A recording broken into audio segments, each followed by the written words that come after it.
Gary, did you have something that you wanted to say? I can't remember.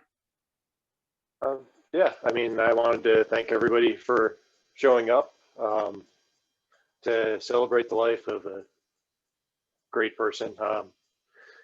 He spent a lot of his life bettering himself and training and improving the art, growing the arts. And a good way to celebrate his life is to train and improve ourselves. Craig started this well, shortly after Sensei passed, and we've been continuing it every year. And yeah, I'd like to thank everybody for showing up. I'd like to thank the instructors for donating their time. I'd like to thank Kay, Craig, and Lisa for helping me set all of this up. And yeah, hopefully it'll be a great day. Train vigorously, train happy, try not to pass out, take care of yourself, basically. And that's all I had to say. Well, thank you, Gary, and thank you for putting on this wonderful event, because you know, in the true spirit of Choate Sensei, we're starting early in the morning, and we're going to train all day long, and we're going to do it 2 days in a row. So he wouldn't want it any other way. We've got folks here from Norway, Portugal, Latvia, Russia, Turkey. We even have someone from Saudi Arabia joining us today, or joining us from Saudi Arabia anyway.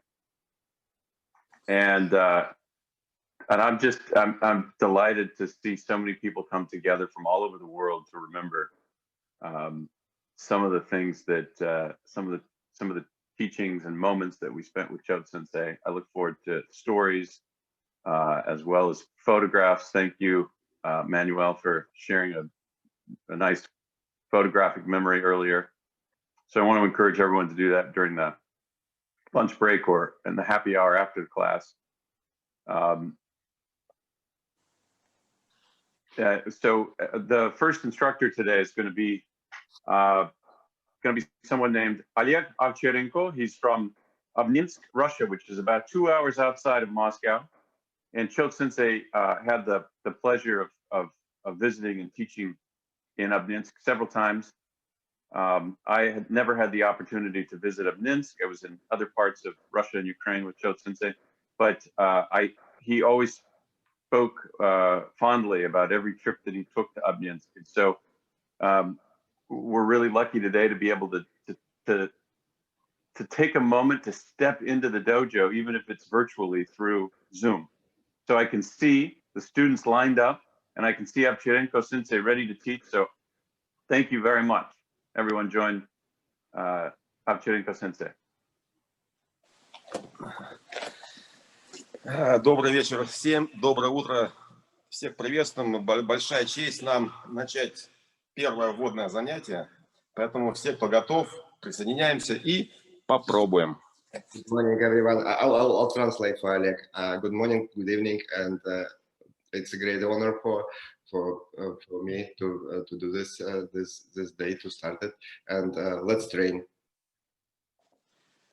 Я думаю, что разминку мы уже сделали, поэтому начнем, как обычно Кевин начинал, сразу с поиска и с взаимодействия с партнером, в поисках чувствительности, в поисках направлений. Так вот, я думаю, и начнем работать этим семинаром. In the spirit of Kevin, I think we're already warmed up, and so we will just start with things which Kevin like to work on, like feeling each other and finding the way around that. Если все готовы, то мы приступаем. Не будем терять наше время. Let's start. Don't waste our time.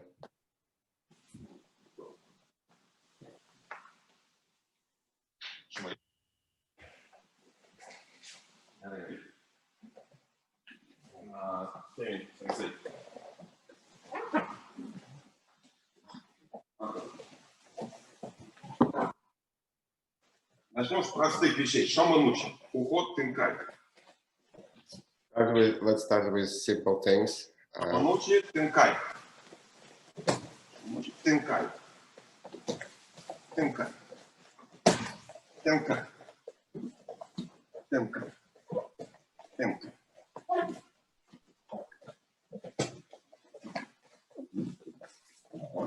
Хайду, Дуду.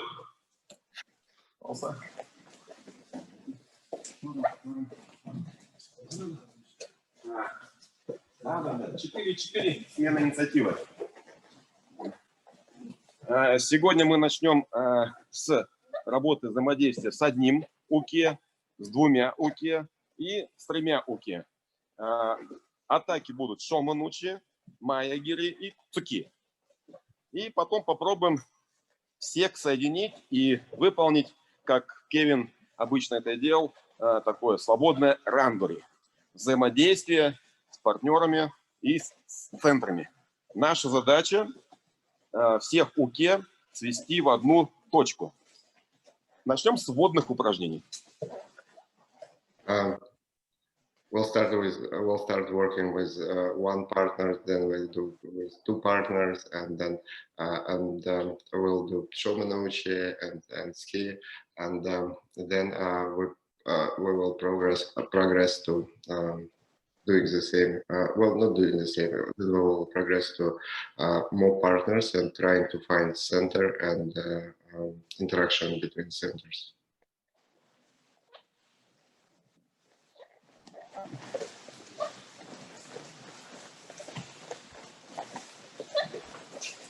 Наги смещаются очень близко к куке. И не надо делать большой шаг, небольшое скольжение вперед и разворот тынкай на месте. Nagi moves slightly, like there is no big movements, and he moves and then he does tenkan. Тынкай.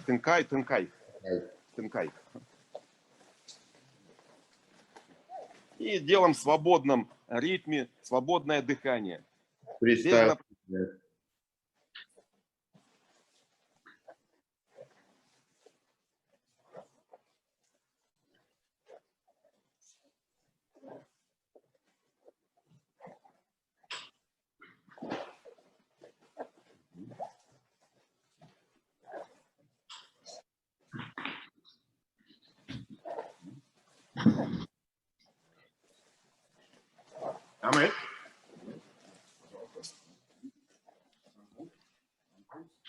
Еще раз повторим, то есть мы стоим на основной линии, шаманучи, уход с линии атаки как можно ближе.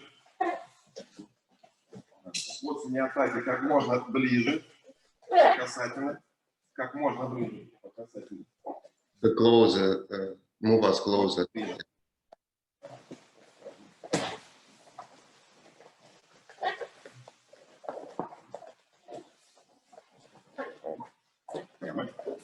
Два уки. Олег и Антон.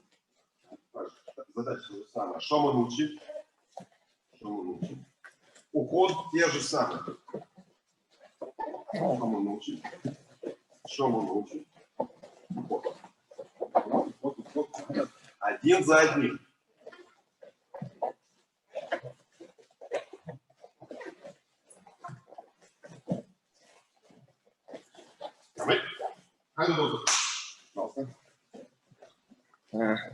Немного усложняем задачу. Сейчас два уки выполняет шоманучи, а наги, задача наги, работать как и левой рукой, так и правой. Уход как и в левую сторону, так и в правую. И отслеживать не первого в контакте, а второго уки. То есть он должен видеть глазами и первого, и второго уки. More complex task to yes, and Nagi should follow both of them, and especially the second one, and he has to work with both hands.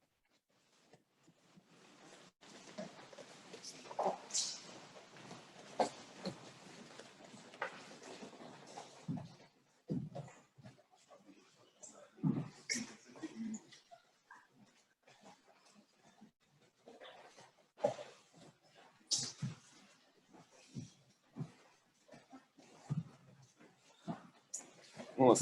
И меняем инициативу примерно 1,5-2 минуты. Вот. Это будет самый оптимальный вариант, когда и ноги не устает, и мозг не устает. То есть мы можем нормально взаимодействовать и получаем хороший контакт с партнером. Uke changes, Nagi changes in minute and a half or 2 minutes. That enough time for Nagi to work on that, and he is able to maintain attention and move.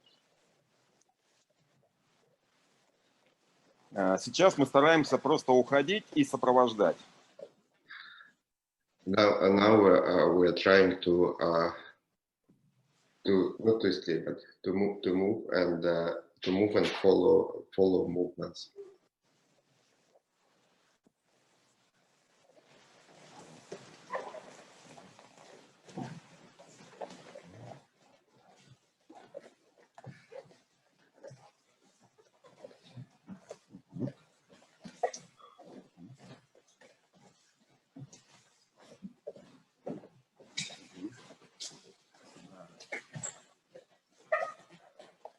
Минут через 5 такой работы идет взаимодействие полное с уки и наги, и можно потом прибавлять немного темпа. After 5 minutes, we can do it faster. Мозг и тело начинают правильно принимать информацию. Brain and body starts to accept information correctly, И тело начинает правильно реагировать. and body starts to react properly. Появляется нужный рефлекс. New good reflex. Say that it's Правильный рефлекс появляется. Правильный. right reactions. We develop right reflexes. Yes. Да. Чуть побыстрее. Да. Вот.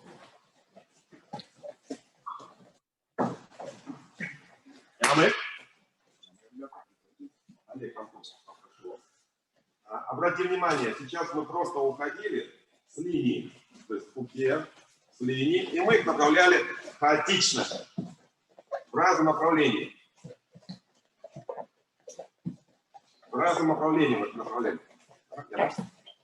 Сейчас мы сделаем следующее. Наша задача два уке как можно ближе соединять, то есть чтобы они приходили в центр. Вот. Одним уке мы будем управлять, защищаться. Before we just moved them, and now we need to move ukes like closer to each other.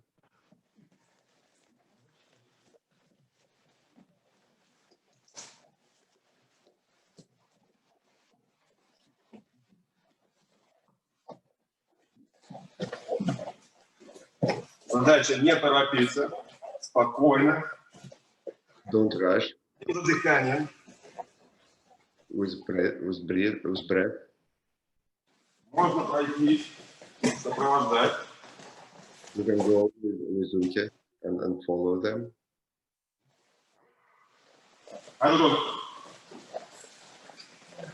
Постепенно усложняем задачу. We gradually make task more complex. Теперь наги стараются одними из уки защищаться и управлять. Nagi tries to protect himself with one of it and control. Конечная цель двоих уки соединить в центр, столкнуться. Final goal to bring cookies together in one point and collide them. Самое главное, наги работает свободно как левой рукой, так и правой. The most important that Nagi works with left and right hands. Доверяем своему телу, рефлексу. Trust our bodies and reflexes.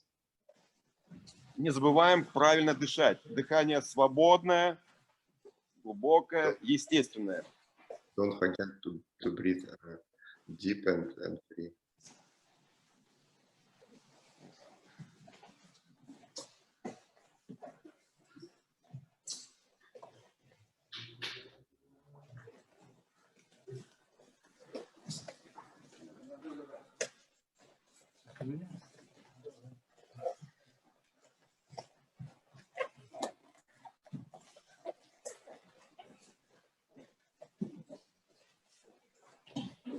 Каждый наги работает 2 минуты. Оптимальный вариант. Every nagi works for 2 minutes. That's optimal.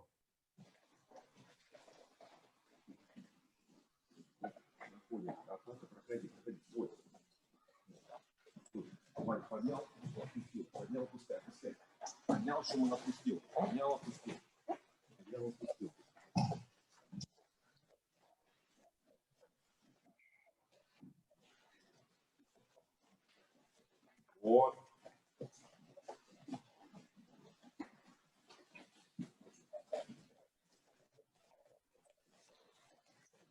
Соединяй, соединяй.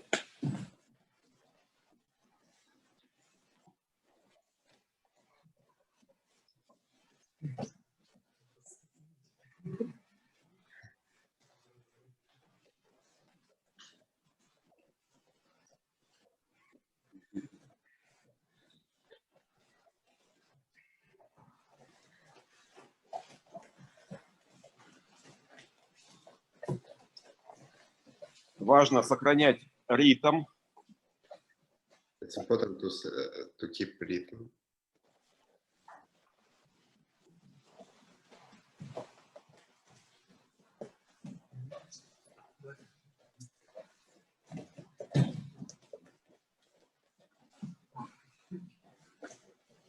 Вот. Вот, да.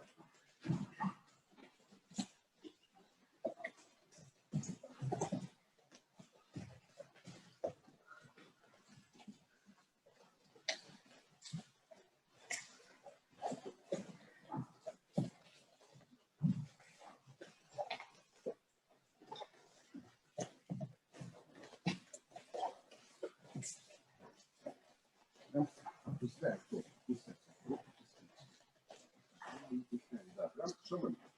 Подняли, опустили. Подняли, опустили. Подняли, опустили.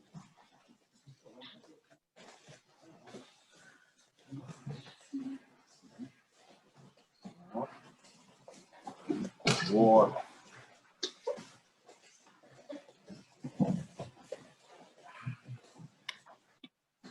Давай. Давай.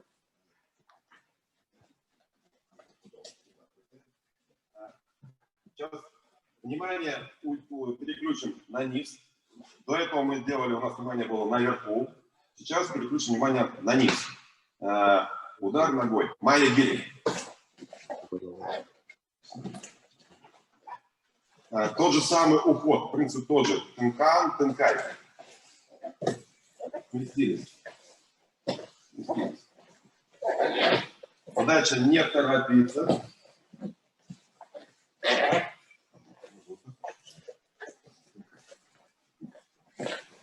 Сопровождаем.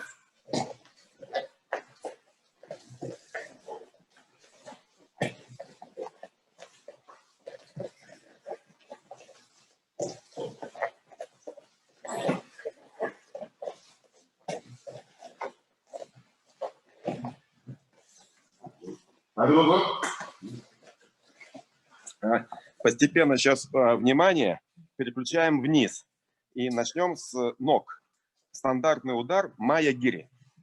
Gradually shift attention to low and use my attack. Уход тот же самый, принцип тот же. Тынкай. The same principle, tenkai.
Также свободное дыхание, спокойный ритм. Спешить, торопиться не надо. Also free breathing, nice rhythm, no rush.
Когда приезжал Кевин, нам нравилось то, что он синтезирует русскую систему и айкидо. И нам, конечно, было приятно то, что система – это наша национальный вид боевого искусства, созданный Рябко и Васильевым. Вот. И нам было интересно, как это происходит, соединение айкидо и системы. И из этого выходило много интересных и полезных техник. Вот. И в данном случае тот же самый удар маягири, но уже уход будет немножко другим. Мы ставим на месте и по касательной будем сбавлять. Маягири, проворот, по касательной.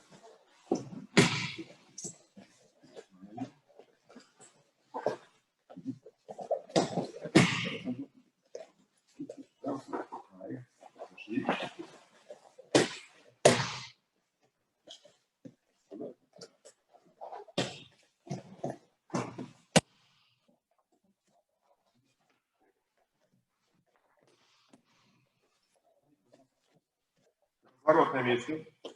Да, по скольжению. Естественно, падение происходит. Если уки заряжен на хорошее движение, на удар, если он будет так.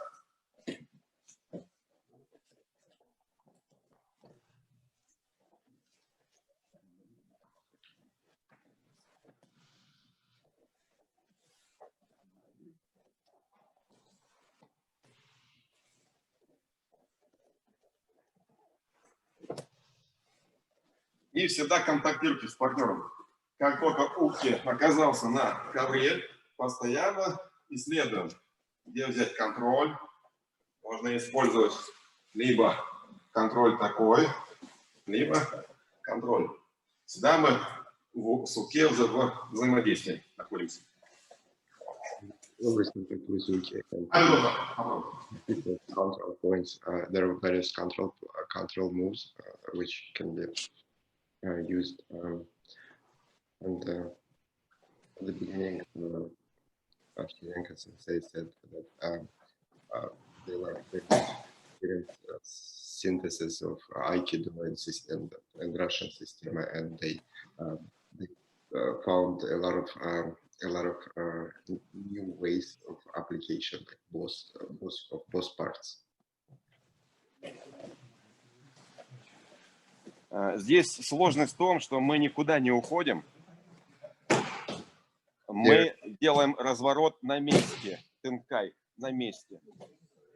The complexity of this exercise is that we don't go blind, but turn in place.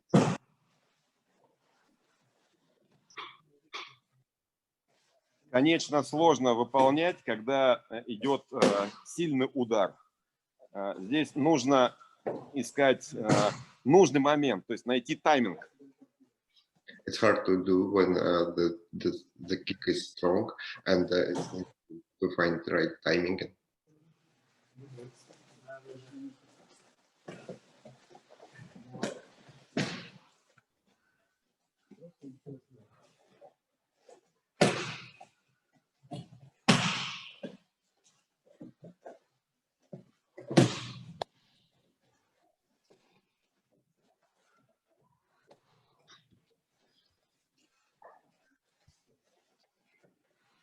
Стараемся уходить во внешнюю сторону.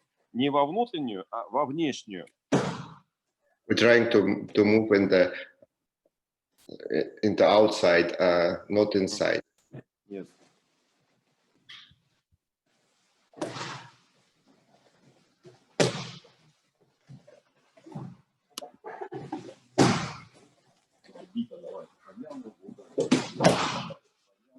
Да.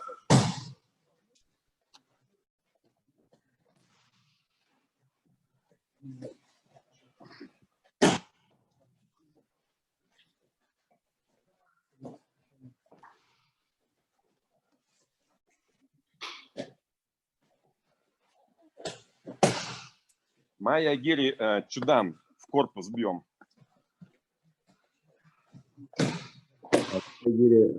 Chudan and the body.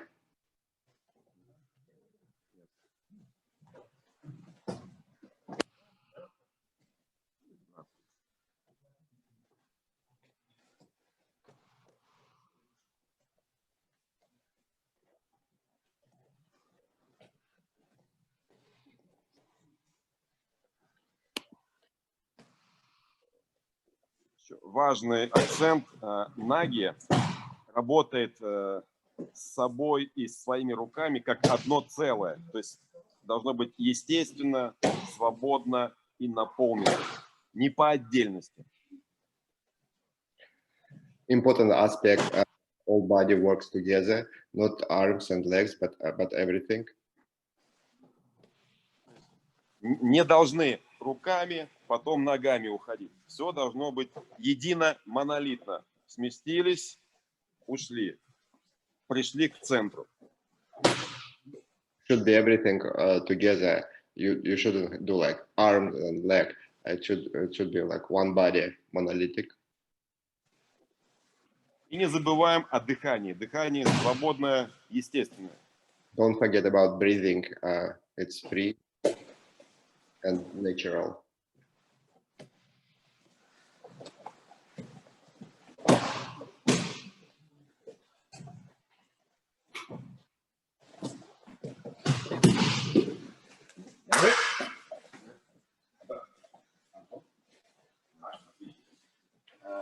Сейчас мы поработали со вниманием на верхнем уровне, на нижнем уровне. Теперь мы будем играть вверх-вниз, чтобы у нас внимание постоянно переключалось, как кнопочки. Включил, выключил. Шоманучи. Маятник. Шоманучи.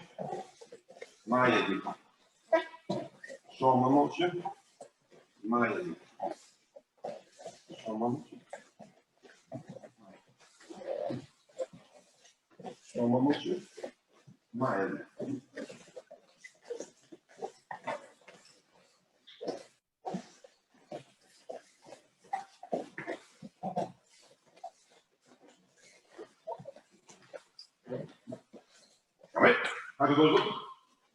We worked on upper and lower levels separately. Now we combine them and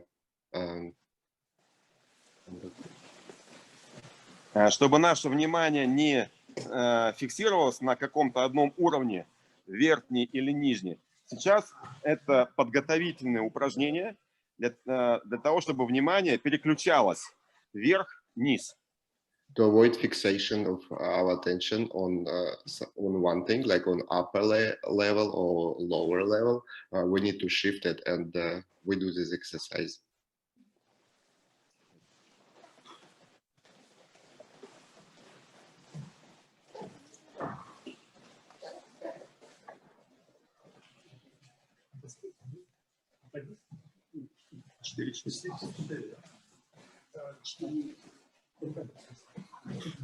Важно держать ритм.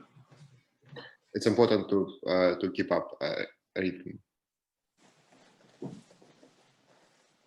Уке сам определяет, когда наги будет готов работать и реагировать на скорости.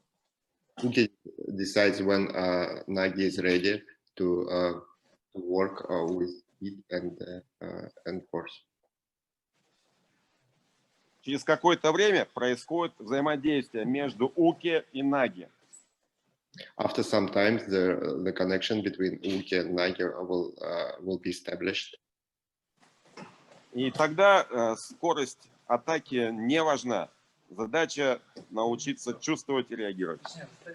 And at that point, the speed of attack is not important. It's important to feel and act properly.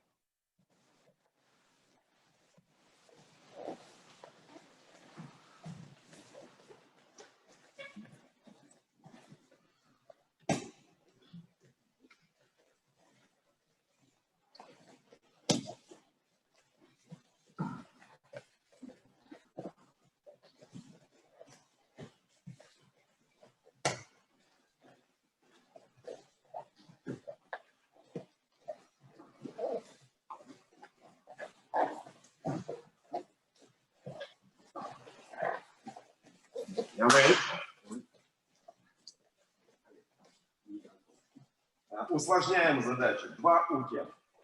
Шомен, шомен, маягири. То есть вы так же. Шомен. Вы можете делать один шомен, второй май. Допустим, да. Шомен, май.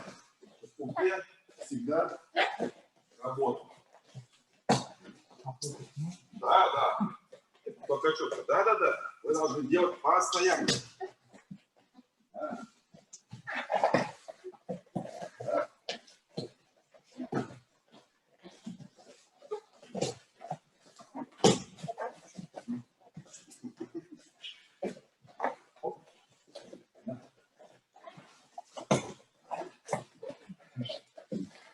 О, красавица.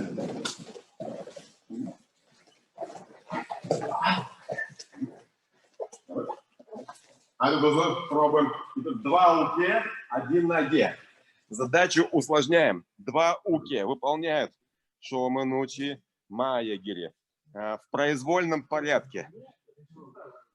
Next task is more complex. Complex is two ukes. They also combine two attacks, maegiri and shomenuchi. Наги стараются сохранять спокойствие, спокойное дыхание и правильную реакцию. Nagi tries to be calm, to maintain good reactions and breathe.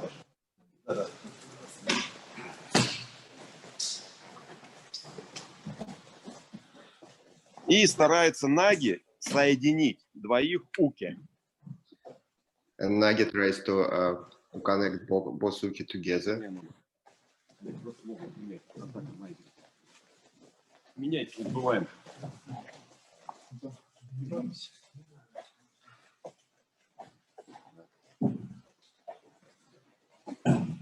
Работаем как на левую сторону, так и на правую. А так от уке также лево работает и правой рукой, и ногой. Как и наги, левой и правой стороной взаимодействуют. Work both sides, left and right, and Nagi should use one direction or another.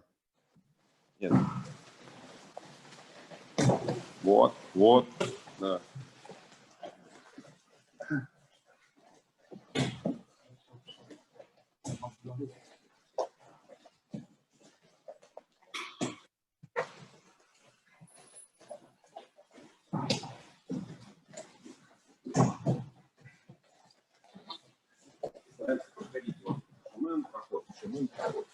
Шаман проход, да.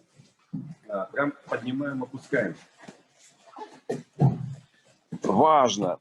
Уки поднял шоманучи, опустил. Important uki, raise arm and low down. Не надо поднимать и держать. То есть раз захотел ударить, надо делать движение. Don't hold your arm. If you striking, strike.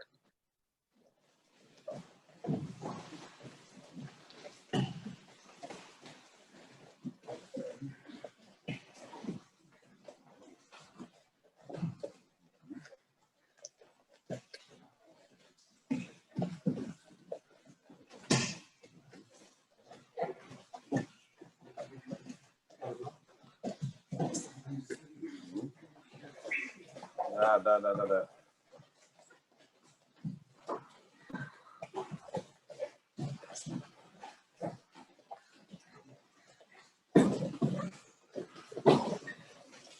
Вот, хорошо.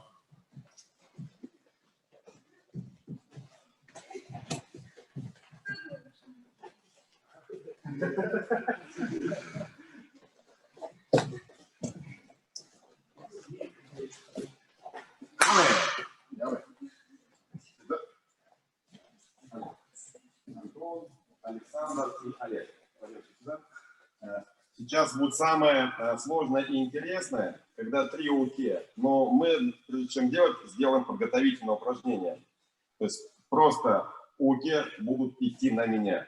Моя задача ноги смещаться с линии атак и постараться быть рядом с уки. И моя задача соединить уки в одну точку. То есть всех их должен соединить. Попробуй. Просто иди. Просто иди. Сместился. Вот так нельзя, потому что меня будут как бильярдный мяч об стол накатывать. И мое внимание не на одном, мое внимание на каждом уке. То есть я не смотрю на одного уки, иначе 2 остальных уки меня сделают контроль. Сместились.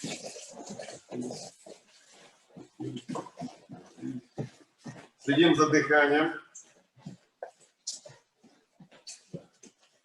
Можно сопровождать, сместиться.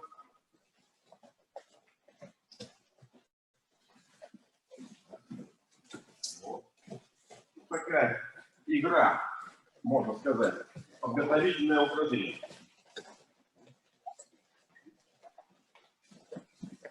Да, двигаемся.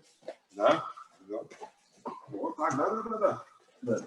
Я не должен терять внимание. Если я потерял внимание, то сзади меня тут же начну прессовать. Поэтому держите контроль, держите внимание вокруг себя. Попробуйте видеть всех. То есть у вас не фокусируется взгляд на одном уке. Взгляд на всех 360 градусов. Дыхание свободное, произвольное, не суетитесь. Просто стараемся, если уки идут, я просто смещаюсь. Сместился легко, свободно. Я могу пройти вместе с ними, сопровождать, сместился в сторону, сместился, прошел, сместился. То есть мы учимся лавировать.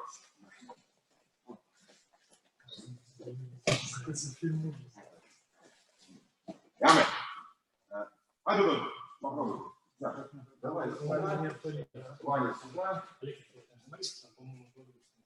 Чё? Ну, я не слышал, что кто-то переводит. А он сам. Next exercise is Просто какое-то оповещение. only move and Василий, да вы можете все начать. Мы сейчас объединяем 2 команды в одну большую команду. И вот, количество тут не важно, сколько людей. 3, 2, 5. Все работают на центрового, на ноги. we combine all group together and everyone work try to follow one to attack one. Well, it's not that. Чтобы было видно вас. Walk one ноги. Sложность, когда 3 уки, 2 уки. Когда 5 и более уки, там легче двигаться. It's harder with less uki, like 2-3 uki is harder than 5. Like it's easier with 5 people. Сложно держать контроль ноги. Его задача дышать, видеть всех и двигаться. Это сложно, но надо стараться. The task for Nagi is to control his breath and to stay relaxed and move. He has to try. Да.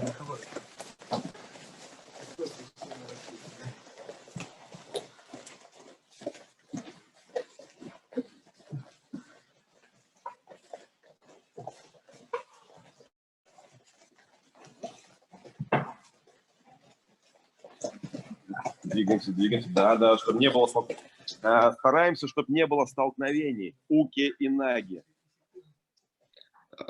Trying to avoid a collision in uki and nagi. Да, меняйтесь. Антона, да. Да.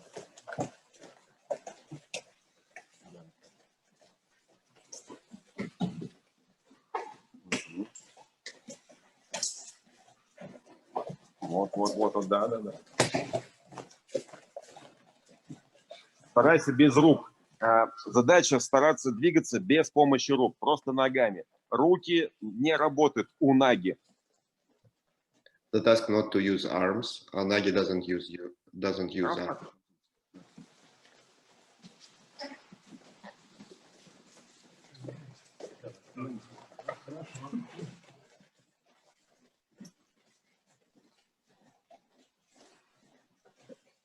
И главное, наги не должен опережать события, не должен быстрее всех двигаться.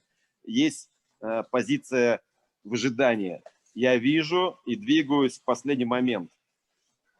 Important for Nagi try not to rush into this, and very important to be in Тишину, ребят, что не слышно.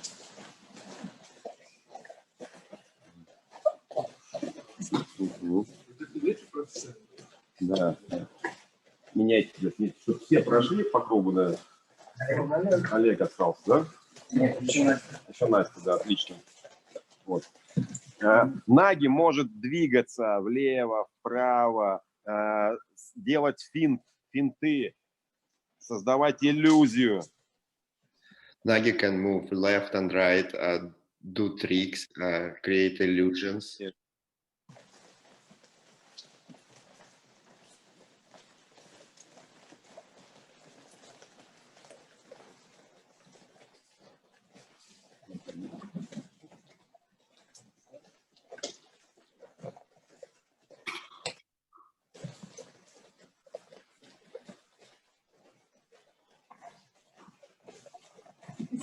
Да, влево-вправо.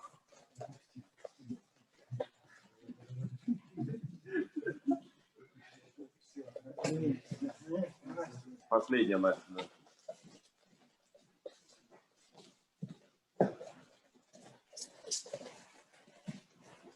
Да, смел. Уки, важно, уки идет в цель, прям на наги. То есть в цель. Important thing that uki targets Nagi and walk on him.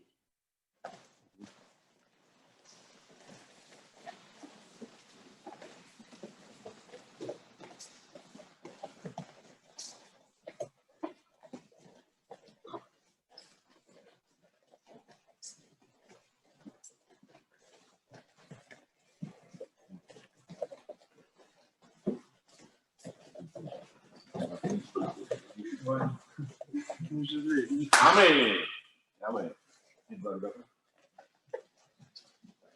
Антон, Александр и Олег. Пожалуйста, вот так заставьте. И мы подходим к самому сложному этапу, когда надо соединять трех уке, где есть атаки шоманучи, цуки и маягири. Начинаем медленно, не торопясь, для того, чтобы наги реагировал правильно, научился. Как только происходит наступает момент обучения, момент восприятия правильного, появляется нужная скорость. То есть здесь самое главное, не торопитесь. Вот. И если уки атакует шоманучи, то он бьет четко цель. То есть не надо ни влево, ни вправо. Цуки то же самое. Йодан, то есть голова, уровень головы. Майя, удар, чудан, живот. Майя. То есть вот такая будет задача. То есть у нас, грубо говоря, фронтальные атаки. Шомен, цуки, маягири. Боковых движений нет. Это сложно, но это интересно. 3 уки, 5 уки, 10 уки, неважно. Начнем с руки. У них атаки произвольные. Моя задача реагировать, играть со вниманием, чувствовать какой-то момент и выполнять то, что мы делали до этого упражнения. Сместился. Да-да-да.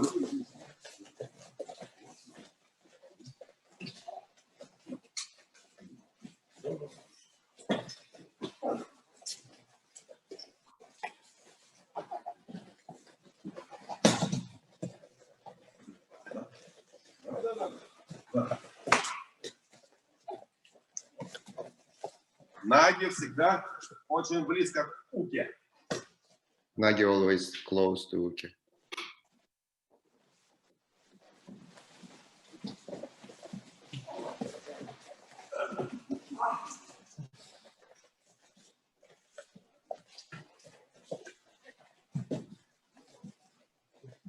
Ноги очень важно чувствовать, направлять уке.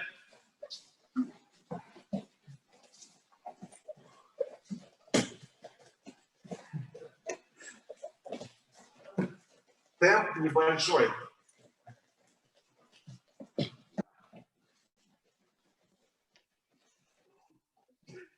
В дальнейшем Наги направляет движение и может делать контрдействие.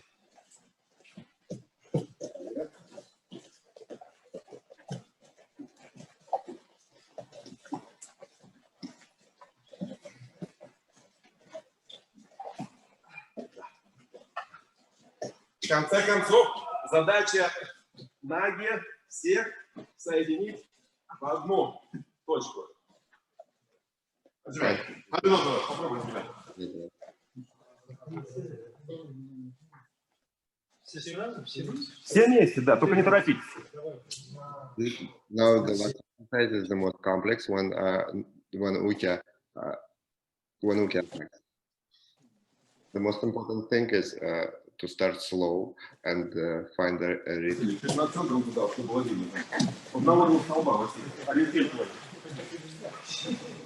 Это очень сложное задание, но выполнимо. Наги всегда находится в центре события.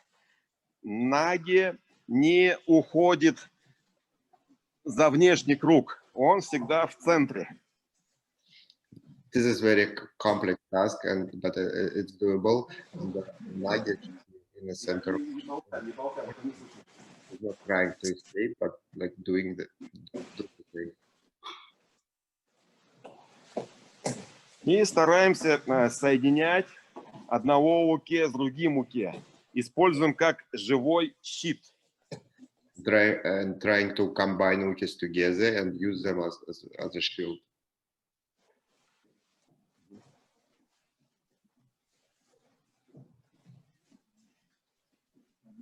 Меняйте, не забывайте.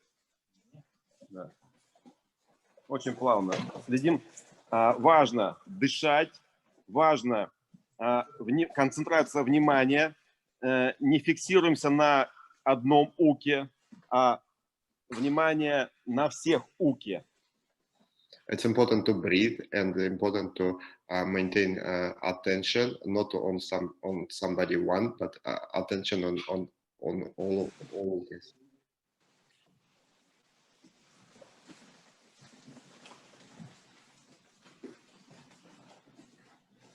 Поближе, Саша. Да, то не видно, камера уходит.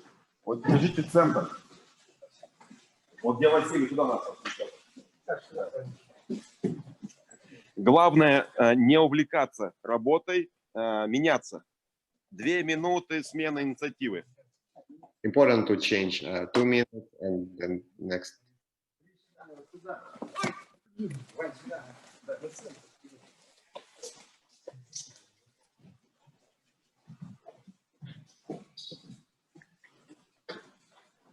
Активнее, ребят.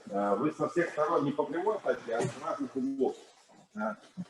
Уки атакуют не по прямой, а с разных углов начинают атаку, чтобы Наги пытался реагировать.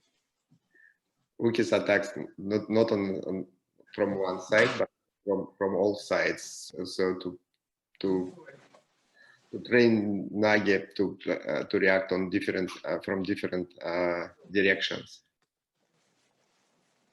Меняйте, меняйте, не привыкайте. На Антона, да. Плавно, по касательной, да, сопровождаем. Используем живой щит. And use human shield.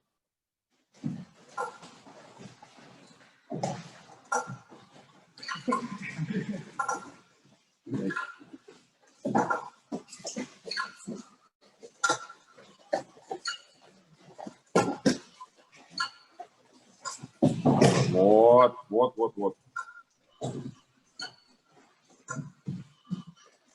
Важно, Наги не ловит руку, ногу, он постоянно по касательной сопровождает. Important that Nagi doesn't grab legs or arms, but follow them and reflects gracefully. Yes. Олег, да? Последний?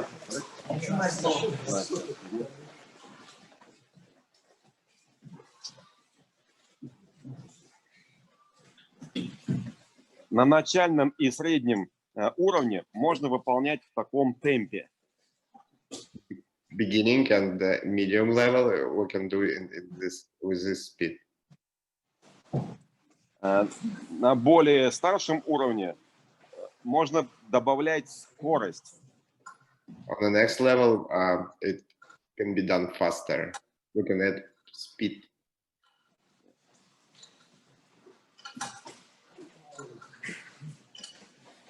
Так мы можем проверять свои рефлексы Наги.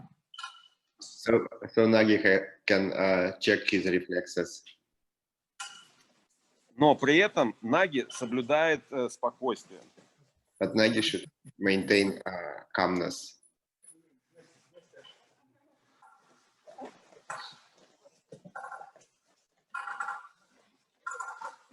Да.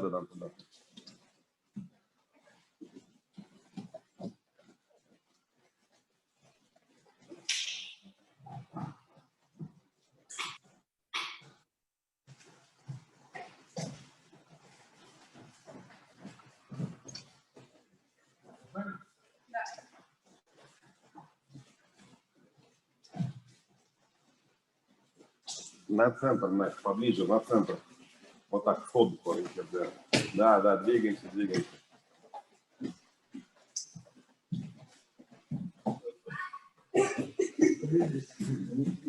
Не ловить.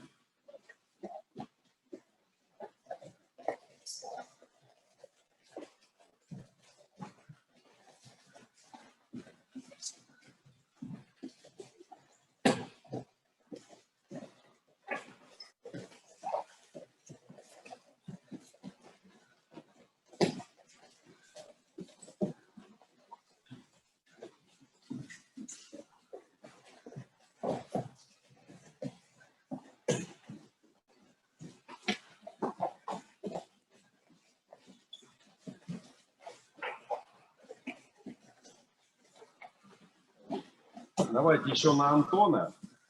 Чуть побыстрее, поактивнее. Еще один раз, чуть поактивнее. Ребята работают.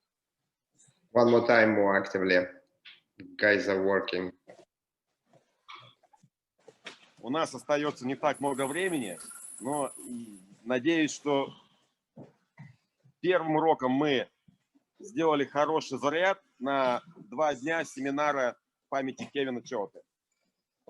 We don't have much time, but I hope that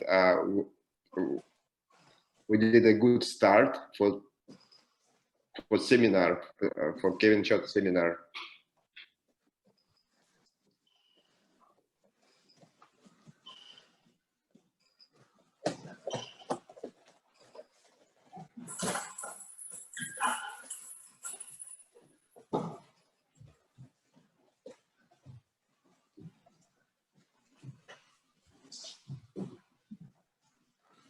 Yummy. Ребят, сюда. Наше время, я думаю, подходит к завершению. Если будут какие-то вопросы, если будут интересно, пишите к нам на e-mail, либо в Zoom можем пообщаться и продолжить занятия. И также мы вас всех ждем к нам в гости, приезжайте к нам в Россию. Хоть на сегодняшний день, конечно, сложная обстановка, но надеемся на лучшее. I think we're over with the class. Please contact by mail or by Zoom, and welcome to our place. Thank you very much. Thank you very much. Hang on. Спасибо большое всем участникам. Надеемся на хорошее настроение и на позитивный настрой. 2 дня хорошей работы семинара. Памяти Кевина Чоуте. Thank you. Спасибо, Крейг. Отличная тренировка, спасибо большое. Надеюсь, мы вас всех зарядили. На связи. До свидания. Всем благ. Здоровья. So, thank you very much, Ovcharenko Sensei from Obninsk, Russia, which is just a couple hours outside of Moscow. It was one of the places that Choate Sensei visited and taught, and it was delightful for me and hopefully everyone to be able to step inside this dojo where Choate Sensei visited several times and taught and shared trainings. And thank you, Ovcharenko Sensei, for sharing some of that back with us.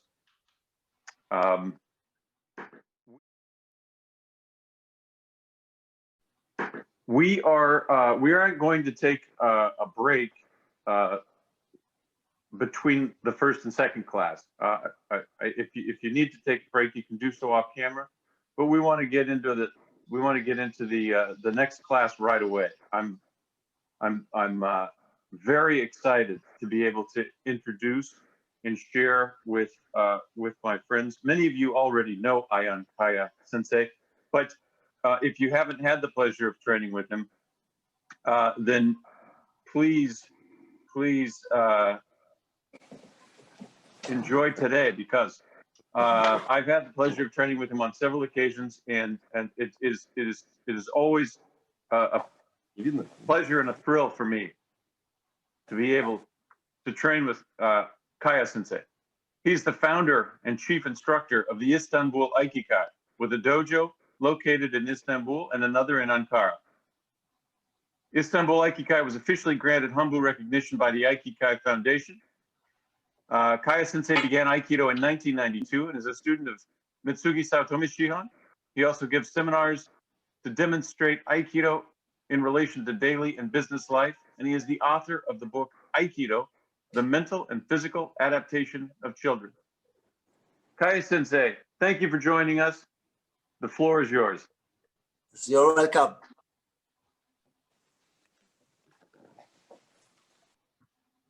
Oh, sorry, Aion Sensei, you have to unmute yourself. My apologies. Thank you. Yes. I will help for translation for Aion Sensei. Thank you, Aion. Can we stop it? I am happy to be here with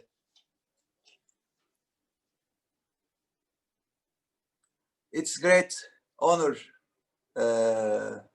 for me now, Kevin Sensei. May Kevin Sensei rest in peace.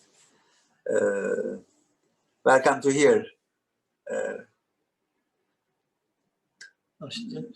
Yani biraz şey yapmak istiyorum.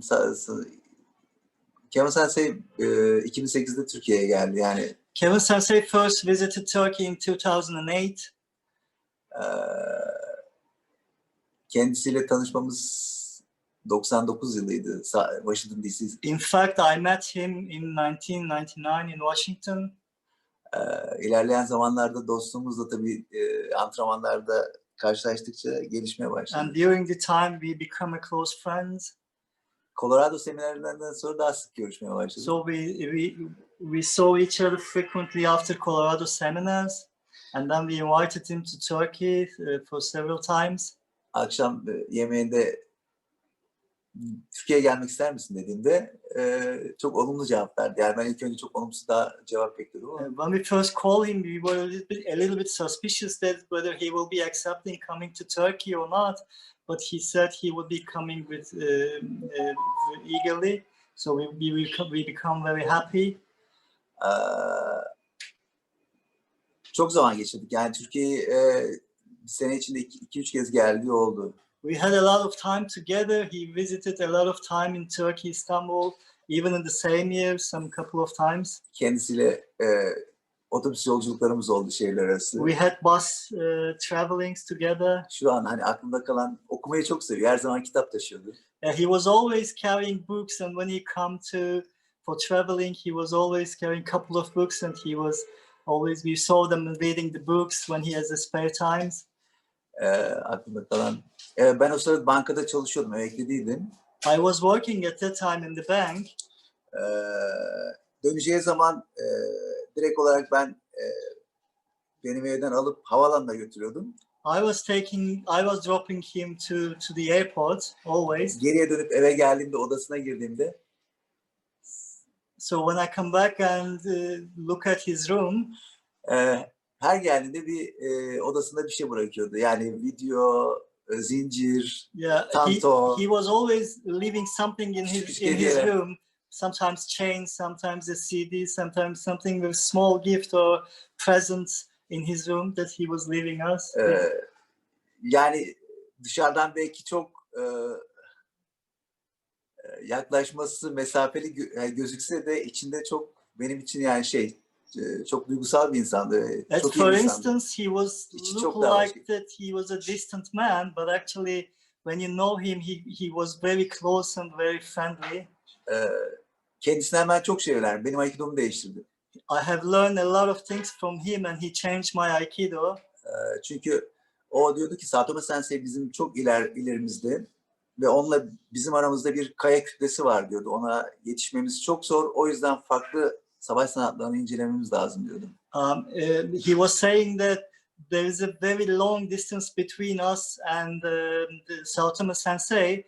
There is like a big rock between us, so we cannot reach him. So we have to review the other martial arts. So maybe we can have something to learn from other martial arts to add on to our Aikidos. He had such an idea. Yani ben onda kendimi değiştirmeyi öğrendim. So he made me change. Daha rahat olmayı, daha rahat hareket etmeyi. To be flexible, more moving. Zihinde eğer daha akıcı olursan bedende daha iyi akacağını söylüyordu. Fluid in the mind. Then if you fluid in the mind, then your movements would also be very fluid. Ona yani kendi adıma ve öğrencilerim adına minnettarım. Yani geldiği süreçte hep bir şeyler bıraktı gitti bize. I'm very grateful that he taught things that for us. Eğer bizi duyuyorsa huzur içinde olsun. Teşekkür ederim. If he hear us, he may rest in peace. O yüzden bugün ben bu derste, Zoom'daki dersler biraz daha farklı oluyor. Ben Covid süresince dojo kapalı olduğu için Joe'yla daha çok çalışmayı kendime seçtim. Hem evde hem dışarıda öğrencilerle de açık havada daha rahat çalışabiliyorum. Zoom classes are a little bit interesting and hard to show something in the Zoom classes, but during the pandemic, I have worked with Joe and practiced with Joe for my colleagues and students. So I will show some Joe class today. Yani sizin de bildiğiniz gibi yani çok az hareket ediyoruz. Yani şu an antrenmanda yapmadığımız için. Currently we are not making exercises due to pandemic. Evde oturuyoruz, iş yerinde oturuyoruz, arabada oturuyoruz. We are always sitting in the car, in the job or at home.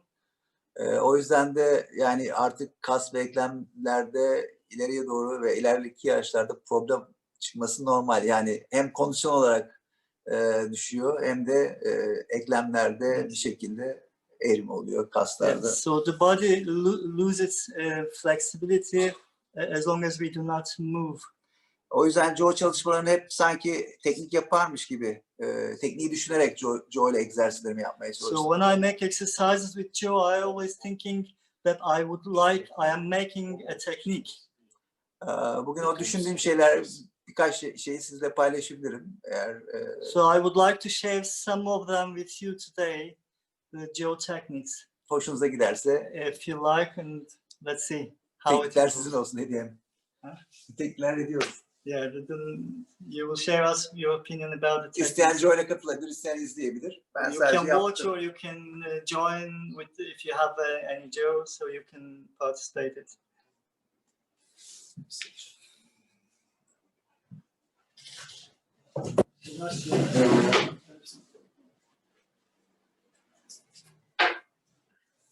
Nasıl gidiyor şu anda? Evet.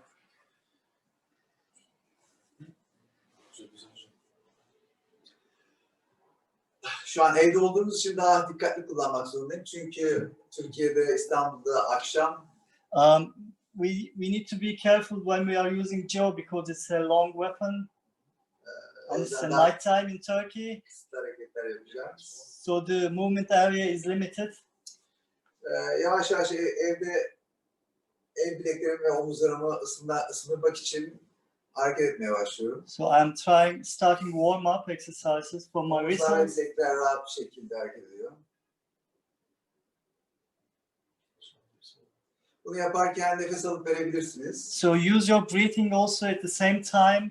Hatta elleriniz Joe'nun üzerinde aralığı kapanabilir ve açılabilir. And your hands can move on the jaw through the edges and coming into the middle. Nefes alıp vermeyi unutmayın. Don't forget breathing.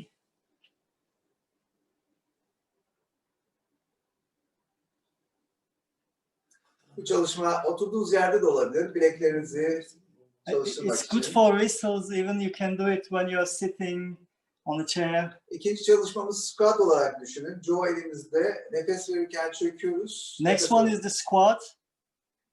Joe ile beraber When çöküyoruz. we breathe out, we are Nefes alırken squatting kalkıyoruz. and we are breathing in when we are standing. Biliyorsunuz yani Aikido çalışırken dachi yapmak zorundayız. Yani kalça ve dizleri kullanmak zorundayız olduğumuz yerde. So we have to make dachi, as you know, when we make the technique. So this is helpful for these practices also. O yüzden de iki omuz aralığı kadar açıklıkta bacaklarınızı açıp kollar Shoulder distance in the jaw and nefes verirken çöküp nefes alırken breathe, kalkıyoruz. breathe out, breathe in, breathe out, breathe in. Aynı şeyi şimdi biraz daha zorlaştıralım. Now let's make it a little bit difficult. Joe'yu yukarıda atıp çökerken yakalamaya You çalışacağız. leave the jaw and try to catch it when you squat. Yukarıda bırakın. You leave it and you try to hold it and down. So it's a more interesting and more difficult exercise.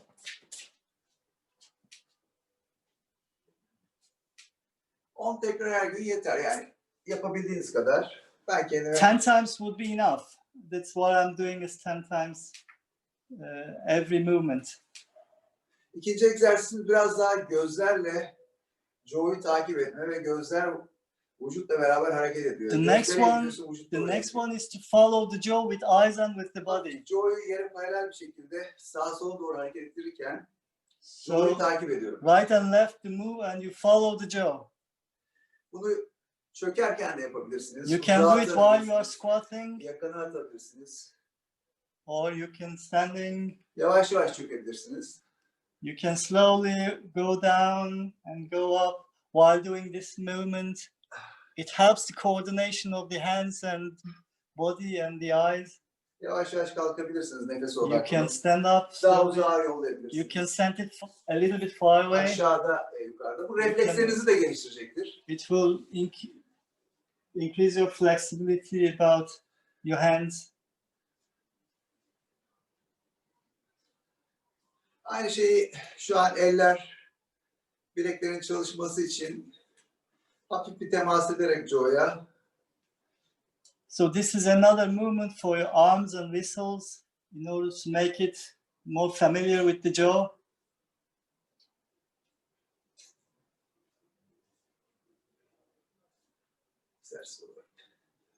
There's an exercise. Hem blok almak için kullanabilirsiniz bu hareketi. You can use, this is for using the Sağa block. sola doğru hareket ederken blok için kullanabilirsiniz. You can use it for blocking. Dikkat edin. Blok yani hareket geldiğinde el bilek hareketi, el çalışması.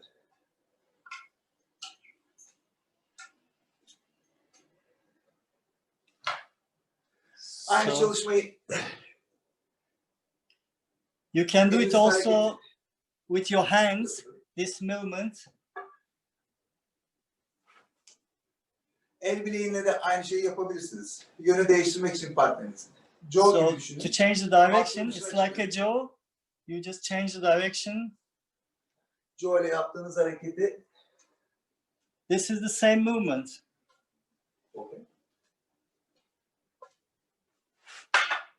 hattın dışına çıkarak So el yönümü değiştiriyorum. you get out of the line and you change your hand. Rahat bir şekilde. Jaw goes from one hand to another.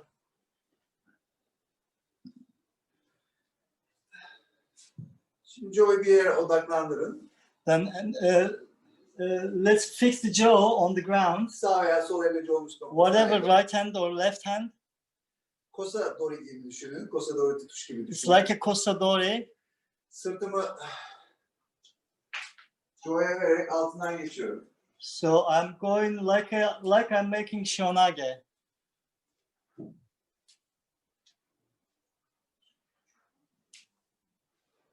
Bunu da aynı şekilde nefes alırken, çekiyoruz nefes verirken, kendi koltuk altınıza düşünün. Without.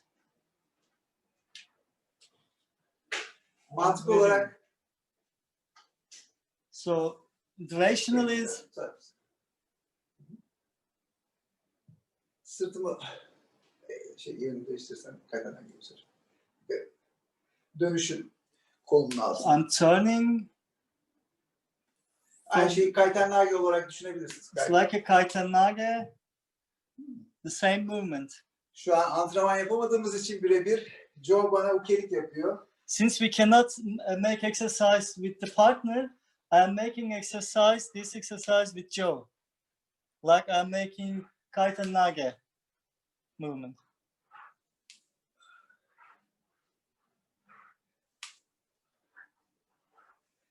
Diğer bir egzersizimiz, Another one, el bileğinizi aşağı ve yukarı doğru hareket ettiriyoruz. so I'm trying to move my whistle up and down. Joe'nun uç noktasından tutun. Normal fiziksel çalışma olarak sadece bileğinizi yukarı ve aşağıya I'm hareket holding ettiriyoruz. the jaw from the lowest point, and I'm just moving my whistle up and down. Choate Sensei'nin dediği gibi vücudumuzun içinde bir top var, top hareket ediyor. Top sağa sola, aşağı yukarı ve 360 derece hareket ediyor. As Choate Sensei mentioned that there is a ball inside of your stomach or around the hara, and this ball is moving right and left, up and down, Şimdi etc. o topun Joe'nun arka noktasıyla birlikte olduğunu düşünüyorum çalışırken. So assume that the ball is together with the lowest point of jaw. İçindeki o top yukarı doğru çıkarken bileğimi yukarı doğru kaldırıyor. So when the ball goes up, my hand is going up. Topu aşağı doğru bırakırken When bilek the ball aşağı doğru. goes down, my whistle goes down. Joe'yla temas kuruyorum, bir kontak kuruyorum. So there's connection between hara and my hand. Zihin harama So my mind is in my hara. komut veriyor, komut elime So komut veriyor. my mind, my hara and the hand together. O topun yukarı doğru hareket ettiğini sağlayışın bir nefesi düşünün. Burundan nefes alın ve içi organlarınızın yukarı doğru hareket ettiğini düşünün. So when you breathe in, assume that your organs are going up. Yukarı doğru hareket ederken vücudum Joe'nun uç noktası da yukarı doğru kalkıyor. Vücudumla beraber nefes verirken Joe'yu So aşağı the top of jaw is going up. When you breathe in, naturally it goes up, and when you breathe out, it goes down. Yeni başlayanların anlaması belki zor olabilir. It might be hard for the new beginners, but Onlar sadece bileklerini çalıştırabilirler. Bileklerin kuvvetlenmesi için. it's not just simple, just making this movement, but it's more than acting together with my hara and hand and the mind together. Teknik yaparken eğer sizin kuvvetiniz karşı tarafın kuvvetinden daha iyi olabilir. I may be stronger than my partner, O zaman sadece bilek hareketiyle yukarı doğru alabilirsiniz. so I can take out my hand if I'm stronger than my partner. Ama daha ağır, daha güçlü birisi olursa belki işlemeyebilir bu. But if my partner is more stronger than me, then Çünkü it çok may daha not work. baskı olacaktır. So there will be more pressure, more strong, Daha agresif olacaktır. more aggressive. O yüzden orada kullanacağınız şey dediğim gibi eri seviyelerdeki insanlar o harayı kullanmayı, içteki topu kullanmayı. Topla beraber yukarı doğru kalkıyorum. Topla beraber aşağı doğru gidiyorum. So for the advanced level, you have to do the technique together with your hara. Aynı şey. He's a strong man. I cannot take out my hand. Direnci kaldırmam zor. Aslında bilek hareketini çalışıyorduk. So you know what I'm doing, this movement. Daha kuvveti az olan birisine yapabiliyorum. I can do it somebody, but now the aynı partner is strong. Zihin bir şekilde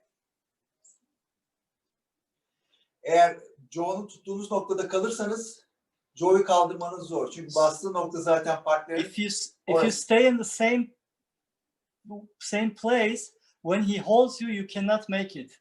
Şimdi düşündüğüm şey içindeki top.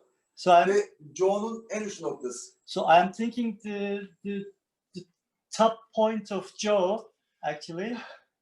Joe'nun arka noktasıyla bağlantıyı kuruyorum. So I'm connection with my hara. Joe'nun arka noktasını kaldırmak için vücut ağırlığımı. So Şimdi yönümü değiştiriyorum. leveraging tip of the Joe. So I change my direction. Uzaktaki bir noktayı düşünüyorum. Gene aşağı yollayacaksam gene Joe'nun arka noktasıyla bağlantıyı kuruyorum. So I make the connection. Nefes aldım. I breathe Joe'nun in. uç noktayı aşağıya doğru ittiriyorum. So I bring down the Joe's tip point. Eli kaldırıp indirmek için uğraşmıyorum. So I'm not Çünkü baskı trying var. to take out Bağlantıyı my hand. kurduktan sonra I need diğer connection. So I'm looking nefes forward, aldım. breathing, Nefesimi yavaş yavaş bırakırken partner gidiyor. and the partner moves. Gene nefes aldım. I breathe in. I cannot. Yukarı doğru kaldırmam zor. It's difficult to. Rahat. Diz ve kalçalar rahat. Hips and knees are flexible. Nefesle beraber o topun yukarı doğru çıktığını hissediyorum. Breathe in that the ball is going up in your hara, Ondan sonra yön and then change the direction. Aynı şeyi Joe ile de çalışabilirsiniz. Joe sizin ukenizdir. Joe is your uke. Siz onu tutuyorsunuz ama onun sizi tuttuğunu düşünün. You are holding the Joe, but actually you can think that Joe is holding you. Yaklaşık 250-300 gram bir şey. It's not very heavy. İç ağırlığınızda o uç noktayı kaldırın. So when you breathe in, the tip point is going up, and when you breathe out, tip point is going down. Aynı şeyi bileği çevirerek de bilek hareketi. You can do the same thing while turning your whistle. Yeni başlayanlar sadece güçlenmek için bileğini çevirebilirler. It's Bu da bir good egzersiz. to make strength, Sağlı sollu. right side or through the right or left. Ama ileri seviyedekiler için çalışma gene arka nokta merkezinde. But for advanced people, you have to have a connection with your hara and the. Bu sefer içerideki topun dairesel bir hareket yaptığını düşünüyorum. So then I'm thinking as a Sensei, Nefes the alırken ball top yukarı is doğru çıkıyor, aşağı the ball inerken. is turning like a circle. So the Joe is turning, but Joe is turning because inside is turning. Kolunuzu çok vücudunuzdan açarsanız bunu anlamanız zor. It's Dirsek so vücudunuza yakın olsun, vücudunuzu hissedin dirseğinizde. elbow should be Vücudun close. hareketi dirseğe yönlendirecektir. Elbow should be close to your body and should not be away from your body. So that when you're inside, you move, your jaw is moving. It's not Sağlı just sollu. Buradaki hareket the movement is like this in the empty hand. normaldeki bilek hareketin çevirme hareketi. Yine gücünüzün yettiği kişide o bilek hareketini If yapabilirsiniz. I'm stronger than my partner, I can do the technique. Dairesel hareketler. Demin yukarı aşağı kaldırmıştık. Şimdi dairesel Now it's the circle movement. aynı şey daha güçlü. But if your partner is stronger than me, Aynı mantığı düşünüyorum. The same logic. I'm not trying to Bileğim take dönmüyor. out my hand. Bağlantıyı kurdum. I'm get connection. Serçe parmağım son noktada. John. My little finger is at the end of the jaw. Bağlantıyı kurdum. Getting connection. Dairesel hareket. And inside making a circle and he moves. Dairesel hareket. I'm making a circle the other way, he moves. Dairesel hareket. It's a circle. Yaptığınız hareket aslında geniş bir daireyi, bilek çevirmeyi, Actually, zamanla ufaltıp o daireyi, the big movements become smaller and smaller. merkezle bir tutup, bir sonraki level'da merkezi hareket ettirirken merkez Joe'yu hareketlendiriyor ve bileğiniz. Actually, at the end of the day, my center is moving the jaw, not my hand. O zaman el hareketinizde rahat bir şekilde sağa sola doğru hareket edeceksiniz. So when you make it into technique, Dairesel hareket. it's again the circle movement. Vücudumuzla beraber. But I'm doing it together with my body, not with my hand. Dediğim gibi fiziksel egzersiz sadece bilek yukarı aşağıya. This is for physical exercise. Dairesel hareketler. İçsel güçlendirme için arka noktada tutup merkeziniz önde. In order to make nefesle beraber yourself stronger, you have to use your center. Merkez dairesel hareket çiziyor. The movement comes from hara. Bir sonraki egzersiz hareketiniz. And next exercise. Kendi boy hizanızda karşıda birisini düşünün. And you think that there's somebody in front of you. Onun iki omuzuna dokunuyorsunuz. And you are touching his shoulders. Left shoulder or right shoulder, as you may see. Onun iki omuzuna dokunuyorum. I'm touching his shoulders. I'm assuming that I'm touching his shoulders. Şimdi bununla aynı mantıkta normal geniş bir bilek çalışması. So it's again for physical practice. It's good. Daha içsel çalışmada But aynı şeyi for internal study, joint'un arka noktasıyla birleştiriyorum. Nefesle beraber joint'un ön noktası kalkıyor. Bir kasis yapıyorum. So I'm making a bump inside of me in my hara so that the jaw moves from one side to the other side. Nefesi aldığında yukarı doğru hareket ediyorum. Nefesi verdiğinde aşağıya doğru. I'm going up and I'm breathe out, going down. Assuming that from one shoulder to the other shoulder. My hara moves from one side to the other side. Bilek hareketi geniş bir It's like a bump. Şimdi bunu harada tutuyorum. So, nefesle beraber. Jaw is near to my hara. I'm moving from my hara and with my breathing.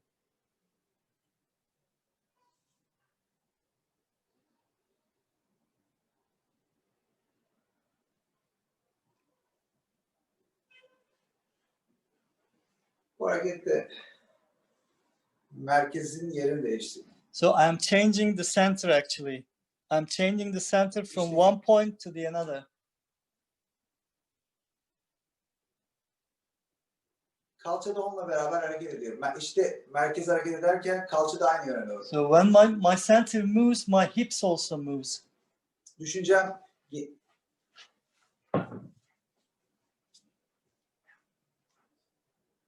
o kasisi yaratmak. So I'm trying to create a bump. Nefes. I'm breathing. Diğer bir köşeye doğru devam ettirirken I'm going to left side. My hips also changing. My center changes. My hips changing together.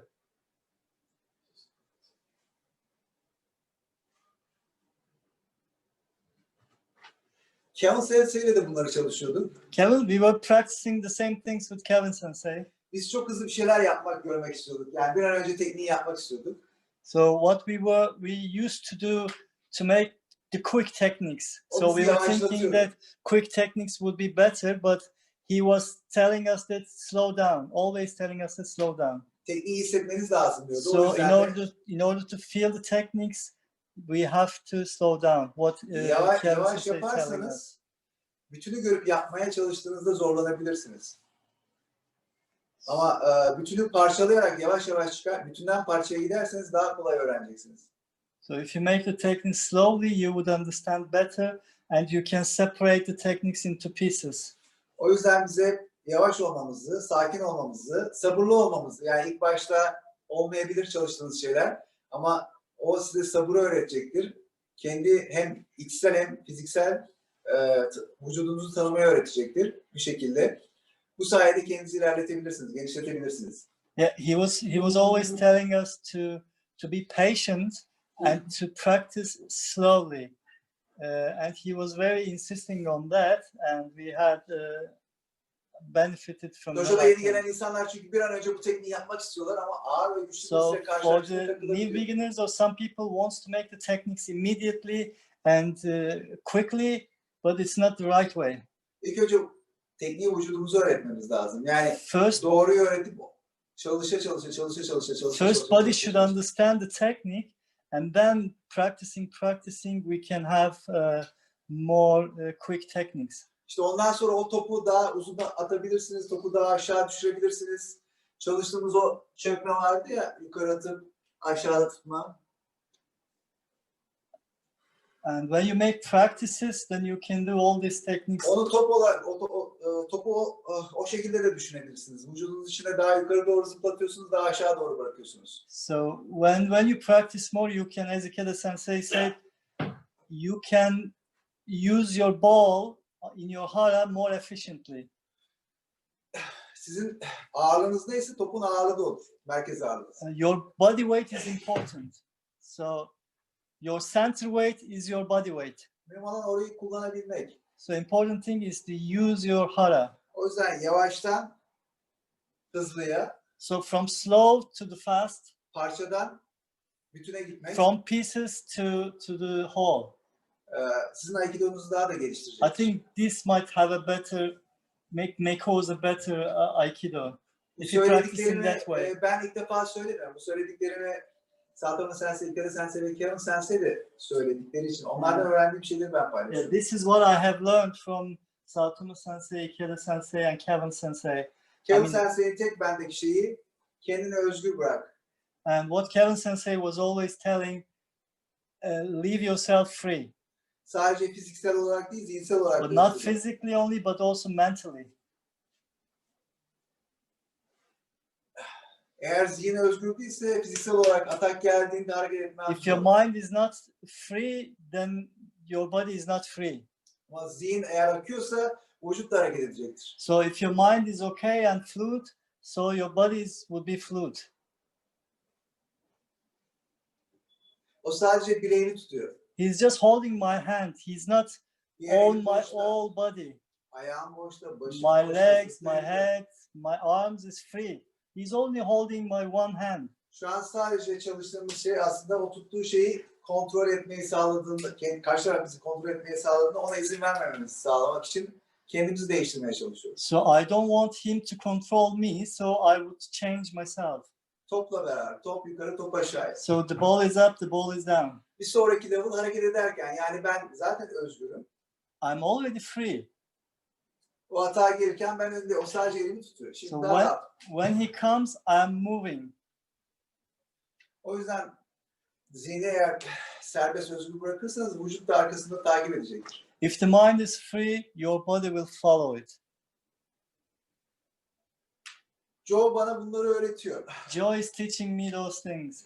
Bu vücudumdan ayrı bir parça değil, vücudumun bir uzantısı, bir parçası. It's not a separate part of my body, it's a extension of my O body. yüzden çalışırken hep içimdeki o topun hareket ettirdiğini düşünüyorum. I'm always Yukarı aşağıya. imagining the ball inside Dairesel of me. hareketler, Whenever I make Geniş, the yarım circle or kasisler, bumps, etc., yukarıdan aşağı düşüşler, I'm always thinking about my hara sağa sola doğru hareketler. and the ball inside of me. O top hala orada hareket ediyor. The ball is always moving up and down, all different directions. Bu şekilde evde tek başınıza çalışabilirsiniz. So what I'm practicing here by myself, Hem vücut da hareket etmiş olur, kardiyo yapmış olur. and it helps me for physical exercises at the same time. Bir şekilde egzersiz yapmamız lazım. Egzersiz yapabilmemiz için de bildiğimiz şeyi, Aikido'yu nasıl uygulayabiliriz hayatta? So in these days we have to learn how can I practice Aikido in a different way Bence because I cannot practice with my partner. Kötü bir süreçten geçiyoruz. It's difficult times nowadays, Ama Aikido'nun ilk şeyi uyum demek. but the first spelling of Aikido Ai, and Yeah. Ai means harmony. Eğer buna uyum gösterebilirsek bunu hep beraber atlatabiliriz. So we have to be in harmony with the current situations. Ben Joe ile şu an uyum göstermeye çalışıyorum. I'm trying to harmonize myself with Joe now. Bu süreçten kendimi değiştirmemi sağlıyor Joe. So Joe helps myself changing. Bu süreç bittiğinde herhalde değişmiş olarak tekrardan Aikido'ya So devam edeceğim. when these all things are over, my Aikido would be changing in a different way, I think. Gene olduğunuz noktada iki uç noktayı kullanabilirsiniz. Avuç içleri içeride olacak şekilde. Another practice, you hold this. Merkezciliği çalışmak için merkezinize iki uç noktayı So you can use kullanarak different. Joe'yu kendi merkezinize alabilirsiniz. You can take the Joe into your center, into your palms. The Joe is in your palms, and just taking from one hand to the other hand, and getting the Joe into your center. Joe dediğim gibi vücudumun bir parçası ve bana partnerlik ediyor. Uke ve nage şeklinde. Joe is an extension part of my body, so it's like he's an uke for me. Vücudum onun arkasında hareket edebilirim. I am moving my body also together with Joe. Onunla beraber. Joe benim kalkanım, Joe benim önümde. Joe is my Joe shield. hep benim önümde. Joe is always in front of me. It's my shield. Bu size tanıdık geldi mi?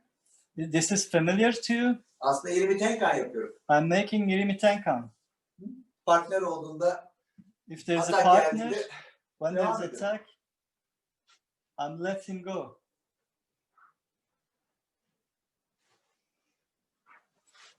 He's attacking and I'm giving him away. Bir atağın önünden çıkıyorum.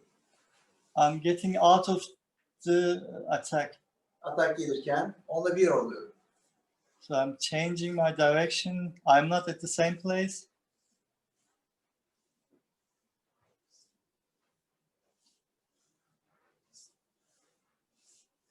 Bir egzersiziniz, diğer bir egzersiziniz. Another Joe'yu geri çekerken exercise. öndeki sağ ayağınız öndeyse If your right hand is in front, Joe'yu geri alırken sağ kalçanızı geri alın. so just change your hips back. İki uç noktadan avuç So içiyle Joe'yu hold yakalayın. the jaw with your palms. Sol adım ileri iterken ileri doğru hareket edebilirsiniz. So Suki, when your left leg is Şu an going sol forward. ayağın önde. My left foot is in front. Joe'yu geri alırken sol kalçamı geri alıyorum. Taking my hips back. Avuç içlerim Joe'nun iki noktasına yakalıyor. It's in my palm. Daha sonra sağ adım ileri atarken ileri doğru So hamle when yapıyorum. I walk, I will make the Suki. Aynı şeyi ters tarafa. Kalçayı geri çek. The important thing here is to Adım değiştirirken sapla. take hip back. Kalçayı geri çek. Hip back and forward. Hip back and forward. The other leg is forward. Kalça Hip geri. back, Adım değiştirirken sapla. forward. Kalça geri. Adım değiştirirken sapla. Kalça geri. Adım değiştirirken sapla. Duruş pozisyonunuz, kalçayı geri alırken Kosadachi pozisyondasınız. It's like a Kosadachi. Kosadachi when you're taking hip back. It's like a cross legs, let's say. Hip back. Duruşunuz Kosadachi. Kosadachi. Kosadachi is cross leg, you know, both legs are. Kosadachi. Adım değiştirirken. Mantık olarak ki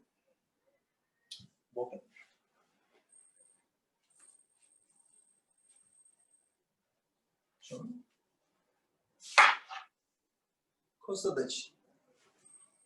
Daha ilerlersiniz, ayağınız görünsün.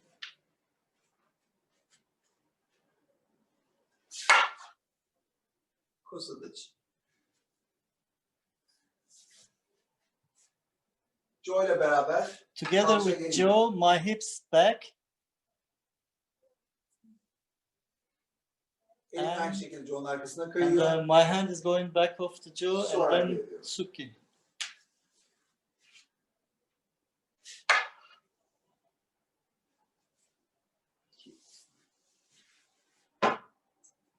Kalça geri. Hip back and Suki. Kalça geri. Hip going back and then going forward for Suki. Bunu Shomachi de düşünebilirsiniz. You can Shomachi. think as like a Shomanichi attack.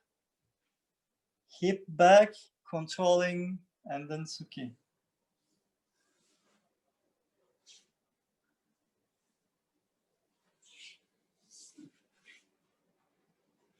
Hip back, Son adım. Arkadaki adımla ileri doğru gidiyorum. and then Nage maybe.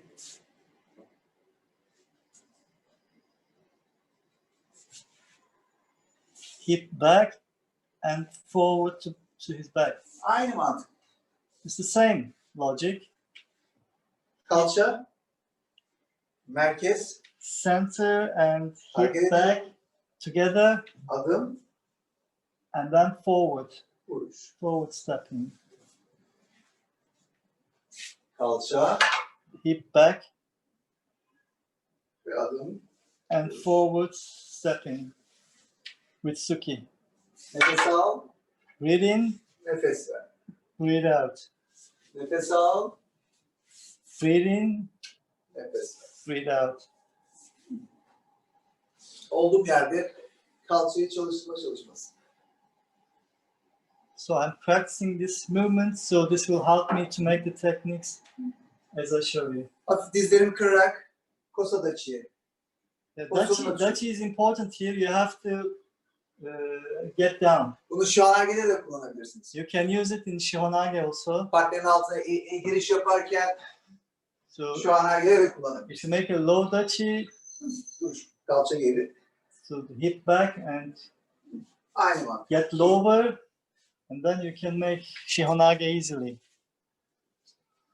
Bütün vücudu kullanmak dediğim gibi içsel çalışmayla alakalı. O içteki top hareket ediyorsa In order to use the whole body, you have to use this famous ball inside of the hara. içle dışı bir noktada kullanmaya çalışıyorum ve bana yardımcı olan Joe. Fiziksel hareket. Burada Joe's bileğin help. geri aldığını düşünüyorsunuz ama top geri gidiyor. So when we talk about hip back, that means the ball inside of me. My hara is going back.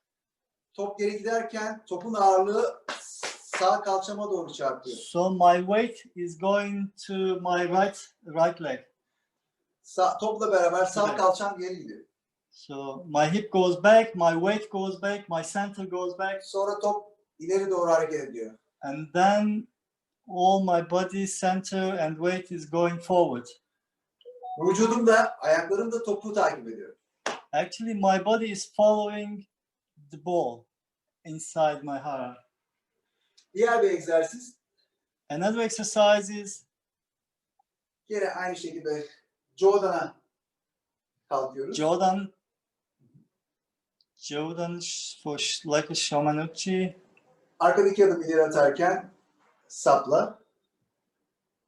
Adım değiştirirken kes. Deminki hareket de aynı. Kalça geri. Yes, it's the same like Şimdi kalçayı geri atarken Jodan'a kalkıyoruz. hip back, and I'm going for Jordan. Sol adım ileri sapla. Then I hit, Sağ adım ileri and kes. then Shomanuchi. 1 2 Hitting and Üç. Shomanuchi. 3 adımda yapabilirsiniz. İlk adım Three top movements. geriye kalçaya doğru gidiyor. The ball is back, my hip is back. Nefes alıyorum. Breathe in. İkinci adımda top ileri doğru giderken nefes veriyorum. Strike. and breathe Tekrar out. ellerimin arasında Joe'yu geri alırken tekrar nefes alıyorum. And then I breathe again. Adım değiştirip nefes verirken And then my kesiyorum. third movement is Shomanuchi. Tekrar gösteriyorum. Nefes al, top geri. Breathing, the ball is in the back. Nefes ver, top ileri. Strike, you breathe out. Nefes al, Breathing, your jaw is up. nefes ver, And top then ileri ve adım breathe ileri. out, Shomanuchi. İlk başta top nedir dediğinizde anlaması zor ama anlamaya başladığınızda ister çalışmayı o zaman çok daha rahat dengeyi alacaksınız. When you start to understand the internal, then you would understand what the ball is, and then you can move in a better way, and you can make the techniques in a different way.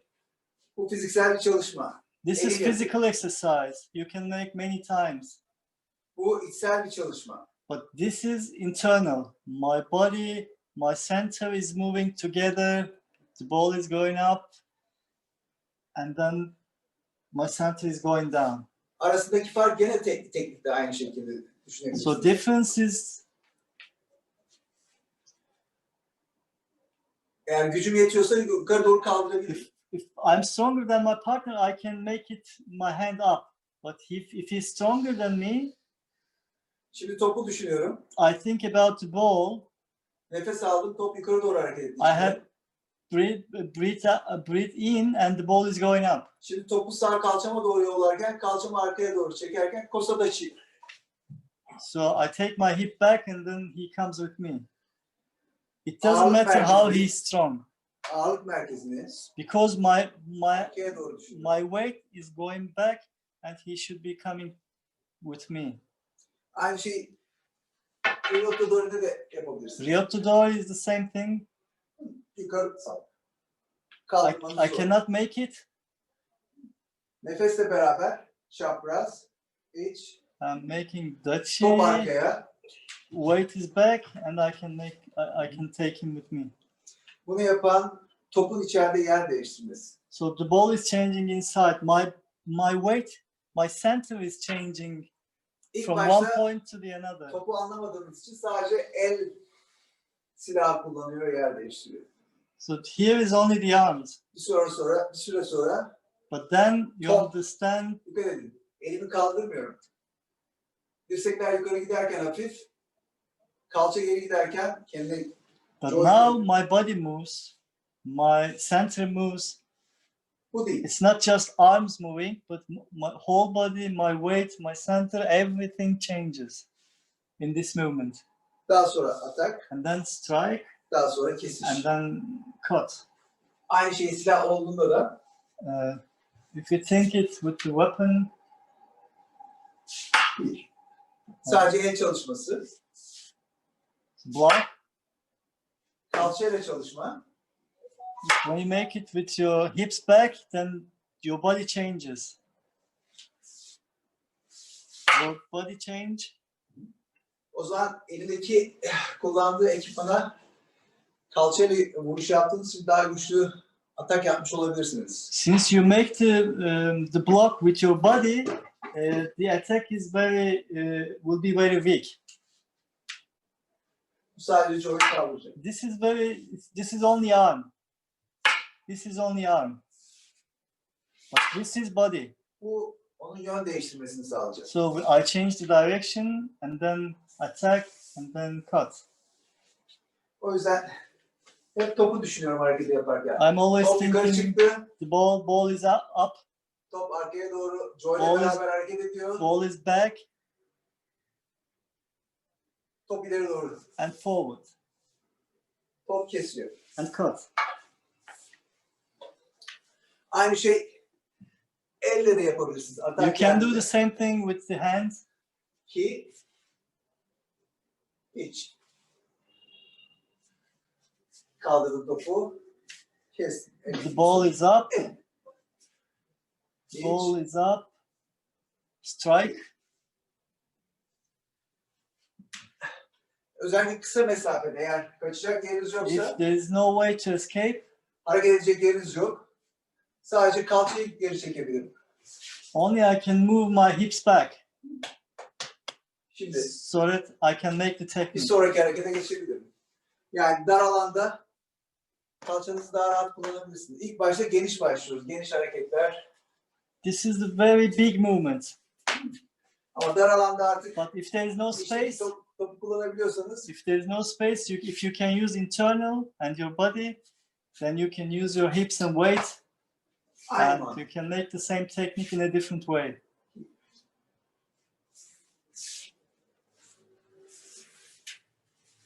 Topu kaldır. Topu sapla The ball, ve kes. cut, and Iriminage'yi bu mantıkta yapabilirsiniz. Shomen it's the Iriminage. Iriminage, Shomanichi Iriminage. Topu kaldır. Ball is up, Dirsekle sanki saplıyorum. elbow is Sonra striking, atarken kesiyorum. and then cut. That's the Iriminage. Topu kaldır. Ball is up, Dirsekle sapla elbow is striking, ve kes. and then cut. Aynı mantığı. The same logic. Tekniği düşünüyorum. Sadece benim için Joe sağa sola kaldırdığım bir cisim değil. Iriminage'yi yaptıran bir araç. Joe is an instrument to make me Iriminage. Blok. Block, Dengeyi bozmak için içe doğru giriyorum.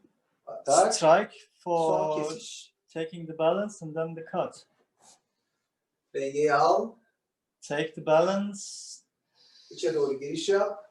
enter, Ve kesiş. and then cut. Aynı mantığı sanki elimde Joe varmış gibi düşünüyorum. So with the hands, Kosadachi gene kalçayı geri alırken Kosadachi, Kosadachi. my hip back, Geç. Adımla beraber enter, giriş. Son and adım then cut. kesiş. Çok büyük daireler o zaman gerek kalmayacak. Then you don't need to big movements, big circles. Bir You can use sonraki internal. çalışmanız And the next study with Joe,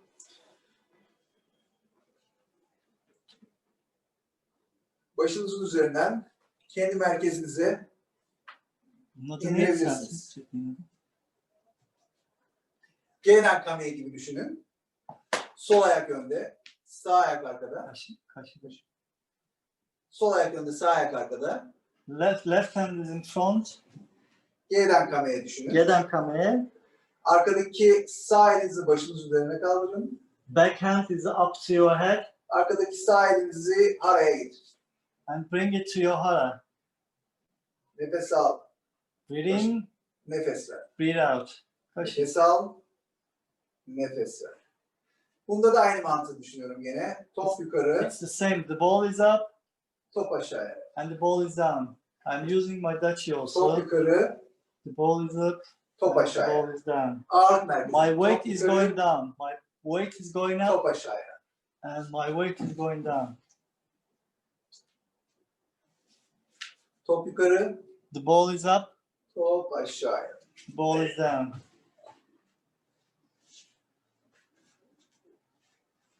Top yukarı. Center is up.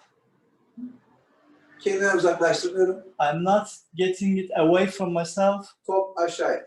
Ops. The ball is down. My weight is going down.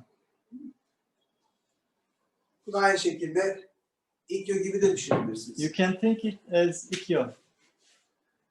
Top yukarı, Ball is up, my center is top up, aşağıya. and then down.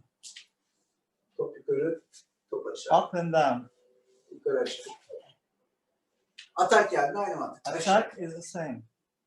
If sudden attack, 2, up and down. 3. Herhangi bir aletle geldiğinde With the weapon, top yukarı, top aşağı. Ağırlık merkezini düşün. the weight is up, Yukarı, and then my weight is going down. aşağı. Onun merkezine doğru gidiyorum. I'm going through his center, not away from his body. This is wrong. Onun kılıcını yönlendirmiyorum. Çünkü yönlendirdiğim an takip edecek.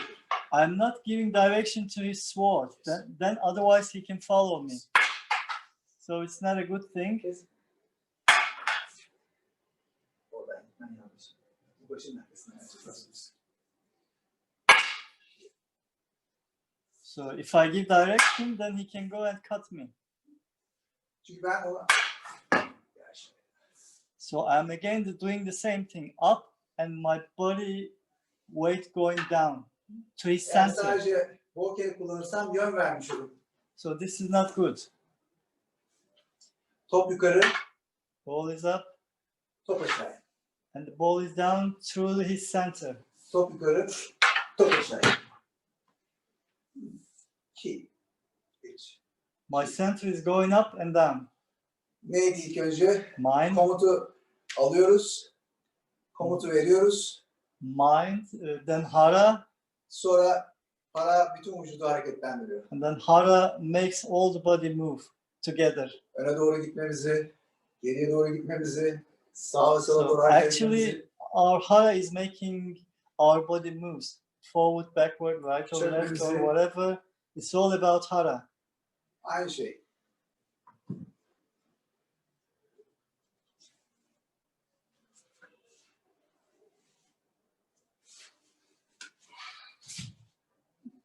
İleri geri. Forward, backward.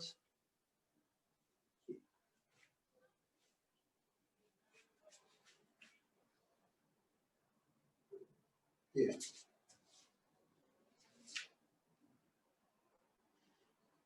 Kendi gerisi. Backward is backward. Forward.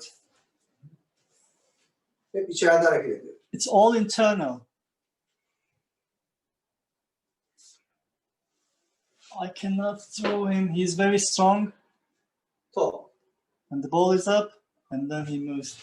Uzaktan tabii zoomlar çok zor buna. Yani dokunarak aslında savaş satlarında But, dokunmak but önemli. it's not easy to feel it through a long distance or with Zoom. You have to have a connection or you have to be in the physical touch. Hiç Otherwise- çalışmayan birisine fake gelebilir. Otherwise, it may be seems as a fake movement. O yüzden kontak kurmak So the kişilerle. contact or connection is important, or physical practice is important. Evet, izlemek de bir ders. Watching is okay to have an understanding, but in Benim order to make it a way to make it possible, we have to make a physical practice together. Teknolojiyi kullanabiliriz bunun için. Ama benim için eğitim dojo'nun içinde But the real instructional, real training is in the dojo. dokunmadan birbirimizi anlayamayız. So without touching, it's not easy to understand. Onun beni yani YouTube'da seyrederken birisi geliyor ve tekniği yapıyor. And we can watch from the YouTube or whatever the techniques, but in order to understand, really understand, you have to feel it. So you have to touch your partner and to make the technique. Ama birebir çalışmamızda onun ruh hali bana yansıyor. But one-to-one experience or practice, I can feel also or his spiritual or mind setting. Acaba aşağı doğru mu bastıracak, kendi geri Whether doğru he itecek, kendisine will doğru çekecek. he will be drawing me or push me or whatever what he wants to do. I don't know. Satranç gibi düşün. O da kendi taşını kullanıyor. It's like a chess. I don't know what his movement. So I just know that he's holding me, pushing back or forward or do another thing. Sonuçta strateji. So it's like a strategy. Ben de onun hareketine göre kendimi değiştiriyorum. So I'm acting myself or changing myself according to his movement. Tuttuğunda anlamaya çalışıyorum. So I'm trying to understand when he holds me, I understand what he wants to do. O yüzden Choate Sensei'nin dediği tekrar doğrulanıyor. Çünkü vücudu özgür bırakırsan rahat hareket edebilirsin. So Choate Sensei rightly states that if you make your mind and body free, then you can make the technique. Eğer temel teknikle bunu anlarsak hareket etmeyi, So if you can understand in the fundamentals, then we can do it in the more different bir techniques. süre sonra Choate Sensei gibi de hareket ederken aynı şeyleri yapabiliriz. Gelirken. So then we make a spontaneous movement.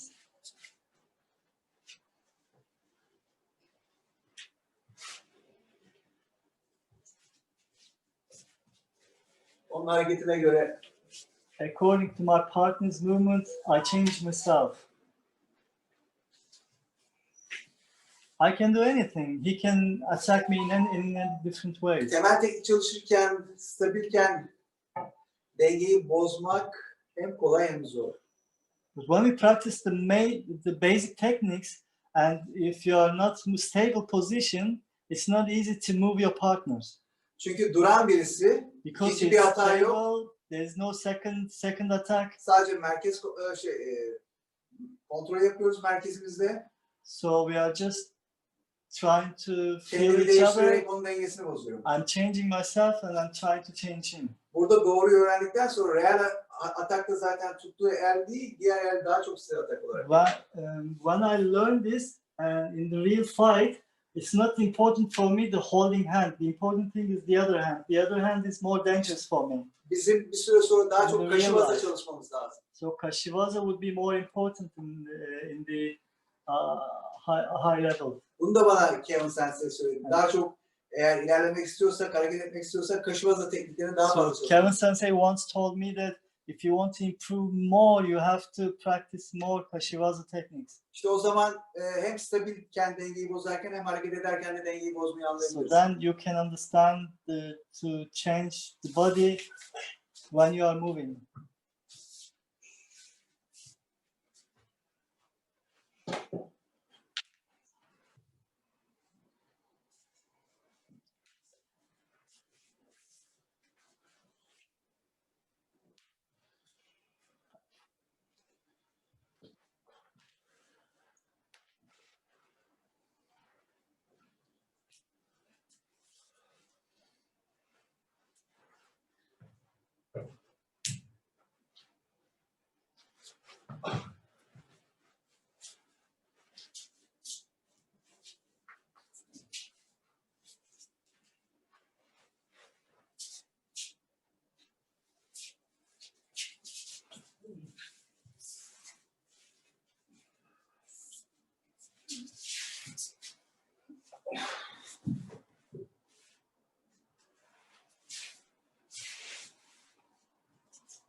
Dersimiz sonlandı. I think time is over.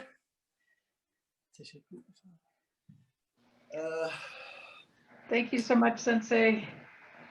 Thank you so much, everyone.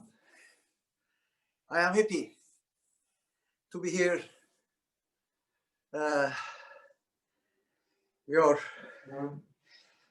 Yes. Yes. Umarım bu süreç biter, tekrar seminerlerde bir araya geliriz. I hope this pandemic is over soon and we come together again in the near future. Thank you. Thank you, Sensei. Ion Sensei, thank you very much for welcome. sharing with us today. Thank you for sharing with us some of the lessons and some of the feelings that you were able to take from Choate Sensei. It's a true pleasure to have you here. I do want to say your Zoom background is perfect. The wall behind you. Çok iyi gözün performansın.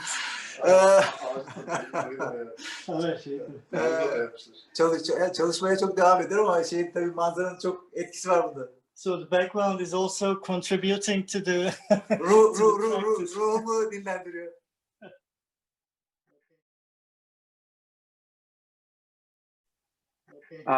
Thanks so much. So we see this morning we've seen already instructors from places that Kevin Sensei had been in Obninsk, Russia, outside of Moscow, and in Istanbul, Turkey. We see that Kevin Sensei's lessons transcend language and politics and international borders. And I'm delighted to have connections with his friends all over the world. Thank you to Aykan Ozdemir for translating today for Ayhan Sensei. You're welcome. Say hello to everyone. Be safe and healthy. And I should have said earlier, thank you, a big thanks to Andrei Petrov for translating for Oleg Ovcharenko Sensei. I neglected to thank him for pitching in with that. We're going to continue to move across the globe as we go from Moscow to Istanbul and now to the western coast of the United States to Seattle. Again, we're not taking a formal break. This is just in the true spirit of Kevin Sensei. We're going to continue to train all day long. We're going to have a lunch break, don't worry. But if you need to take a break, please do so on your own time off camera. But right now, I don't want to waste any more time before I introduce our next fabulous instructor. Up next is Lee Crawford Sensei. She's the chief instructor. She's the chief instructor at Aikido North Shore. She began her Aikido training in 1980 at the University of Wisconsin Aikido Club under the direction of Robin Cooper and John Stone Senseis. After relocating to Seattle in 1988, she became the assistant chief instructor for George Ledyard Sensei at Aikido Eastside in Bellevue. In 1995, Crawford Sensei opened Aikido North Shore in Kirkland, Washington. Crawford Sensei has trained extensively under the direct instructions of Saotomi Shihan and Hiroshi Ikeda Shihan, but she includes Kevin Choate Sensei and Patty Saotomi Sensei as strong influences on her Aikido. Please join me in welcoming Lee Crawford Sensei. Thank you. Thank you very much, Craig. Thank you. And I'm just really honored to be here. Thank you, Gary, for the invitation. And as Craig Sensei said, yes, between Kevin and Patty, outside of Saotomi Sensei and Ikeda Sensei, Kevin Sensei and Patty Sensei were the most influential teachers. They were fantastic at translating for me from not the physical language, not the technical language, but the physical language of Saotomi Sensei and Ikeda Sensei. So after receiving this invitation, I had this wonderful memory of one of the Boulder summer camps. It was probably early 2000s, and Kevin Sensei and Kei Sandacz Sensei and I were out in the garden at the Hotel Colorado, if you remember that, having a beer. And Kevin Sensei got on this whole roll about, wouldn't it be really cool if we could start like live streaming seminars and camps? Then people from all over the world would come and they could have subscriptions, they could be dojo members, from anywhere in the world, and they could come to any seminar. And I just have to smile now because he must have been psychic, because here we are, you know, with the pandemic and everybody changing how they're training, how they're doing Aikido. So it's a really, really fond memory of him. And the other, it was very fond memories thinking of what are the major influences that Kevin Sensei has on my Aikido. Boy, it is very difficult to sort what he's given me out because it's so integrated. But one of the exercises way back when he first came to the dojo was about sending your brain to different body parts or different parts of the room, and it's just such a prelude for what Ikeda Sensei is now doing in his intermittent classes. So as Craig mentioned, I opened in 1995, and soon after that, I asked Kevin Sensei to come to the dojo. Sensei, One quick moment. Can you come a little bit closer to the computer because it's a little hard to hear you? Okay, all right. Do I need to turn my volume up or I'm just too far away, do you think? I think it was just you were too far away a little bit. All right, I will, and then I will try to shout. I have somebody else in the dojo and I don't have my mask on, so I was trying to not, I will have to put my mask on later, but for the intro. So where I was going with this is probably the second year that Kevin Sensei came out, because he came out pretty much every year. He was teaching and going around the room, and I looked at him and I just asked him, "What are you doing?" And he looked at me as only Kevin can do with that little side look. And he paused, and then he just started talking. And he never stopped talking. He talked and talked and talked. And for years, we'd go home and he would be talking at home. He would talk through his showers. He would wake up in the morning and he was talking at the breakfast table of all the things he was thinking about just while he wasn't sleeping. But I asked him later, is that, you know, why did you open so much? Because it was just a wealth of information that just kept coming. And he said that nobody had ever asked him that question before. So I'm really thankful that for whatever reason, I asked him that question at that time. And he actually opened up and shared a tremendous amount of information to me, for me and the dojo, of course, but it just changed everything between him and I. So I'm really very, very thankful for that. So I've kind of tried to categorize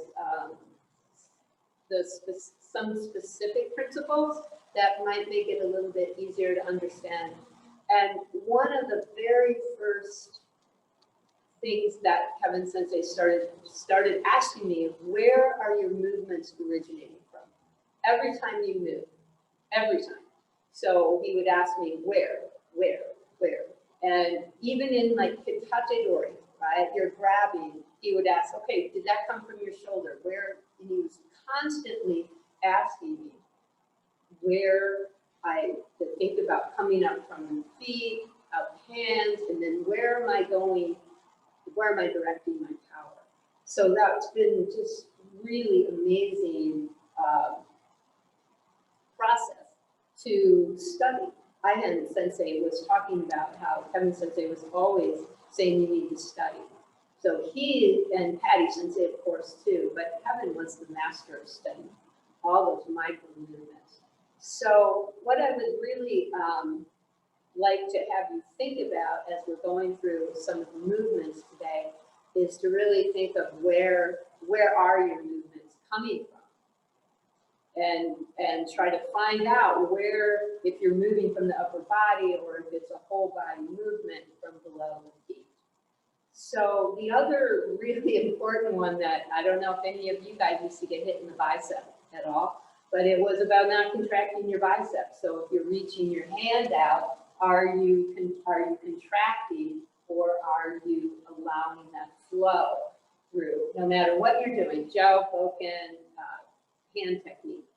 So those are some of the really underlying foundation. So I would like everybody to do this movement. I'm going to put my mask on because I'm going to have my dojo partner come, my student partner, life partner, come up and be on the mat with me. Okay. So I hope you can hear me okay. I'll try to shout. But this is going to be pretty much what we're going to work with now for the rest of the class, is that idea of making an orbit. So 3 feet in front of, 3 feet behind you, and then 3 feet behind your partner.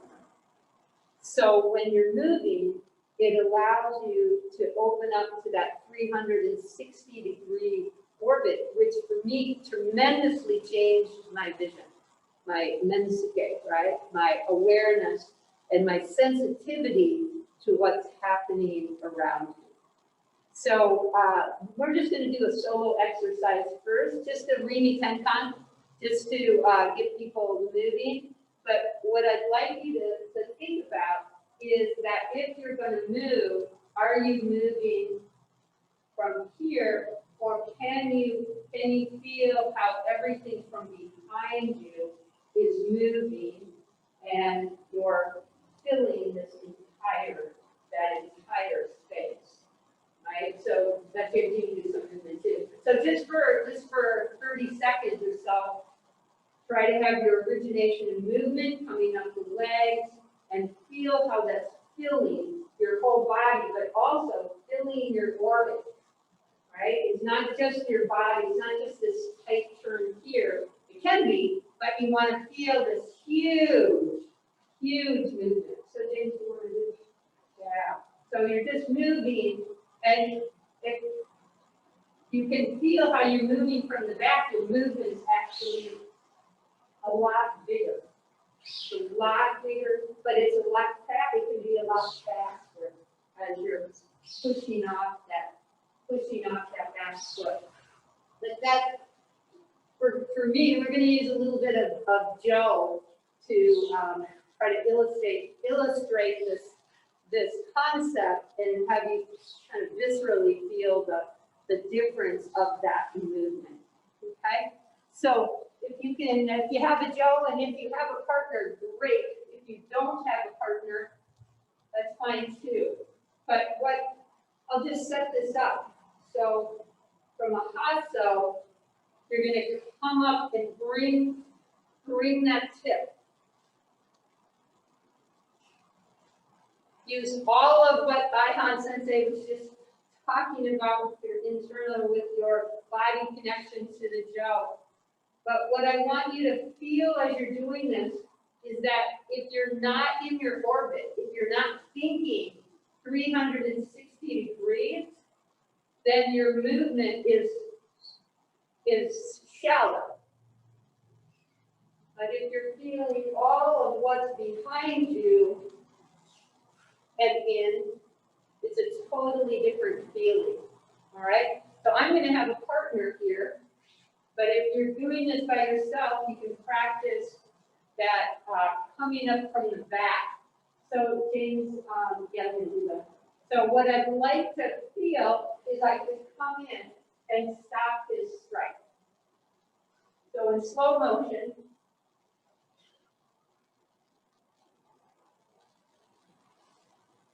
but not from here,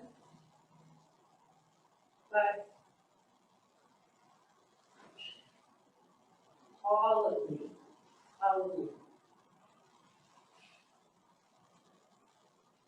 And you can, with the Joe, what's very nice is you can change sides.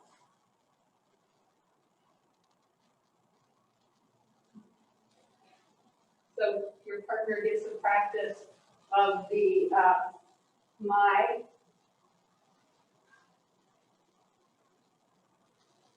But it's completely different feeling of coming in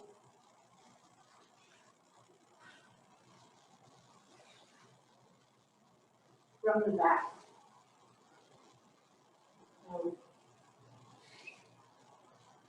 Trying to, let me see if I can do a little bit of an angle here, that not tight contraction, but full body movement, right? So just a few more, and I hope that you can, if you want to follow along at home, I'll give you a little bit of time. The same thing we can switch, if you're switching partners, if you're coming for your showman, make sure that you're not frontal either, right? So everything that you're doing is the orbit. I can come thinking 3 feet behind my partner that you can't see. Is that okay? That's right. That's good. That's right. Good. All right. So that feeling that I'm 3 feet behind 3 feet behind him. So that way, my movement is just as big if I'm doing this roll as I'm doing the other, right? But for me, it feels completely different to move spine to spine versus just front to front. Very, very, very different experiences. So in this sense of being able to fill your orbit, that can have more of a sense of being able to stop the strike because they're feeling you coming. Removing from the back of this is so killed. Right? So if we go to where you are. Yeah, good. So the timing of coming in or the timing of going back. You have to keep your same orbit even though you're stepping back.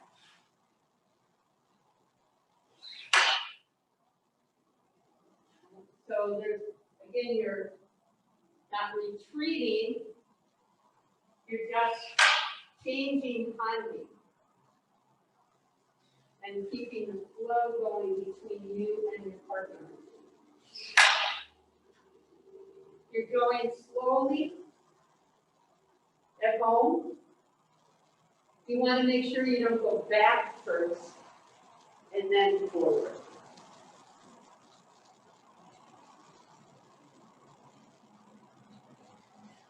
So as you're going back, your tip is coming forward.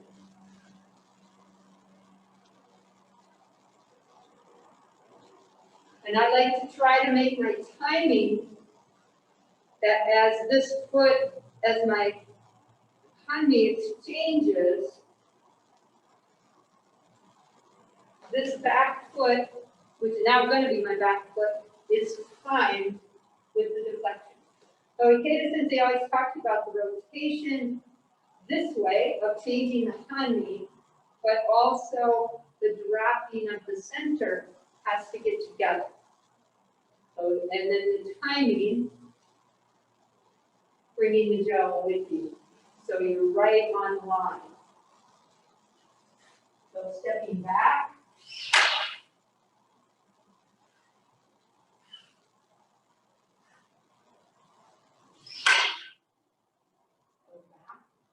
And if you are not retreating,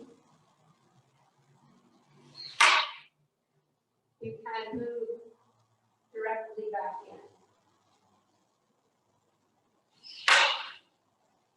And back in.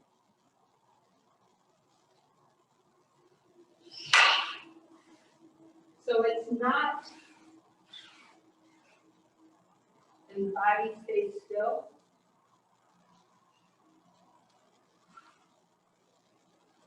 All of you. And again, from the back. Let's try a different angle, see if that makes a difference. And in. Right, and more. And in. So this ability to be able to work in that orbit changes the quality of your movement. So for me, it really changed a lot. And since we're not really doing hand techniques, so I'm going to try to show a little bit of some of the exercises using some Joes in a bit. But I find that this is probably one of the most helpful things as far as keeping my, especially years ago, it's like 20 years ago, where, the idea of looking down, that, your head's in the ground. No. Your head's up, your antenna's up. So you're able to track much more about not just yourself, but your surroundings. So now from same idea. James, I should go back there, yeah, okay. So into we'll change direction here in a second, but again, hip, hip into the solar plexus.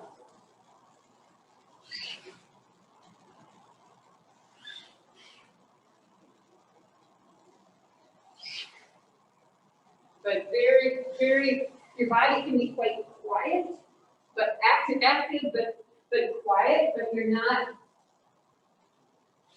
being tight, originating that movement from below your feet, staying flexible.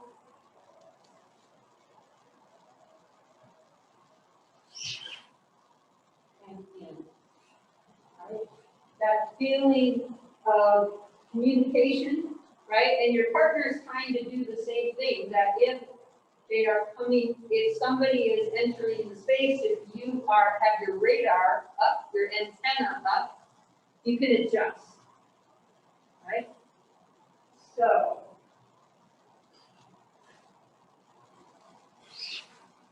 right?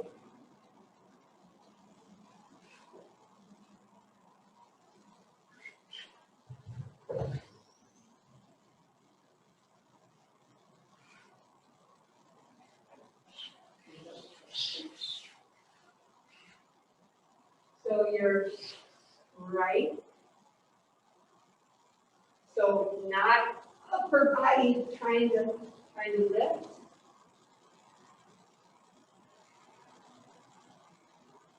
And then from below the feet.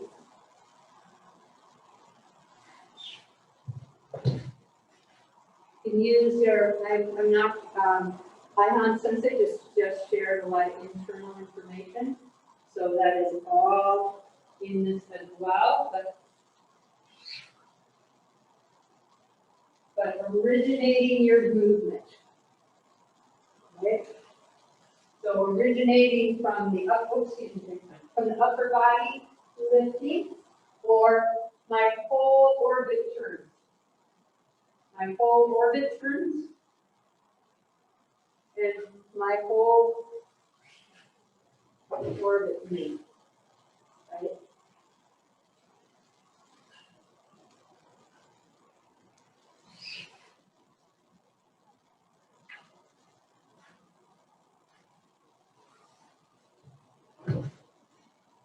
This whole feeling of everything's moving. Let's do one more thing. You can do both sides. I only was doing one side. You can do the other side as well. The nice thing about Joe, both sides. Careful with not getting Joe in the face here.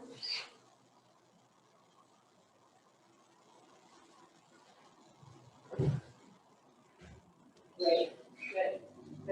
So what I'd like to do just for a few minutes is to go back, if you are following along, just to review what we've just done. Coming in, pretty much you can stay on the line if you have the time, if you have the spacing and the time. In, moving from the back. And then stepping back, getting that rotation. Always freedom through the feet.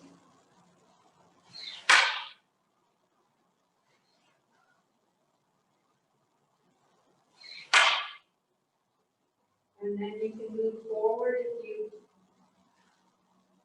have your balance correct. Okay. And off to the side.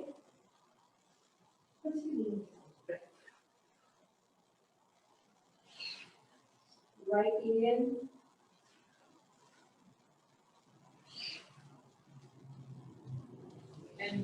partner gives the opening. Lifting from below the feet and moving from the back of the organ.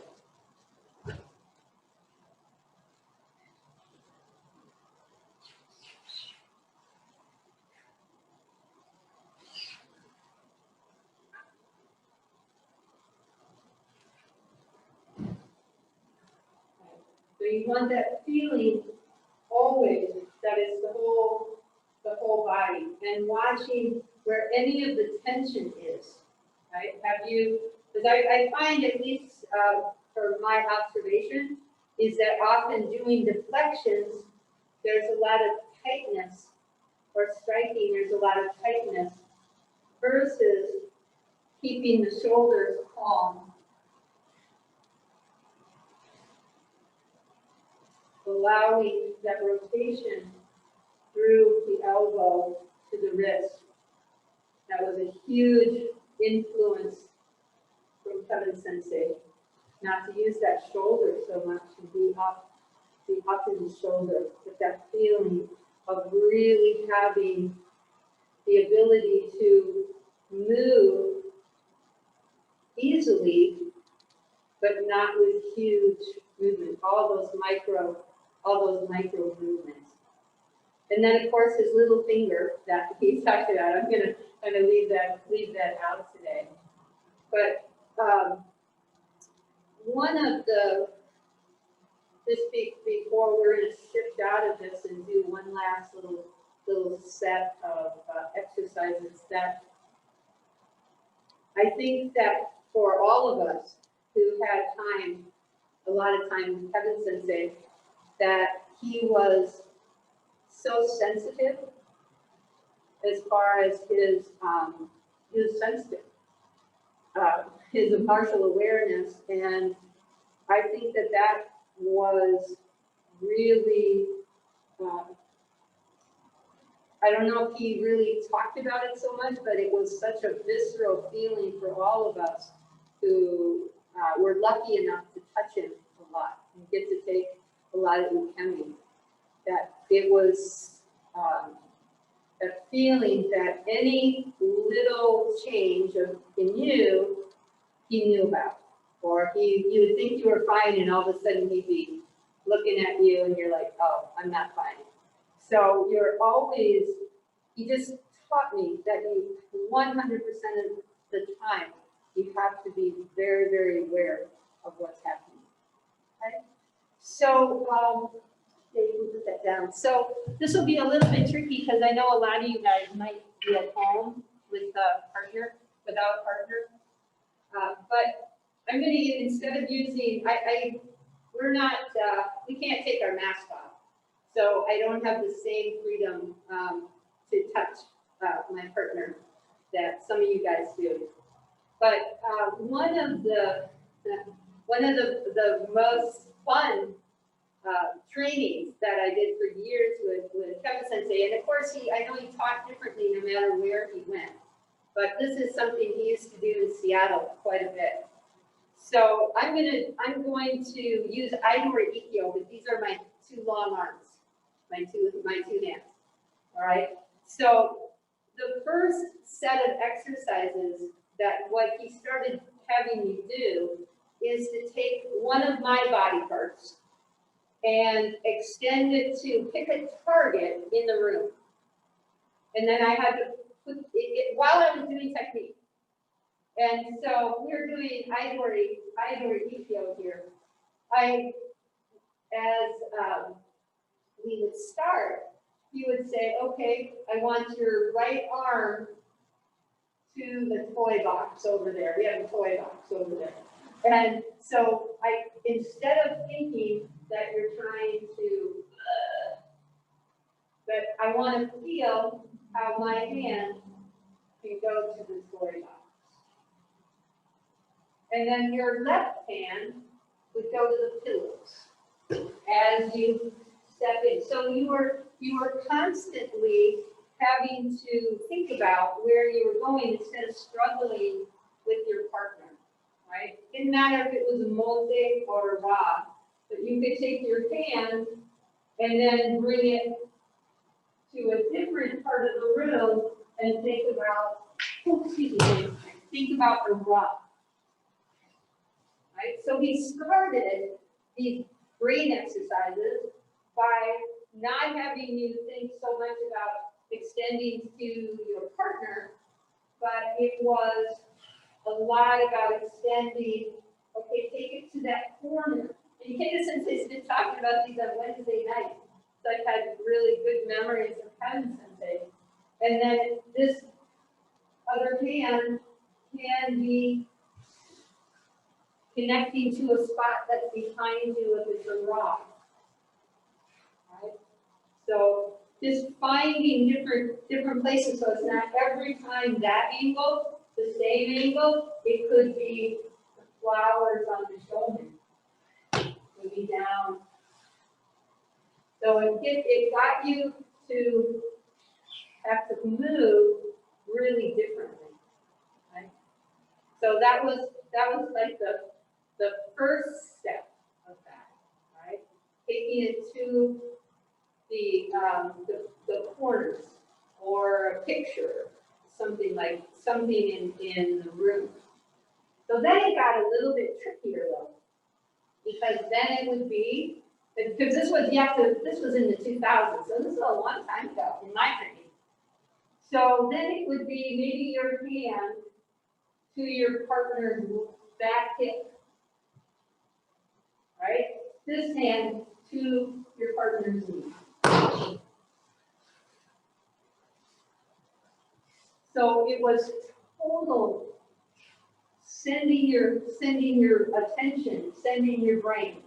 Right? You can, if you're at home, if you have a partner, you just start playing. That was the fun part, because you just start playing and you can get really bizarre, right? Like your big toe to their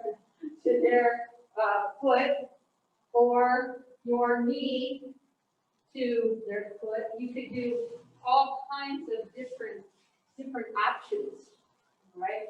And then as uke, it was really interesting then to have to, because the other part of that as ukemi was to try to sense where that spiral went. Did they really?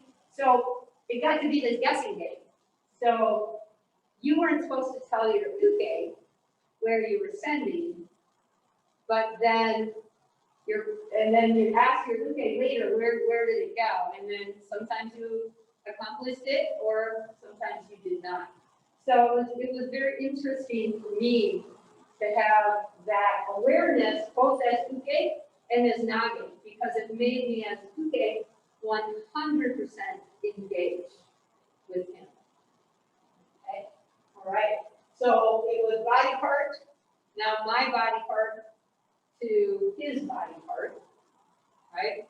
And then you could have all kinds of combinations of one hand go to someplace in the room, the other hand go to someplace in the body. So it was very, very, for me, it was really fun. It was really fun. So let's do, yeah, sure, let's do. So if you want to change techniques, you can look at Shiv on Nage coming up and feeling, can you initially, you want the tip to go out and your hand down, can you now take it to the knee, can you take it to the tailbone? So you can start to have all these different combinations of what you're doing. Okay, one more thing. You want to think about your body part to their body part, and yeah. So I don't know if it for you guys who have been doing a lot of Choate Sensei's internal. If you had this experience with Kevin Sensei before you started those, and I don't know if this was just something he did in Seattle, but he did it all the time. for years when he came. So for me, it was a very, very fun experience. So then, taking it from the actual body movement here, he brought it into the weapons training. Okay, so when we would do, can you get your both hands, okay?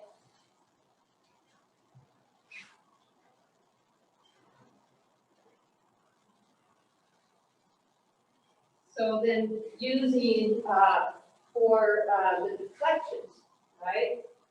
That as coming in, so coming in, being able to, instead of just thinking about the sword, that feeling of can you send into the partner's body. So from here, can you now row in to feel that connection down, right? So you're taking the partner's balance. Aikido Sensei, again, these are all the things Aikido Sensei is talking about. So this was way back in trying to feel the connection between myself and my partner, but being very, very accurate, very, very specific about what I wanted to do with my weapon, instead of just smacking somebody's weapon out of the way. So can you do so coming in for the connection, being able to feel that you can take somebody's, come back, take somebody's balance.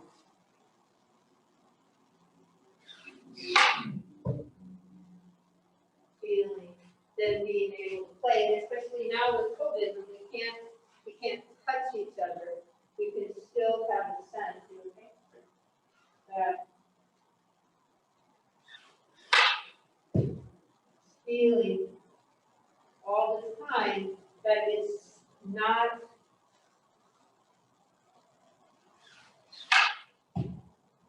dead movement.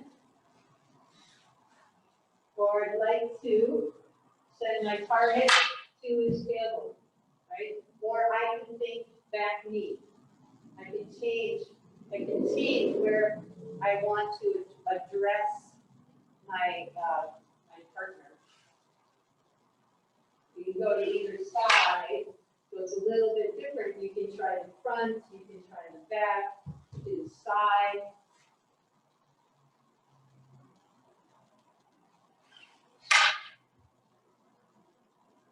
But being really very, very specific. Very specific.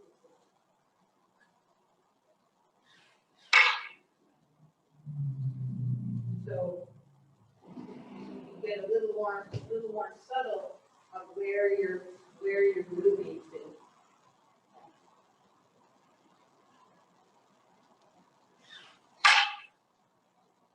And again, a little more contact with that feeling of whole body.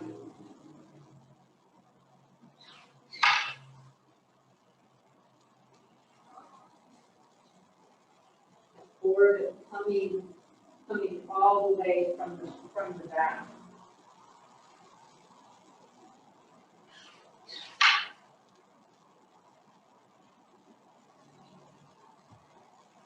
Feel the whole body, whole body moving.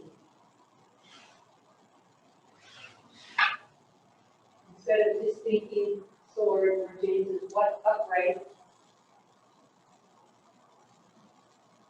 And you feel the whole body connection.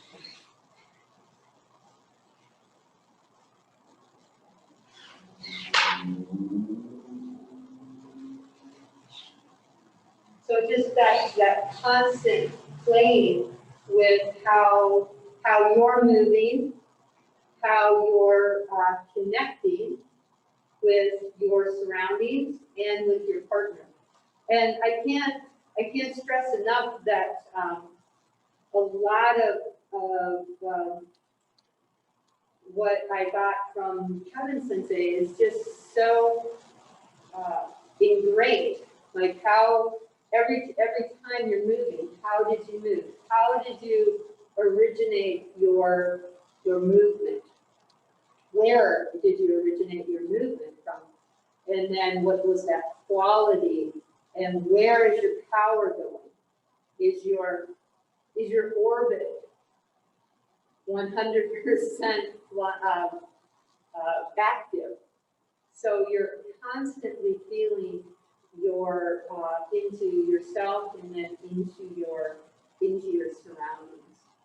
So thank you very much for, I thought in the email we're supposed to go for 45 minutes and with a little bit of discussion afterwards. Is that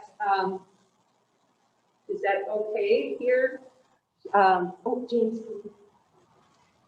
Sure. Kate, yeah. Yeah, it's up to you. You can go the full time. You can stop and have questions, however you like. Okay, well, yeah, I guess I kind of planned on having, if anybody had any questions, if not, that's fine, we can go to lunch too. A lot of what I got from Kevin Sensei, it's so partner enriched. So it's a little bit harder for me to demonstrate some of what I would really love to share with Skip. So I tried to get some of the background at least. So No, this is great. This is really, really good. There was no questions in the chat great. at the moment. Okay, that's fine. There's lots of good comments though, so please take a look. There's lots of good comments. And Craig, I'll pass it over to you then. Okay, yeah, thank you guys.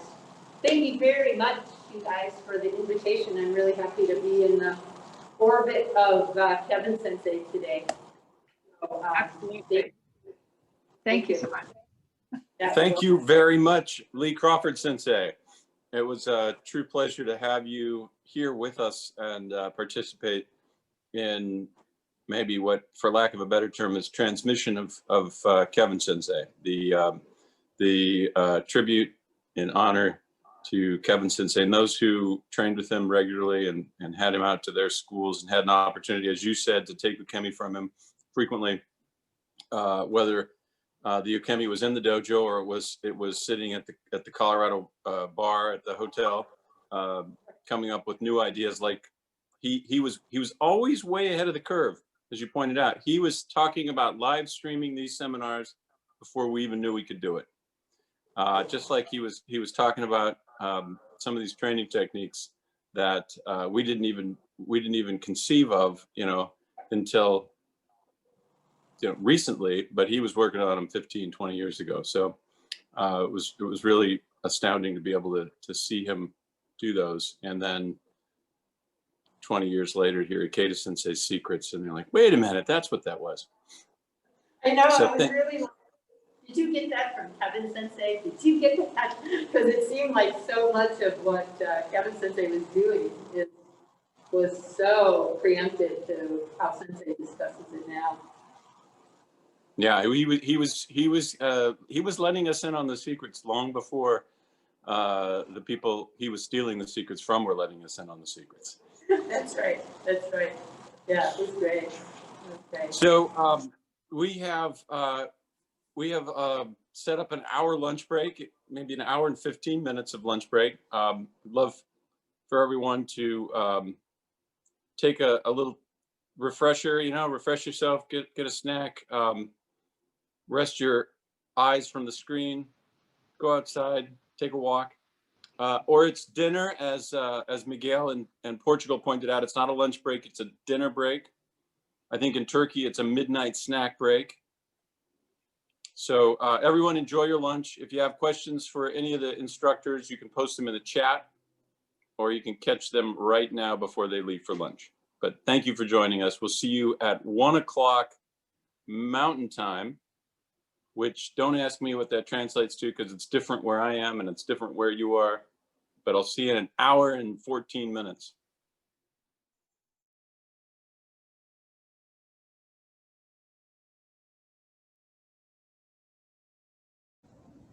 Well, the next instructor is one of my oldest Aikido friends. And I don't mean her age. Why do you say that? I have to What stand. I mean is that she was one of the first people I met when I started Aikido. I started Aikido at the University of Chicago, and at the University of Chicago Aikido Club, and Kay was already there training. She's been training Aikido since 1987, and she's been training in Naka Dojo since their doors opened in 1992. She currently holds the rank of 5th degree black belt through ASU. Through consistent study and frequent attendance at seminars and camps, Sandacz Sensei looks for the simple, natural movements underlying the principles of sound technique, as she believes Aikido is available for everyone.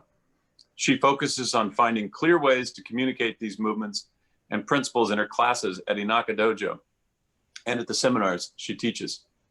I can tell you that Choate Sensei loved Kay. She was an associate member of the Chicago Aikikai for many years and would come up and train on Saturdays. And he always brought a smile. She always brought a smile to Choate Sensei's face.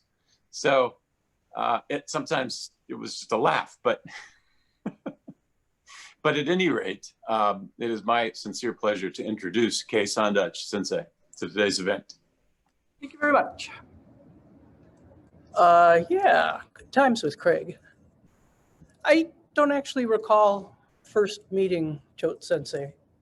He was always just part of the Aikido universe because I started at the University of Chicago.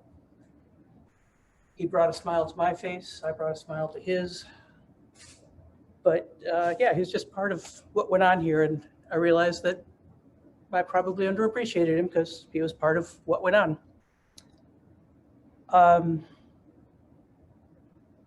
I have to say, before we start class, Choate Sensei is not responsible for any of what I'm about to try and show you. I don't know if he'd like it or not, but I didn't get it from him, unlike so much that we saw this morning. He did, though, show me that it was perfectly fine to offer a work in progress, show what you're working on rather than some finished product. And this is definitely a work in progress. And I hope you'll play along. I have to say, too, teaching, like Aikido, builds on a feedback loop among participants. It would be really helpful to me if you worked along with what I'm doing, and if you left your video on, if you're working along with what I'm doing, so that I can see where I fouled up my explanations, or something could be clearer, or gosh, I'm on the wrong tack entirely. That would be very helpful. With that said, let's grab Boken.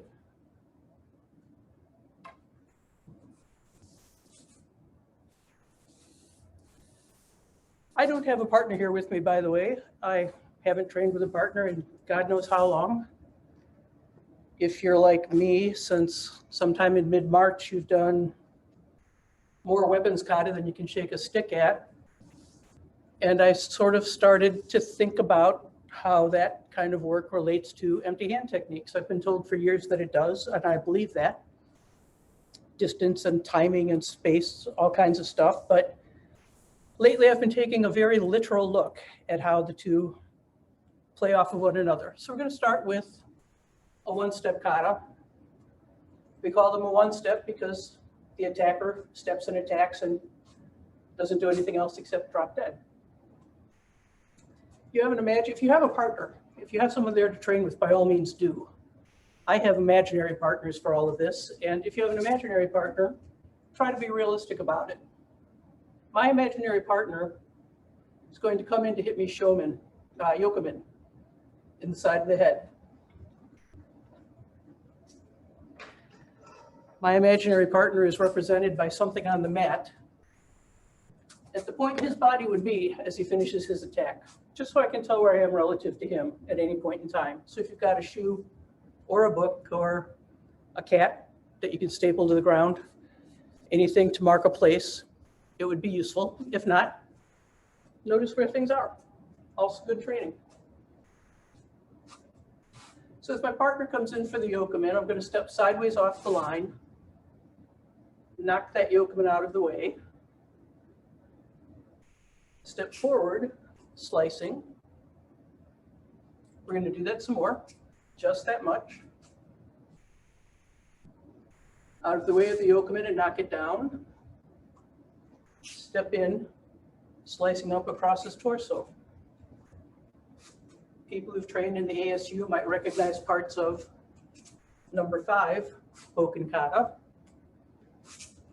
And I stole it from that, indeed. Keep on doing that a bit if you would.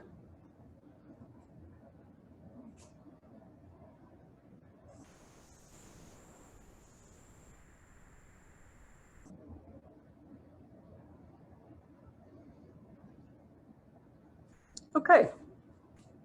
People have that down pretty well. Unlike number 5 Boken Kata, after I slice up, because my partner only took one step, I'm going to step on through and hidden shomen, winning the kata.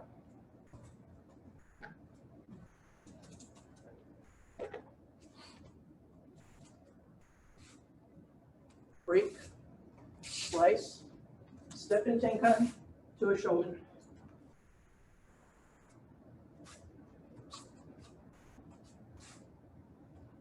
Break, slice, shomen. And if you'd continue doing that, please.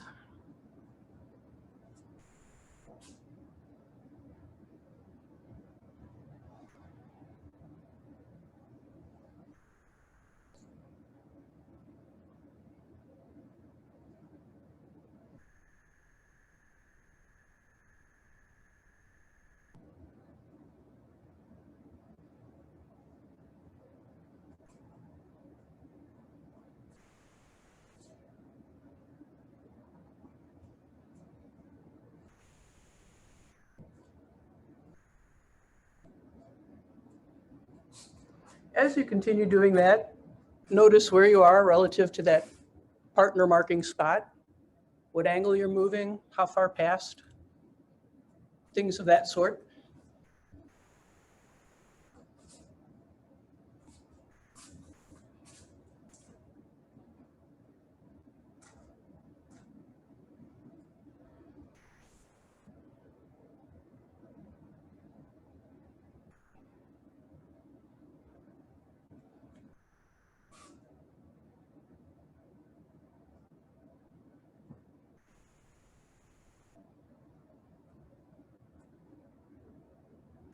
Okay, it's looking very good. People are moving in all the right ways. Put your boken down. Use an imaginary boken to execute the same kata. Break, slice, shomen. Imaginary boken though.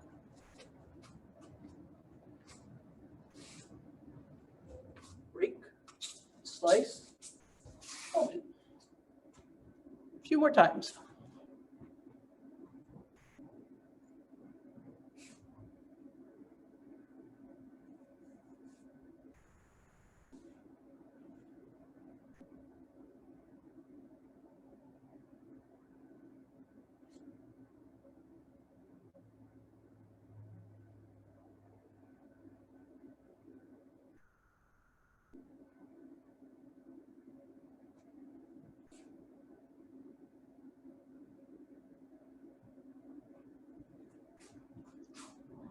Rob and Karen, you can still do this with each other. Imaginary boken doesn't have to set you back to an imaginary partner.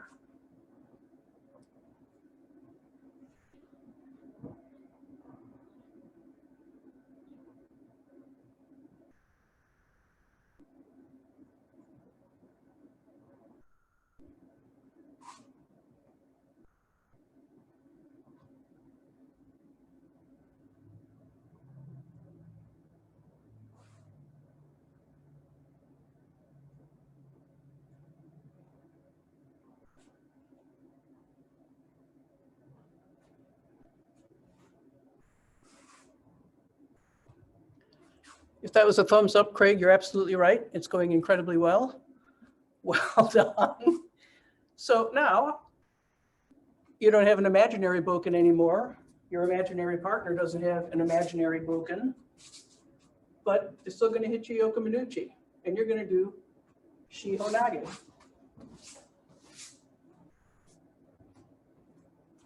Yoka Minuchi, Shihonage, with your imaginary partner or your real partner if you've got one. Don't give up on a real partner ever. If you would, please. Shihonage from Yoka Minuchi.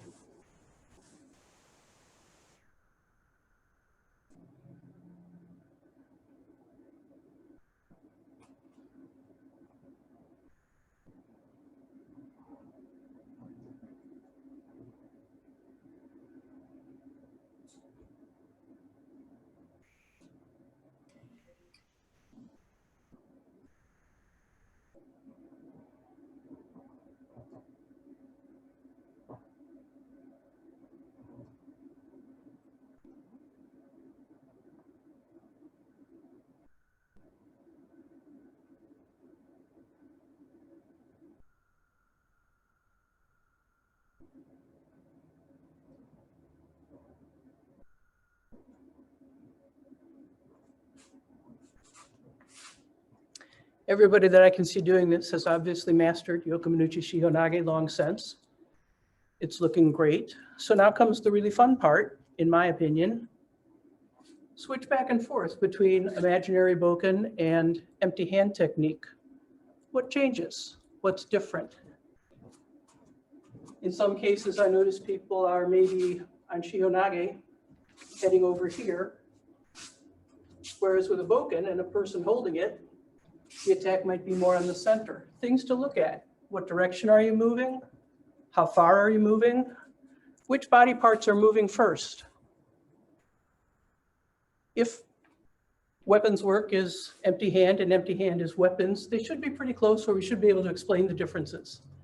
So you're on your own for a little bit of exploration, switching between Yoka Minuchi Shihonage and weird boken kata that we just learned, trying to figure out if you're doing the same thing with your basic body functions, your hips, your arms, your legs. Pay attention, explore a bit.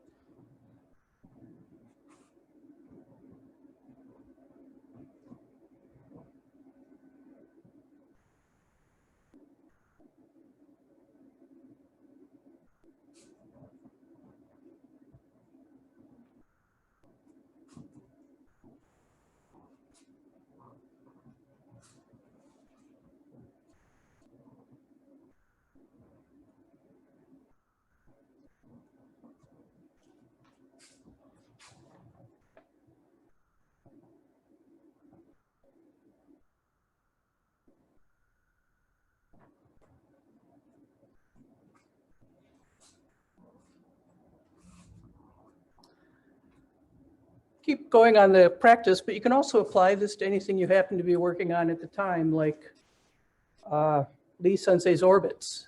If there are orbits in empty hand, probably there should be orbits in your weapons technique, or Ihan Sensei's internals. He was showing a very clear relevance of one to the other, and is that sort of thing there in your technique if you're working on it. If you don't have it in either technique, then no comparison.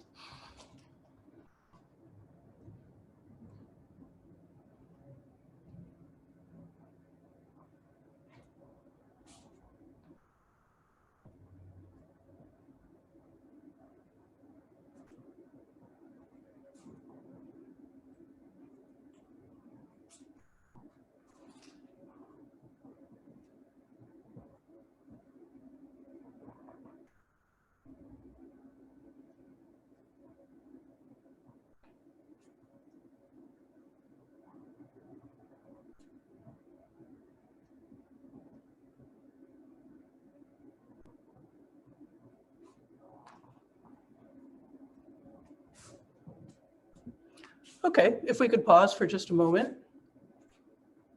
Things I noticed when I started doing this, when I have a boken, I step, gather together, and step again. When I don't have a boken, I'm just in and around. Probably because a boken is much longer than my empty hands, and in order to get the useful part of it at my partner's head, I had to make more distance. It seems to me that's a perfectly acceptable sort of change. Your mileage may vary. The other problem, I actually had some live people, this was all in my head for a while, but I actually got some live people doing it. And invariably with the boken, we would get to here and turn that way. No, no, no, said I, that isn't Shihonage. And it isn't. But that doesn't mean it's not a perfectly valid sword technique, and there's a perfectly valid open hand technique behind it as well. I've thought of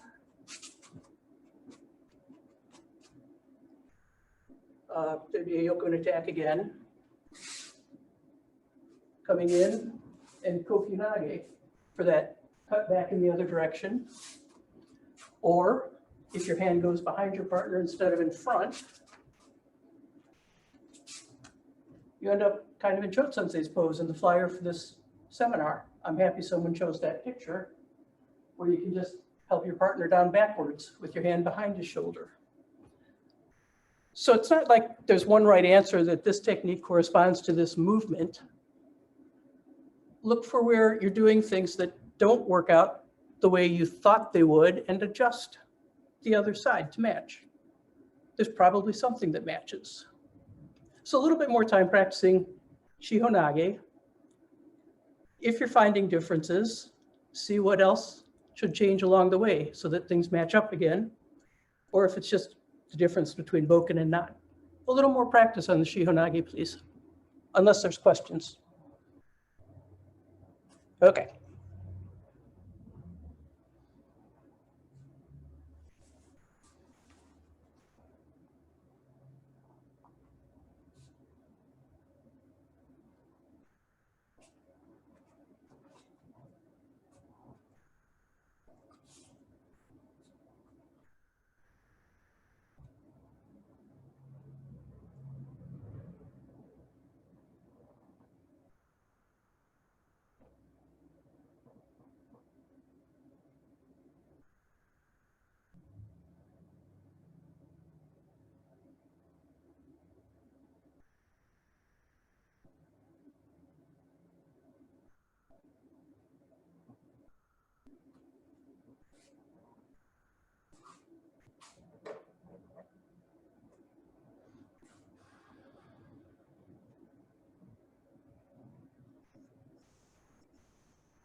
Okay, just a general thumbs up if you're finding things that are worth looking at further, or if you're doing everything just fine. Okay, let's take a look at another one-step kata, back to boken time.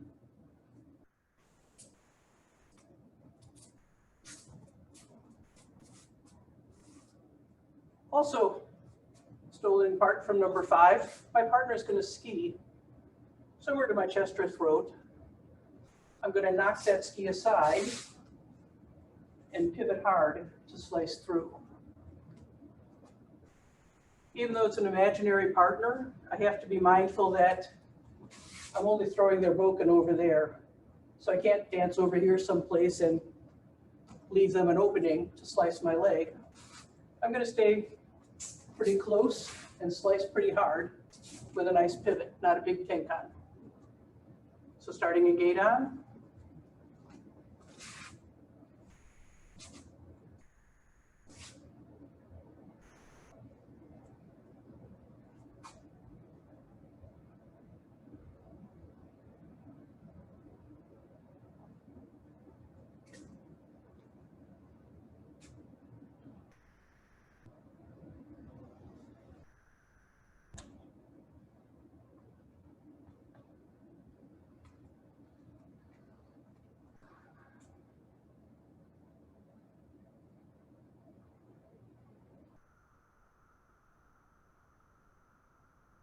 Rob, enter on the other side, please.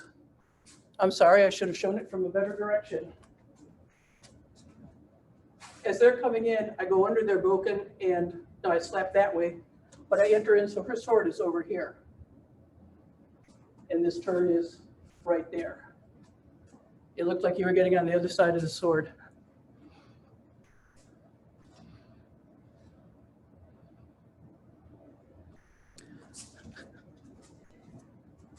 It might be a lack of distance, Rob. You've got the right idea and you're just not killing her as thoroughly as I'd like.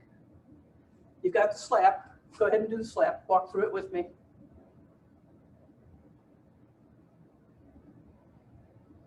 I've just slapped her boken that way.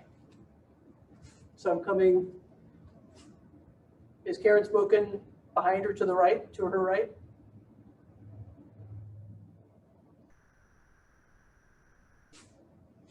Good, excellent. Now left foot steps in, right next to her. Right next to her, further in and closer to her. And this cut is across her throat with a pivot. You can go over her head if you don't want to actually slice her. Yes. Yes, yes, yes, thank you.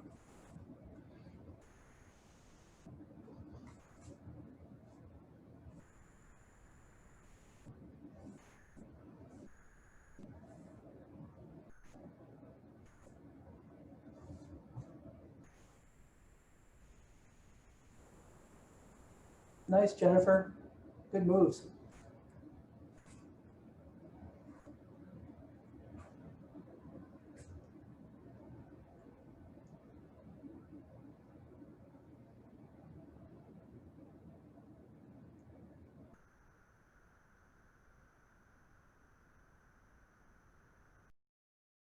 Gary, you've got a lovely entry, but you need to get rid of the enemy's boken just a little bit better. If I come in like this, their boken is right in front of me and I'm leaving a bit of an opening. I'm slapping, kind of covering their arms so they're not going to lift it up in a hurry while I step and slice.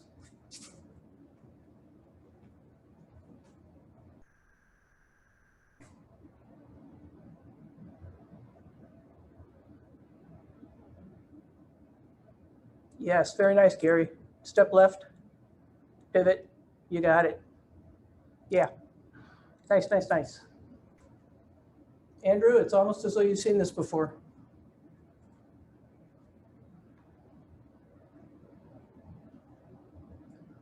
All of the head and shoulders look great on that, Craig. I'm assuming that every bit I can't see is also just great.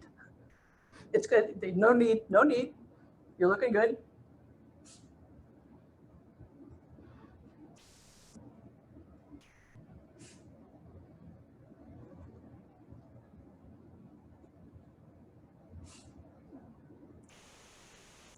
Okay, people have got the basic movements down. It's time for imaginary boken.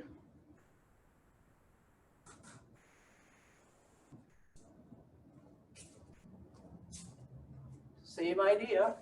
Smack, enter, pivot. Smack, enter, pivot. Good hips on the pivot. It's a nice arimi. Smack, enter, pivot.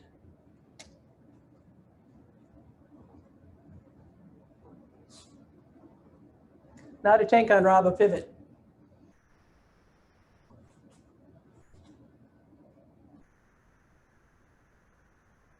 Please, Sensei, you do me proud.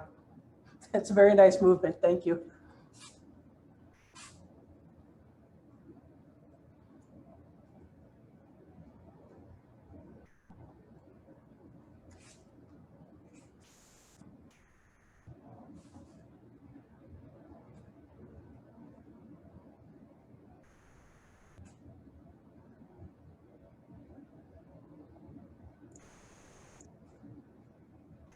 Jen, you've got nice movement. Are you starting with your sword on the right side, Gaydon? Okay, I'm never sure with Zoom. Yeah, nice. Yes, yes, yes, very nice, Jennifer.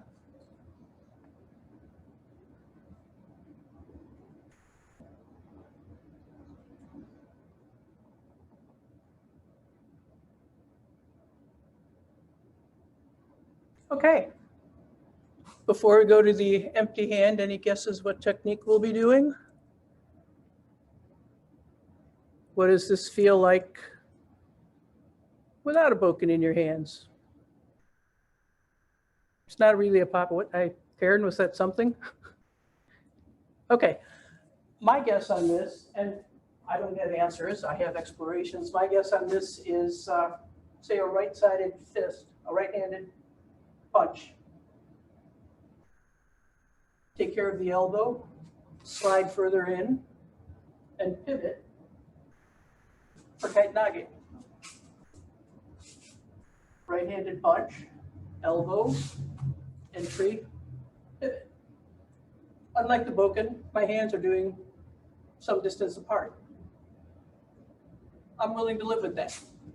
You can play with other things if they come to mind as more appropriate to the kata, or change the kata to match more what you're thinking this is doing, but try an empty hand kaitanage, if you would, from a right side ski to the face or chest.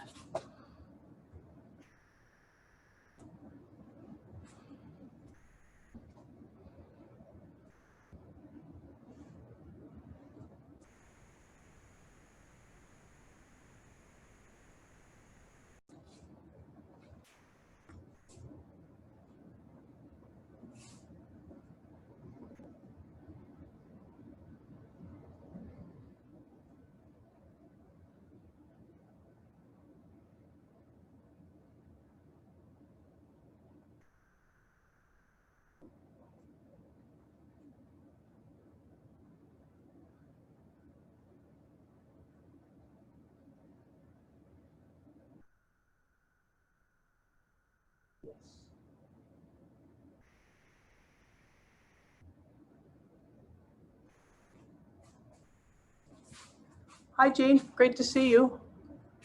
That's looking very good. I'm not entirely sure what the very last bit is, but if it's working for you, I say keep doing it.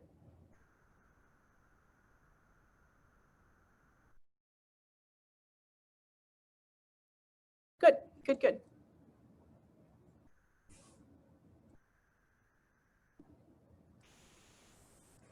Karen, that was a lovely kaitanage. Try getting his arm down a little sooner, like before you're next to him. Get his arm down before you move in and see if it works differently. Again, you're looking at which body parts. Yes, Karen, that was beautiful. Which body parts are moving when? And at this point, it looks like everybody's figured out their feet and hands. So go ahead and alternate between empty hand, imaginary boken, boken if you like, and see what differences there are and whether this kata and this technique, the way you perform it, correspond, or what things you might want to clean up in either.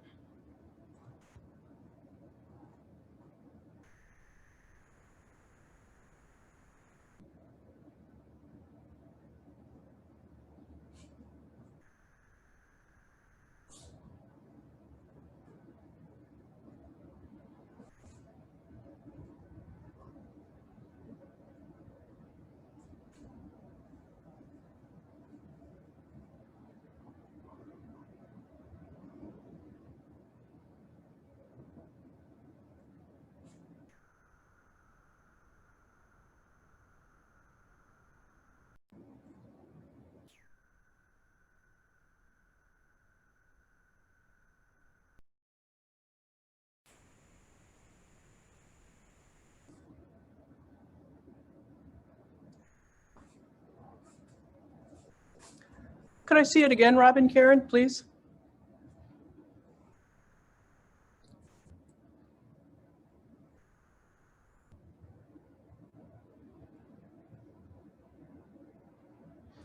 You should be knocking your boken the other way.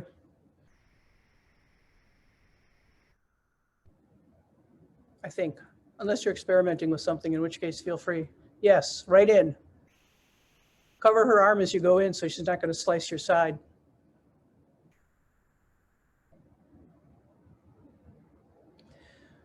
If there weren't a couch behind you, would you be knocking her boken further behind her?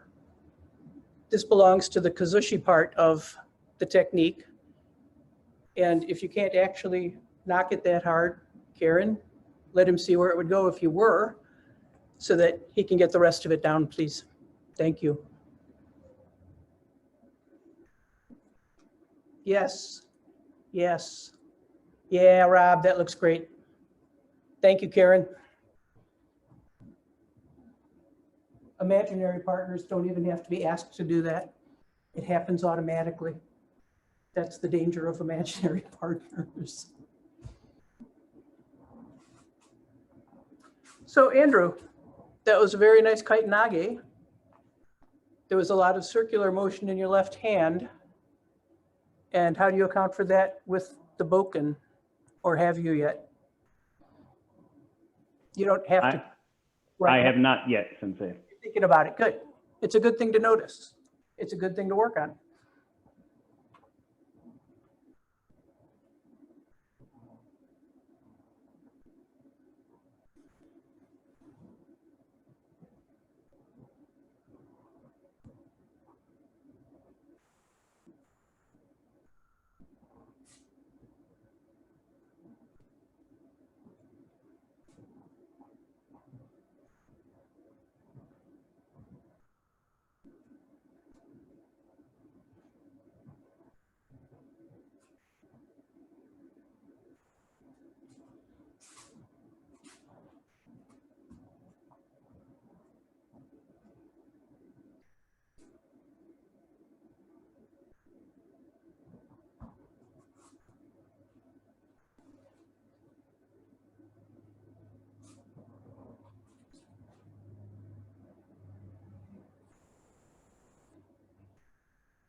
Okay, everybody's doing okay with this? Frustration levels are just as high as they should be? Not any higher? Good. I'm going to do another little one step with a boken.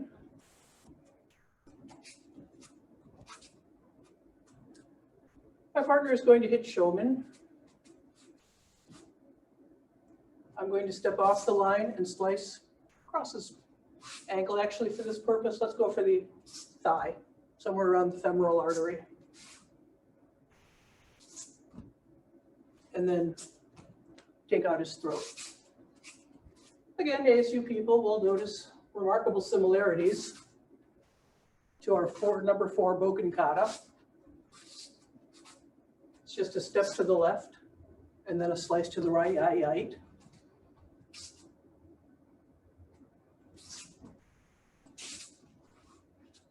Give that a shot or keep going. And Rob and Karen, if you want to do it with the attacker hitting showman, that's fine too. Or do it independently if you'd rather.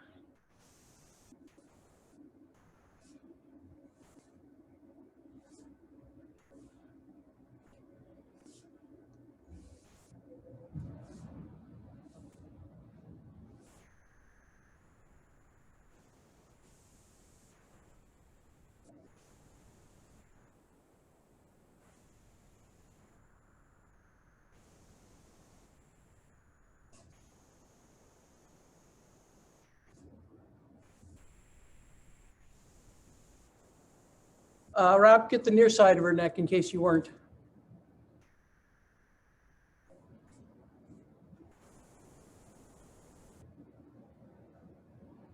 Gary, beautiful. You're scaring me. I'm not even close and you're scaring me. Craig, very nice. Good feet, good hands.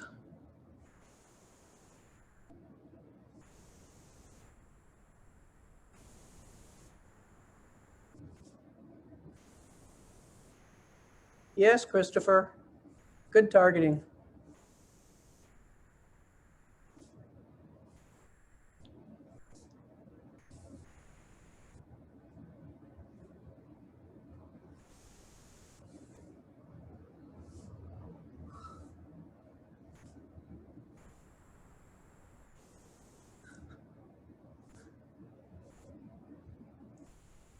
Very smooth, Andrew, and right on target indeed.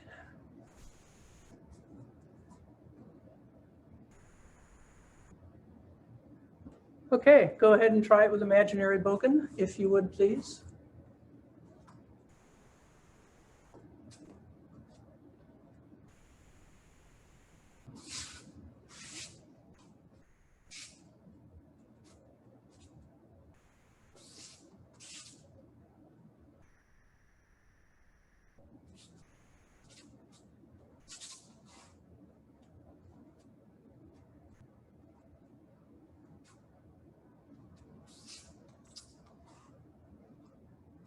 Keep going. Yes, yes, yes.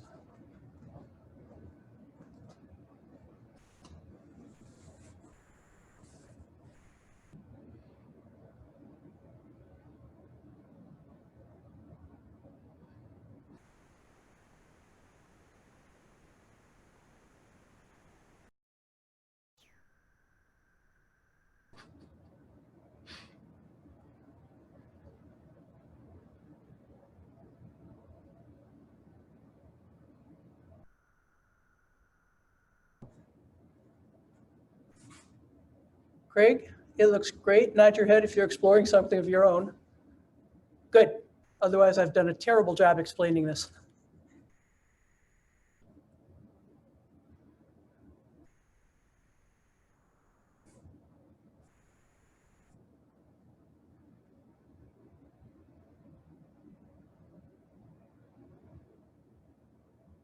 Okay, everybody's pretty comfortable with the way this is going?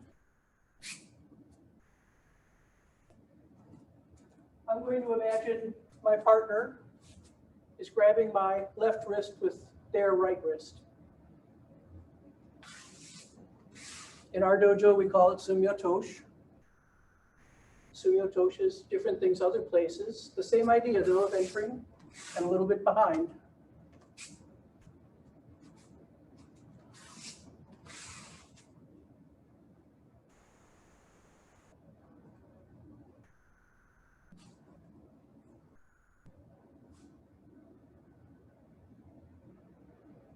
Christopher, keep the hand low. You've got the feet going great, but remember what you were doing with your Boken.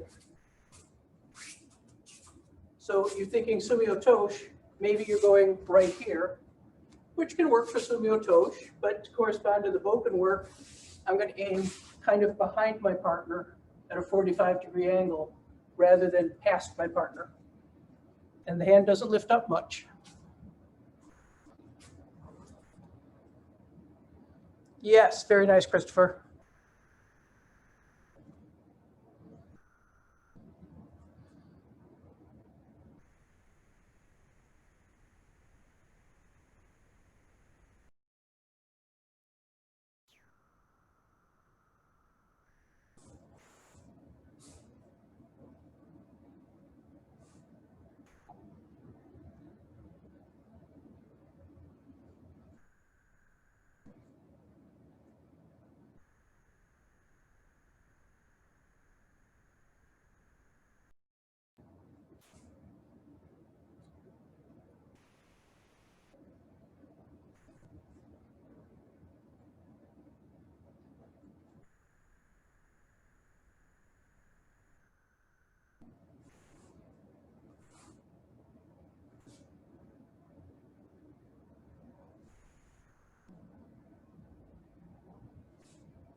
Okay, not so much time on that one, and I apologize, but same Boken kata in mind. This time my imaginary partner is grabbing my left wrist with his left wrist. Same basic movement, but if you're imagining a kosadori grab, this is actually ikkyo rather than Sumio Tosh. Try it as Sumio Tosh, try it as ikkyo, try it as the Boken kata with an imaginary Boken. What differences show up? What should show up?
Okay, we've got a few minutes remaining if we care to. So for review, either go over the techniques we've done, and some of you are already doing that, or if you're more focused on the process than the individual techniques we've done, you can work from that same number 5 start with the sweep up until you can get to Kodagaishi. Do the next step of the weapons kata and get it to work like empty hand kotegaish if you want the challenge of the process. Otherwise, reviewing what we've done and how it fits together for a few minutes as a review would be great.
How's it going, Kathy? It looks like you've got things going on there. Feeling good about it? Okay, keep at.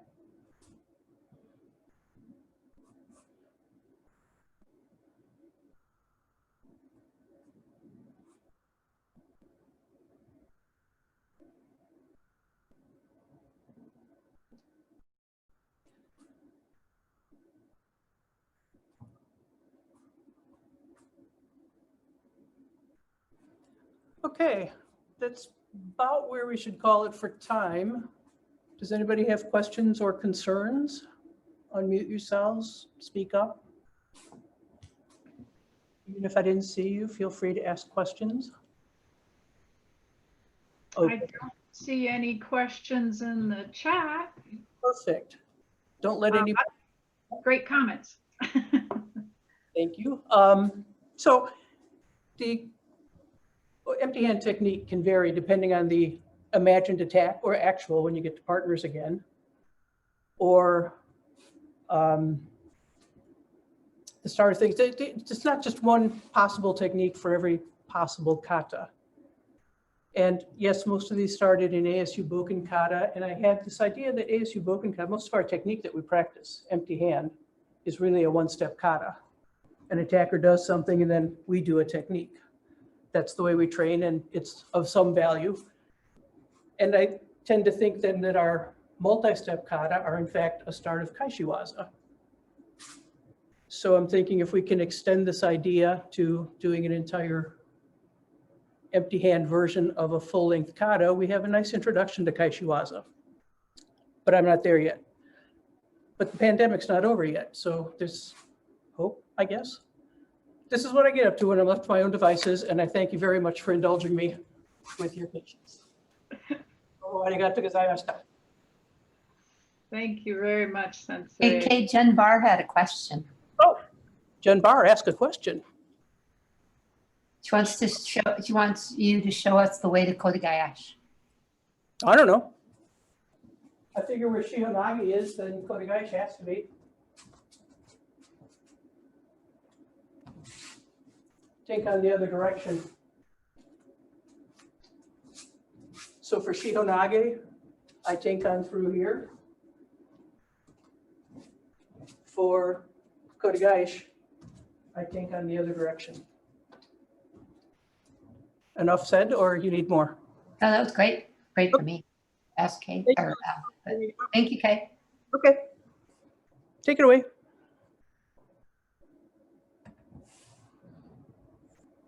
Okay, just a second.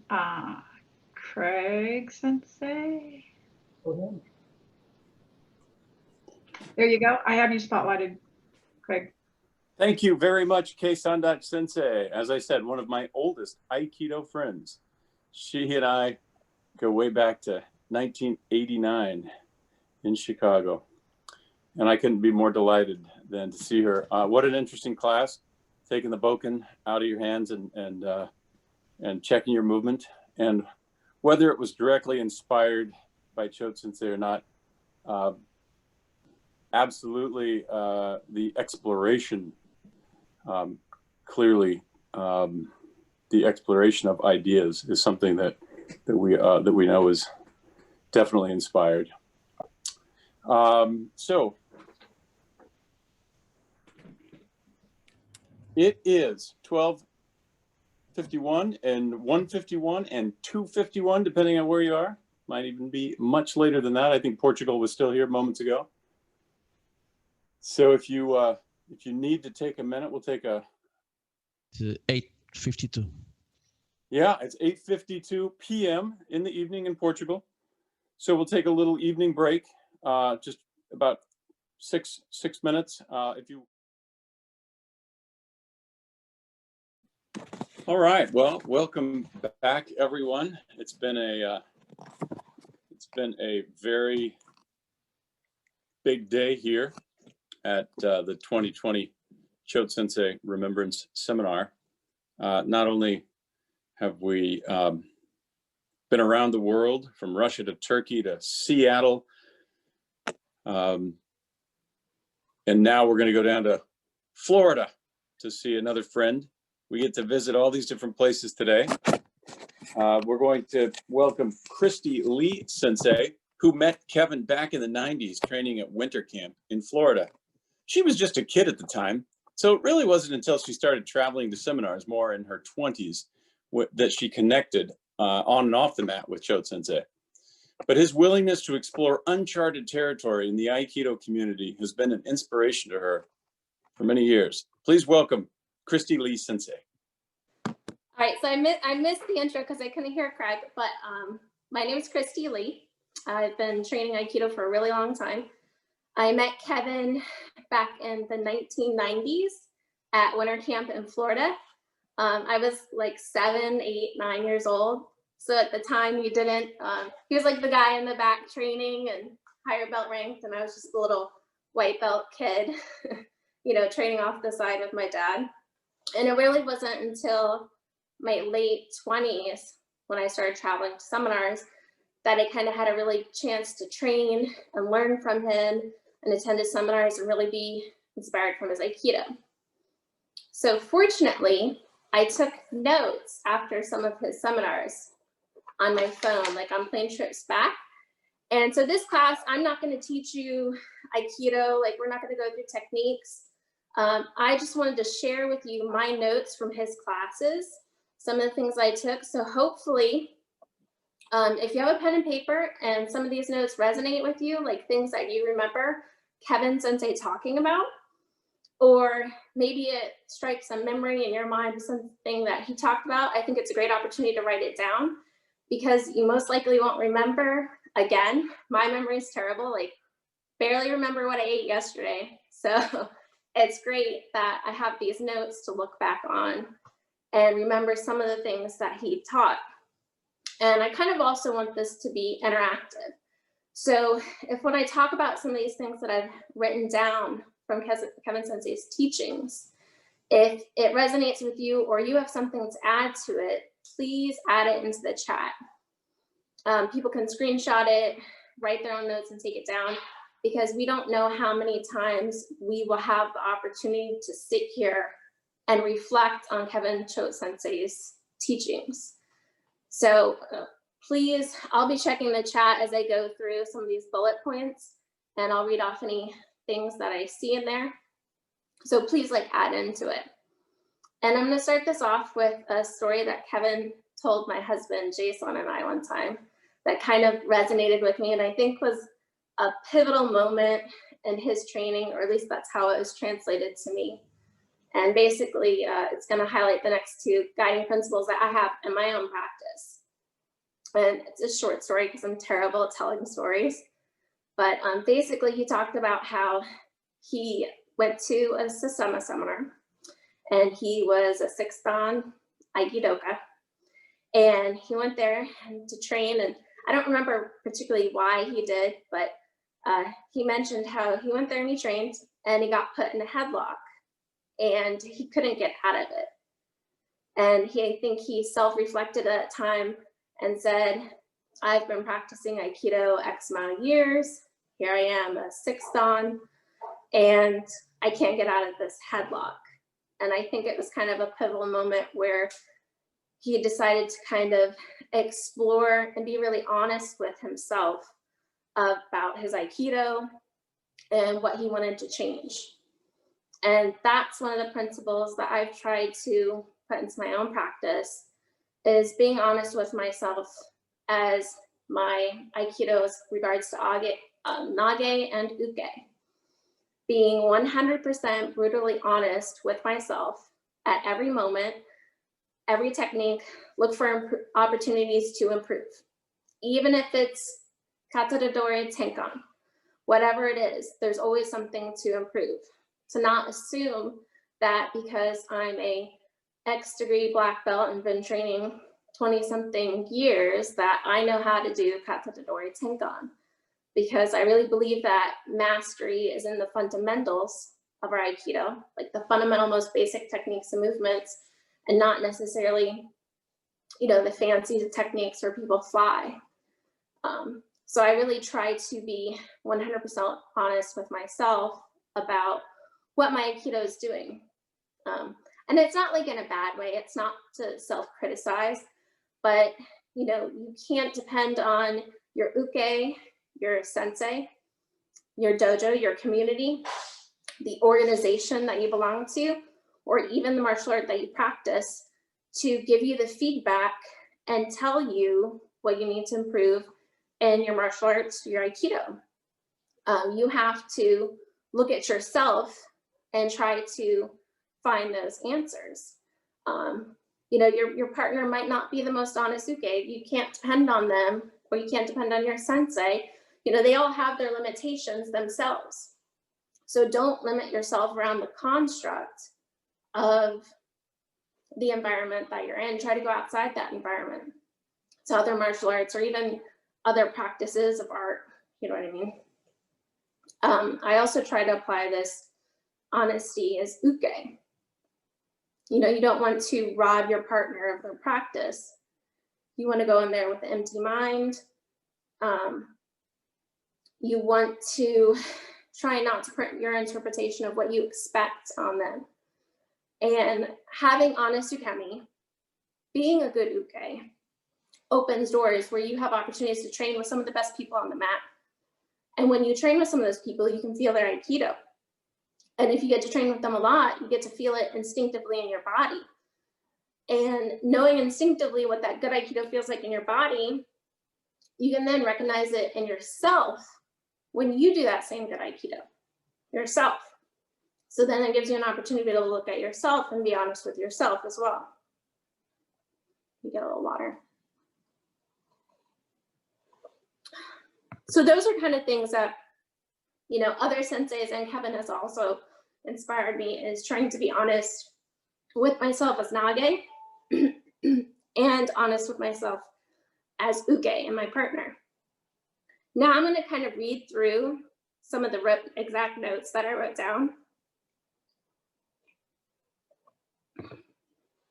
Okay, so my first bullet points of notes from one of Kevin's seminars, and I think this was at a bridge seminar where Kevin Sensei taught, Aikido Sensei taught, Tomoline Sensei taught, and I'm looking at it like Gary popped up. The first bullet point that I put was resist the urge to resist. So I think Kevin Sensei talked about this, is, you know, resistance begets resistance. So resistance in yourself, resistance as uke or nage, you feed off of each other. So if my uke grabs me and I try to resist whatever attack they have, I create tension in myself and a tension in them. So they just kind of feed off of each other. That's kind of what I think he was talking about at this time. He also talked about when you grip, instead of grabbing like you would here, maybe with your index and middle finger, he talked about grabbing with these bottom two fingers and how when you grab that way, you actually create less muscle tension in your arms. So if you try it yourself, you can see, like if I grab with my leading two fingers, it creates more tension on my arms. If I grab with my bottom two fingers, it creates less tension in my arms. And let me look at the chat because I see some people.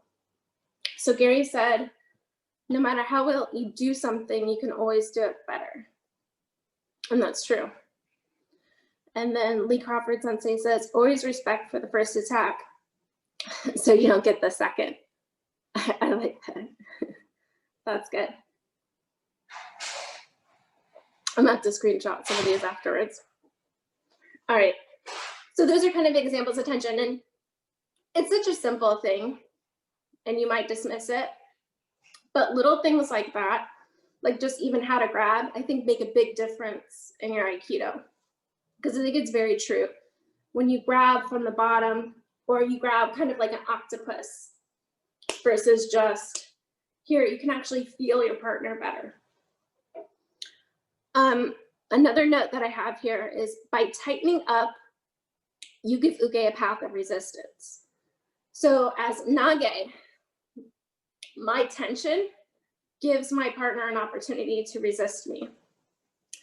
And that's true because like when you're a kid and you're training Aikido and you're the smallest and the weakest, I know this is true because I'd have to learn how to be the most resistant person I could be, because at the time I was told you have to be strong, you have to resist, like that's how you help your partner.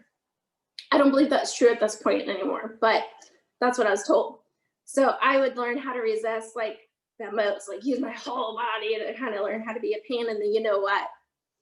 I don't recommend that, but it's true. By doing that, you create resistance among the two pairs. So I'll repeat that. By tightening up, you give your uke a path of resistance. So you're giving them energy to resist you. Next bullet point here is let the technique happen. Don't force it or try to create one. So I think in this particular class, Kevin was, you know, uke would come in into attack and he wouldn't have a particular technique in mind. He would kind of let it manifest based off of uke's energy. You know, he didn't try to force something or make anything happen. He kind of let the technique kind of manifest itself. He was open to all the possibilities. And I think that was very good. He kind of had an empty mind. How we talk about empty mind, no mind. I think that is an example of that. Another note that I have here is natural movement is best. Unnatural movement is where tightness comes in because it doesn't work. So if you think about that, anytime you're in a class and you're kind of amazed how your Aikido works and how effortless it was, and then you think of all the times that you're trying to make it work, there's a lot of truth to that. And a lot of times when you're trying to make it work, you're resisting what's there, you're resisting your partner. So sometimes the natural movement or more effortless movement, lack of resistance is what's best. Now, this section I will call managing yourself as nage. So these are some of the things that I remember I noted down from Kevin Sensei's teaching. Keep your eyes up. When you look down, your body wants to tip forward, pulling your center forward. So we kind of know that example, like if you look off the edge of a cliff, you kind of feel yourself leaning forward. And he said that you can look down without moving your head. You know, you can use your peripheral vision to look down at your partner, and not by looking forward, you create this looking.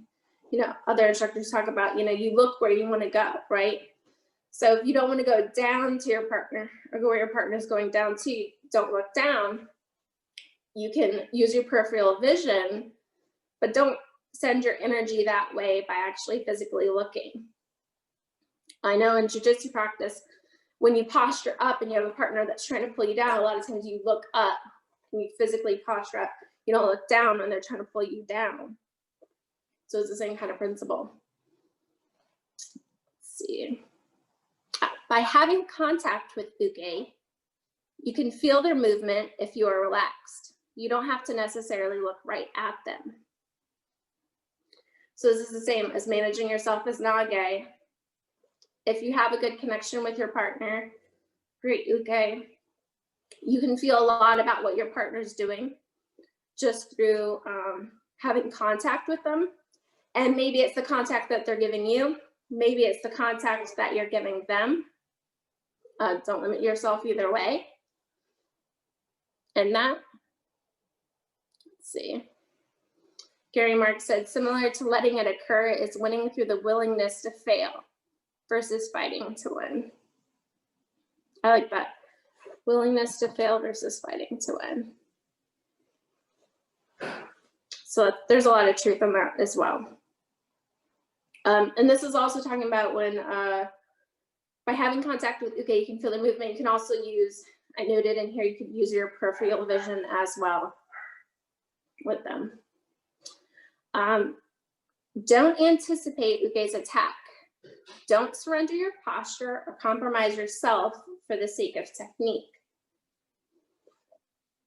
So how many times do we lose ourselves or our posture or our safe being, and we're so invested in our partner, not even in our partner, but just towards our partner, trying to make a technique happen, where we're not staying in our own space and being where we are in our strongest place, which is where we are versus where our partner is or where we want this technique to happen. So I think that there's a lot of truth to that. You know, don't surrender your posture or compromise yourself for the sake of technique. If it doesn't happen, let it go. You know, move on. Go to the next page here. So here he talked about, and again, these are just my notes from his classes, so these aren't direct quotes, but move your feet, breathe. If you stop breathing, your inside stops moving.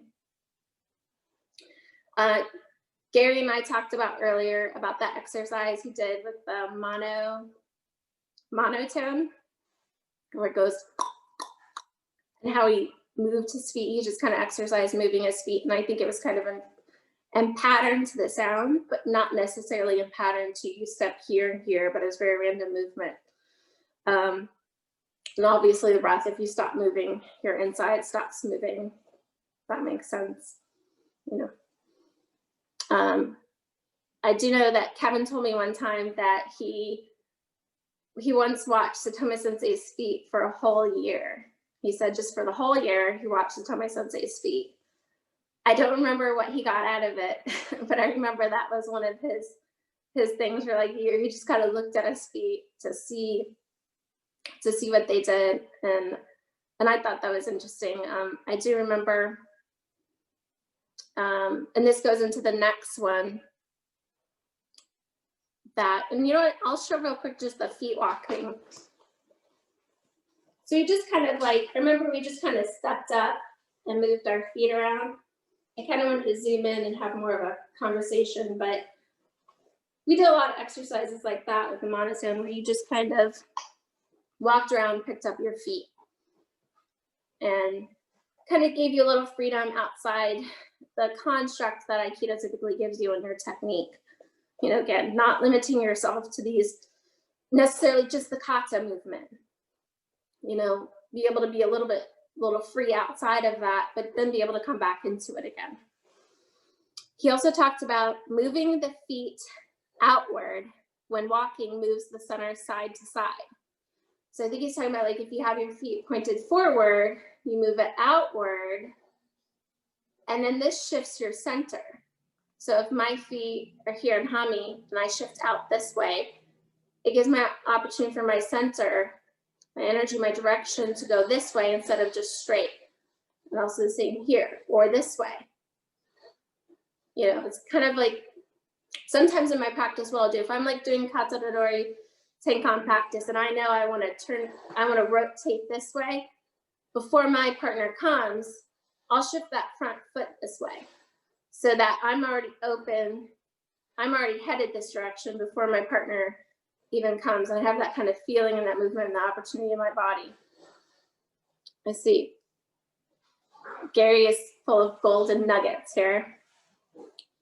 He said, yeah, he would tell us to pick up one part of the instructor to watch and learn everything he could from that. Yeah, I don't think I've ever been that intense in my own practice for like one little piece, but obviously Kevin trained a long time, you know, and he had a lot of opportunity and he attended so many seminars. He had a bountiful opportunity to learn from various instructors at various times. He was like a cornerstone at seminar events, you know, not only as taking Kemi, just like sheer attendance there. And going back to the concept of moving the feet outward when walking, move center side to side, I do remember it reminded me of one time I was attending the Shrine seminar with Choate Sensei. And I remember he talked about, you know, moving your feet, instead of just having your feet pointed straight forward, moving them outward gives you an opportunity for a greater range of motion. And that really is so simple, but it really resonated with me. And I really try to incorporate that in my foot movement, where instead of just having my Hami here, maybe in the beginning, but as I do the technique, my foot direction actually changes the direction I'm intending to go, the direction I want to go. And it's such a simple thing, but it makes a big difference. At least in my practice, it's made a big difference. Another note that I wrote here was shift your center to the front or back to increase or decrease your speed. You know, so I know Aihan talked a bit about the internal, Aihan Sensei, the internal movement earlier. So I think this is the same concept. You know, if you shift your center forward, you kind of increase your speed. And my husband and I have practices too, as well, just walking. Like if we're tired and we're like walking somewhere, we're like, okay, if we just shift our center forward, it brings your weight forward and it makes the movement to simply walk forward more effortless than if your center is flat and on top of you, your legs have to use that force where you're using your whole body weight to move forward. And that weight is propelling your motion and it goes faster and more effortlessly. So I think there's a lot of truth to that as well. And Lee Crawford Sensei said, and then work it and work it. Lee Crawford Sensei, can you elaborate on like what you're referring that to? And the work it. And I'll come back. Yeah, so I'm sure a lot of you guys heard him say this, but he would pick something, you know, he'd tell me you pick something and then you just work it and you work it and you work it. And sometimes he'd say to you, just couldn't stand it anymore. But it was just that work ethic that you just picked it apart and turned it inside out and upside down and just made it your own.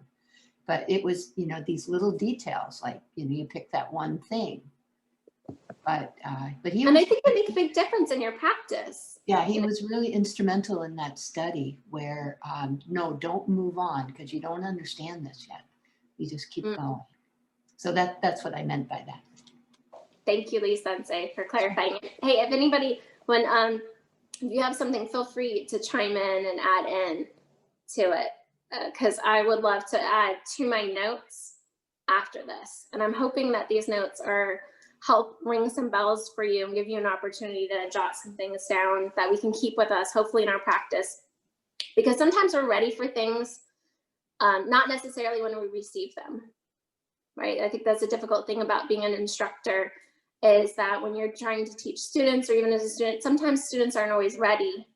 And maybe, you know, at this time, some of the stuff I wasn't ready for, and I probably haven't fully explored, but since I have it written down, I have the opportunity to keep reflecting back to it.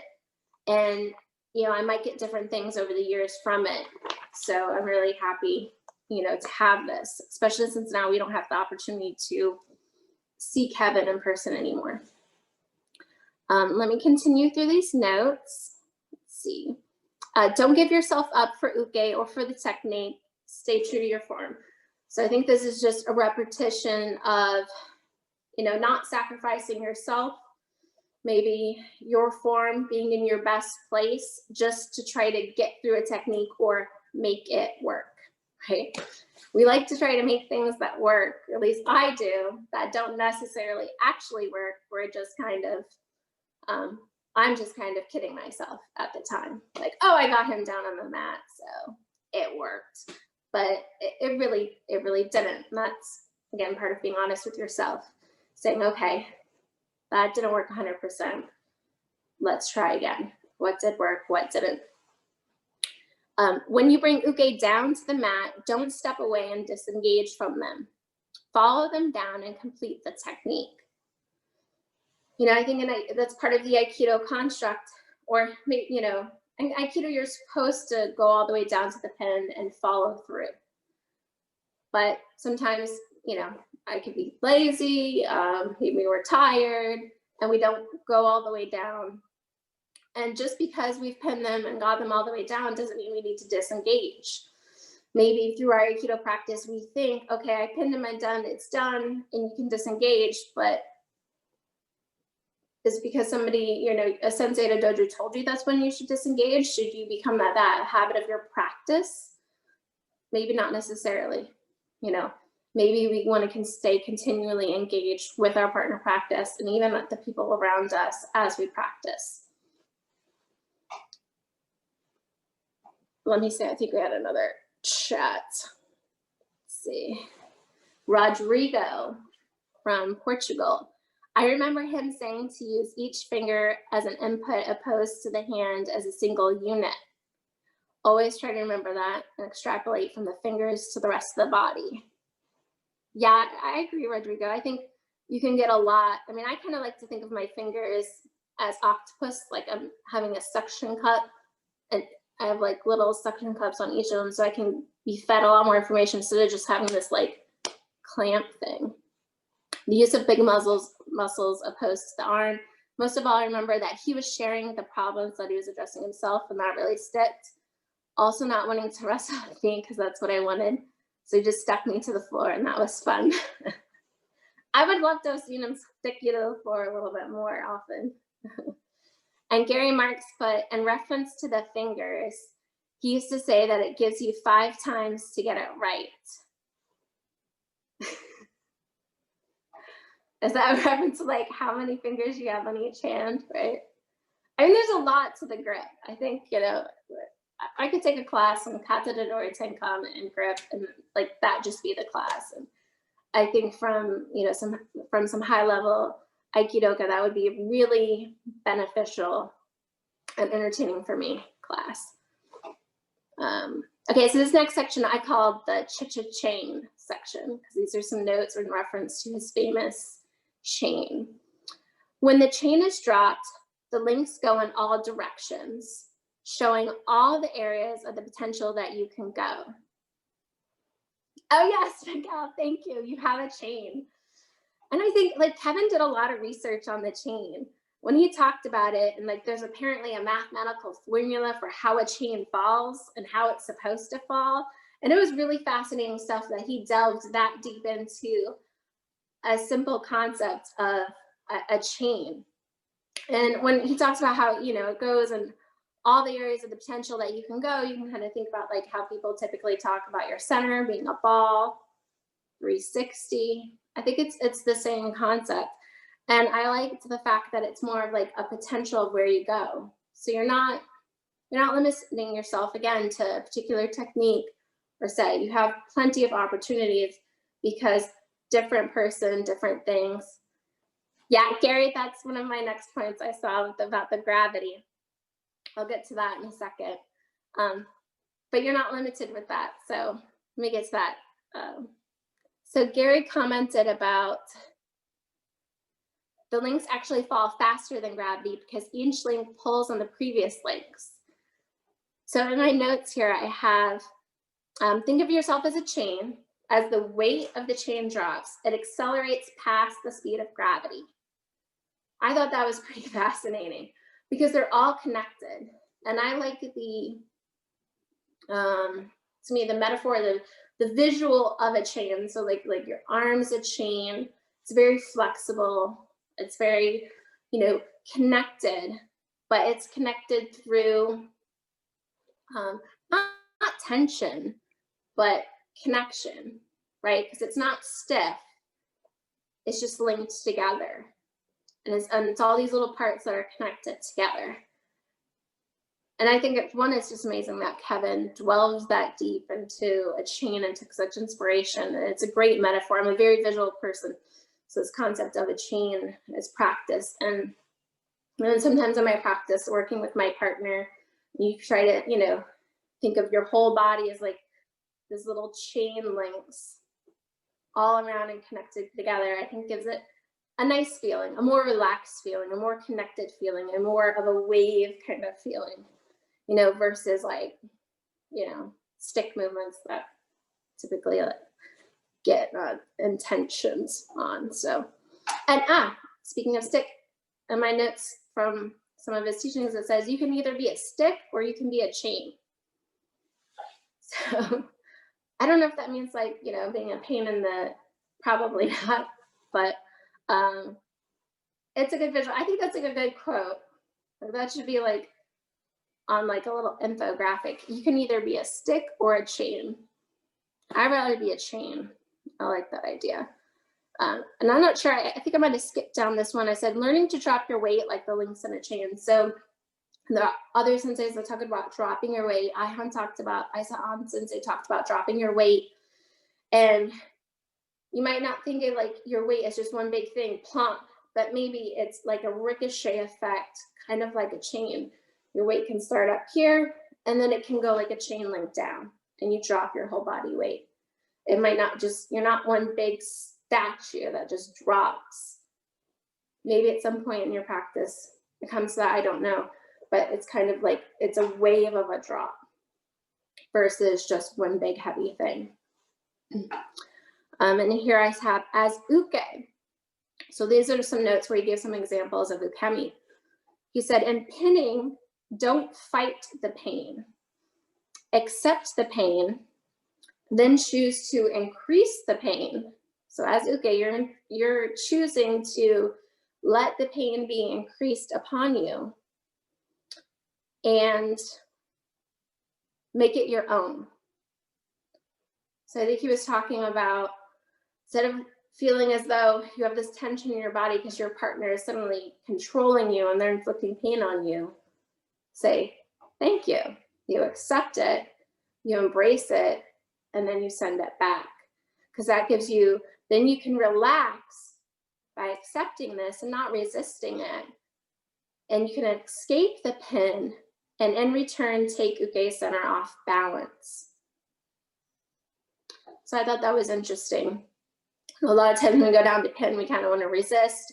Or, you know, the guys that have like the big tight shoulders, you go to like pin and they're tight. It's like, okay, like try to relax, because when you relax, it actually hurts less.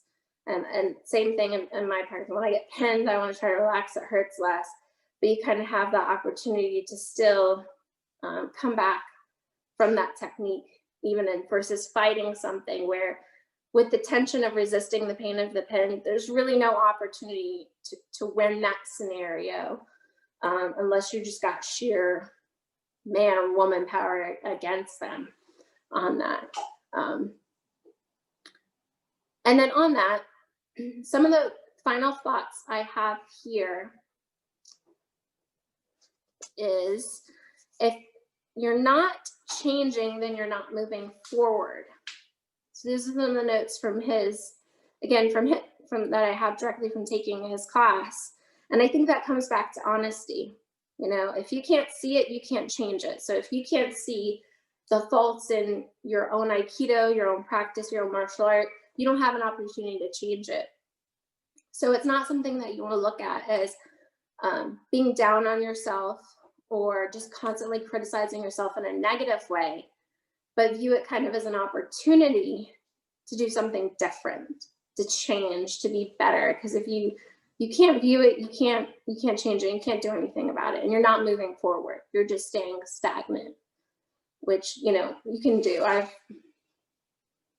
don't know how many years I've stayed stagnant in my own practice because I simply thought if I just kept doing the technique over and over and over again, the same way, that was the magic sauce to getting better. And it's not. You can't just practice how the technique's demonstrated, try to mimic it, and try to mimic the sensei and think that your Aikido is going to improve, you know. And if it works, why keep working on it? Move on to something new. So I think he talked about, this is in reference to, you know, if you've gotten to something and it is working for you, you know, maybe let it go. And then this gives you an opportunity to move on to something new. But I think something similar to what another sensei says is, it doesn't mean you toss it away. Maybe you take that little book or something, you put it on the bookshelf. It's still there in your library to access it, but you're going to add a new book. You don't want to get stuck on that same thing that you're working on, you know, that one thing. And sometimes I found in my own practice is I will get stuck on something and it just won't work, and I'll try to hound it. And I'm like, okay, I'm not getting anywhere. But if I say, okay, I'm just gonna put this on the back burner, I'm gonna move on to something else. I found in my own practice that a few months down the line, it starts to manifest because I keep it in the back of my mind, but I'm not harping so much on it and fighting myself to make it happen. I kind of let it go a little bit. I still have it there. And then it just kind of creeps up because I haven't let go of it, but I haven't gotten, you know, in front of myself or ahead of myself and prevented myself from learning that, you know. Let's see, Patricia says, going to toss back in the t-shirt quote from Kevin's first big interview. The secret of Aikido is practice humility and don't wobble. I don't think I saw that t-shirt, but I'm sure it was a great t-shirt. And then something else that he talked about was constant research and development is important. And I think that's, you know, that's so true. You can't, you know, say I'm done. You can't say, okay, I'm only going to go to this sensei's classes or this martial arts classes. You kind of have to open yourself up and constantly try to learn something new because there's always something to do. I don't think anybody would argue that at that point. See, I think I saw something else. Craig said that circa 1991. I missed it because I started in 92. I was like 6 in 91. So don't you feel old, Craig? You're not. So the other thing, and I kind of saved this to last. I send you pictures. Yay! I saved this to last because I'm not good at this at all because unfortunately I haven't practiced, but this is probably something I should practice. Is Kevin, I remember he demonstrated this, I call it the worm technique. And I know Andrew talked about tomorrow, he's going to show some exercises that you can work on your own. And so I'm going to kind of show it, but I'm not doing it right. So I don't think like this is the right way to do it, but hopefully someone will be able to show you a better way to do it. But I remember he said with this worm technique, or exercise really, is if you spend like 15 minutes a day on it, and you go in a circle, and then you go forward and backward, that this will help improve your internal movement. And I think that was confirmed, you know, that it would do it. The other instructor, who's, you know, very good at internal movement, you know, so yeah, if you work on that, you're definitely going to improve. So I'm going to show an example of it the best way that I can now, but I haven't been practicing it. Hopefully at some point, maybe the remainder of today or tomorrow, so I can. So let me change the angle of my camera. Let's see, how much time do we have? All right, 5:40. So this will get us. And for the sake of this, I am going to actually, I got a rash guard on.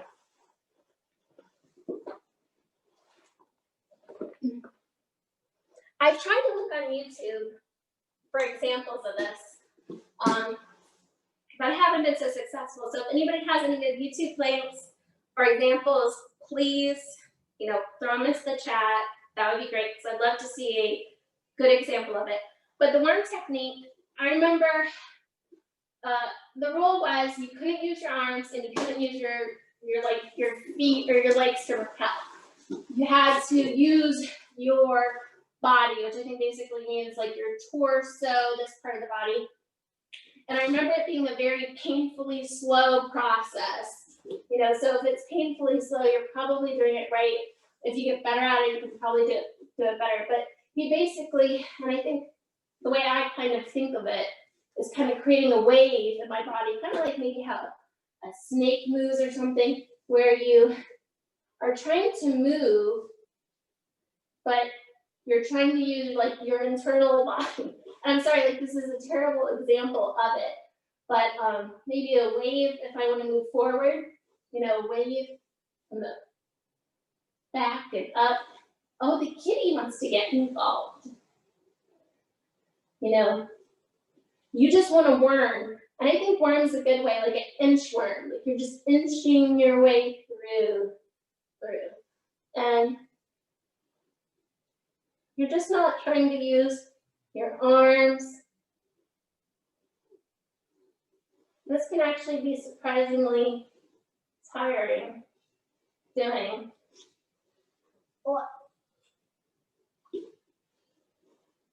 But I think you talked about, and I think you could do this where you can inch and worm like over other people. You can kind of do like a group practice. You want to demonstrate? But the idea is that I'm using like my internal movement. I'm not trying to cheat with my feet. I'm not trying to cheat with my arms. I'm trying to use my body. I'm trying to create maybe a wave, maybe trying to go backwards. That in the circle. So that's how I'm going to do this. Unfortunately, I saw him explain it one time. I see Choate Sensei smiling. He's highly amused. I saw him demonstrate it one time, but I thought it was a really great exercise. And I kind of wish maybe I'd taken more notes about that particular exercise. And hopefully someone else can share some more. Let me check the chat and see if anybody added any comments from this. No, not yet. And maybe, you know, that's something I probably need to take back and work on myself. So maybe I could add more to it eventually. But I really do believe if you did work on it, if I did work on it, my internal movement would improve exponentially, you know. So I'm excited. But that is about it for my notes. I did kind of print them out from my phone and stuff, so I can definitely share and kind of take out my own little bullet points, but really just from what I directly wrote from taking Kevin's classes. and I'd be happy to share them with everybody so that you can have them yourself. And you know, thank you. And hopefully this helped you kind of remember something that Kevin Sensei talked about. Hopefully it kind of gave you some dings, some notes to write down from your own personal experiences. Puppy! I'm running with a cute puppy. You know, because obviously, you know, me trying to teach, you know, my Aikido at this point, as far as I'm concerned, these notes are pure gold to me right now. Just, they're pure gold. Because I might, you know, obviously I'm not going to get the opportunity to take Kevin's class again. And I have these to kind of reflect on through the years of my practice. And I hope it was beneficial to you. I really couldn't think of anything that would have been more beneficial and more appropriate for a class at this time than this. So I will open up to commentary, or I would say take questions, but I don't know that if I can fully answer those questions for you or not. But thank you guys. Thank you very much.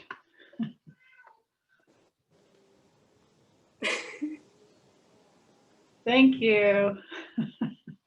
I've spotlit Craig, but Craig, I think you're on mute. Hi. No, it's just perfect time to ask for comments, questions. There was some really good dialogue in the chat throughout that class. Does anybody have any comments or questions about some of the material? It was really cool to see those notes, or to hear those notes. Thank you, Christy. Thanks, Dad.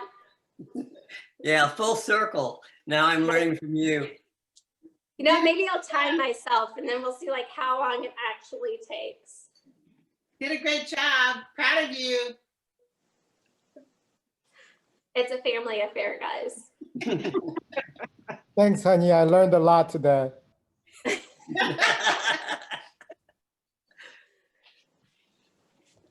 Well, unlike Christy, you can tell all your friends about this seminar. You can tell your family about the seminar. Just don't tell my family about this seminar, okay?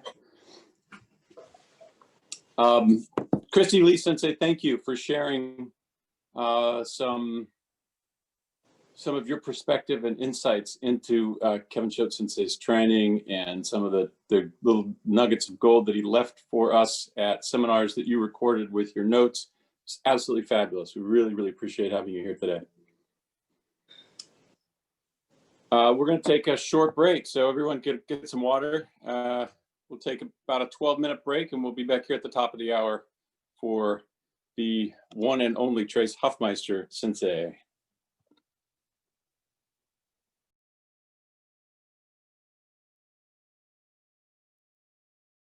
We're a little bit before 3 o'clock here in California, which is 4 o'clock on our main calendar schedule, and 5 o'clock East Coast. If you are still with us from Portugal, thank you for sticking with us. I know that it's getting late. Folks in Russia and Turkey couldn't. Yeah, it's 11 p.m. in Portugal, says Rodrigo, and he is still sticking with us.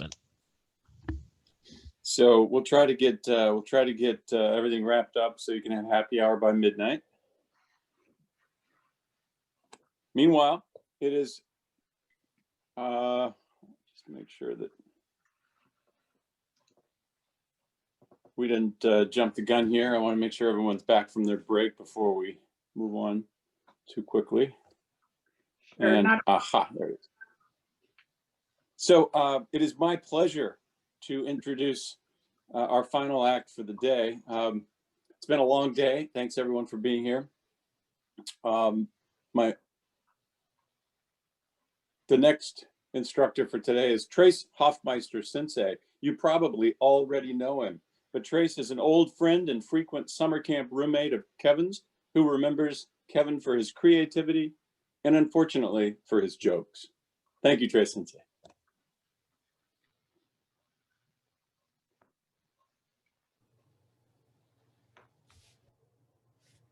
Hello, everyone.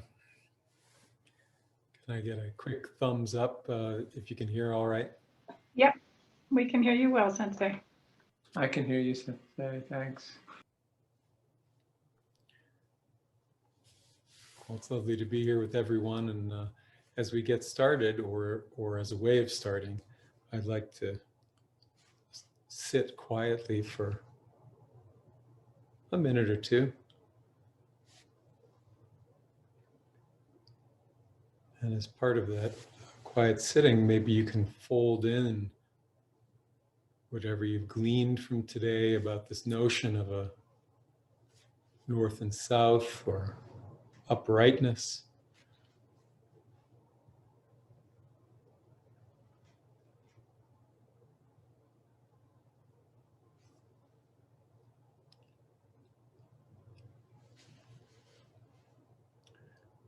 And then against that sense of uprightness, that line perhaps, or that line through the natural curves of the trunk and spine,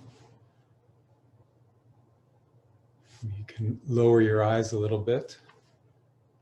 Hopefully not to stare into a computer screen, but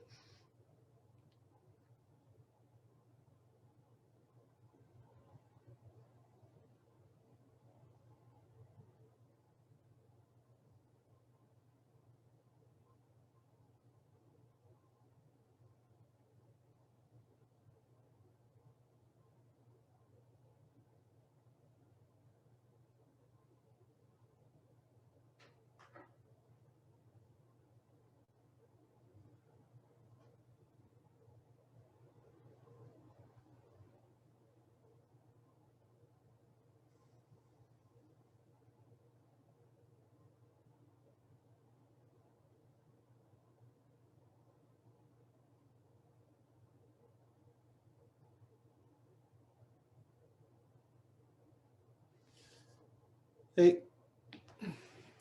keeping with the forms of our way of practice, I like to bow in. So if you wouldn't mind, everyone, let's together, please.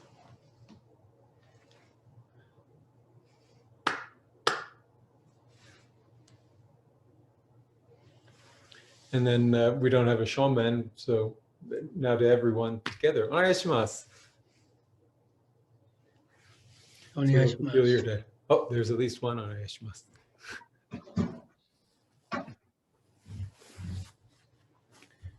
Well, it's wonderful to have an opportunity to reflect on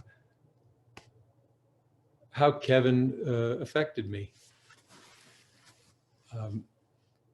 If you don't mind, as Josh did earlier, I'll just take a few minutes and share some reflections here. And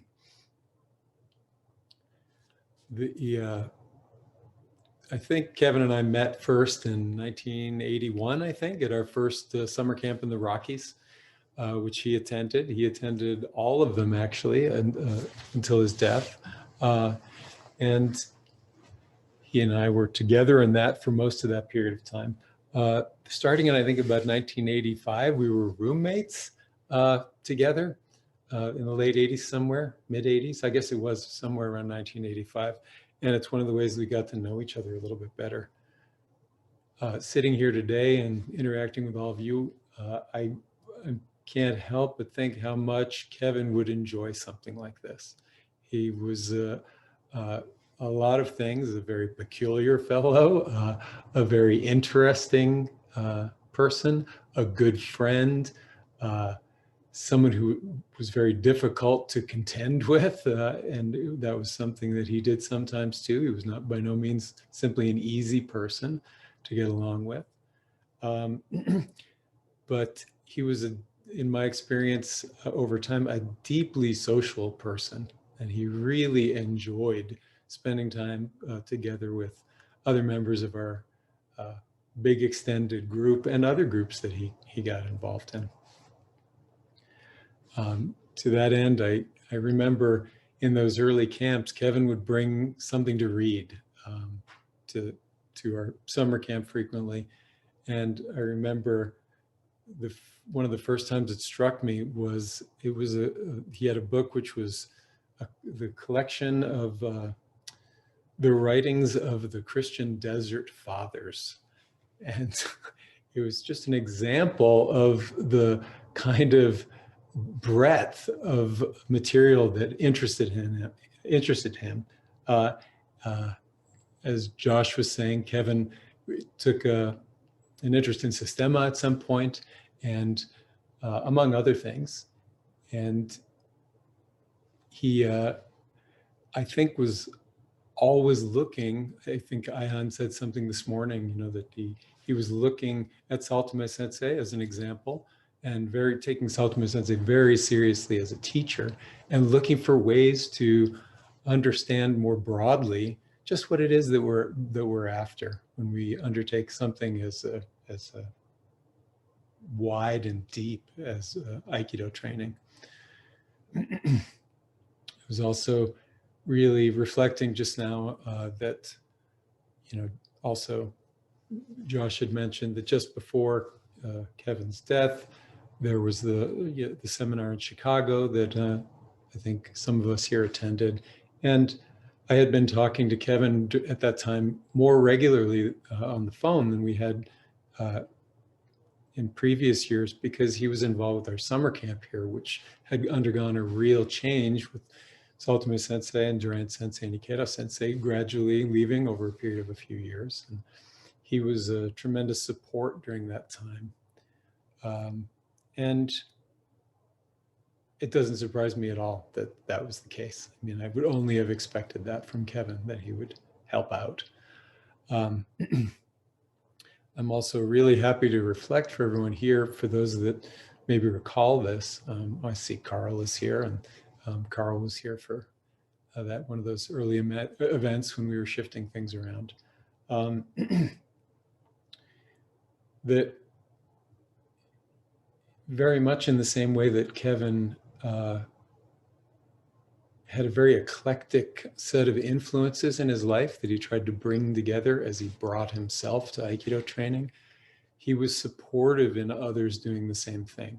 When I had suggested we need to bring in a younger person and Carl came up, what Kevin said to me was, it's important that you, Trace, feel some support in choosing a way forward here.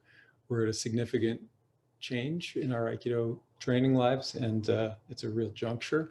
And if you would like to have a focus like this, or to choose some new way that people might find uncomfortable or disagree with, he wanted to make it very clear, and did, that he supported me in that. And really, when I think back, it was a great gift, honestly. And again, reflecting on that time, if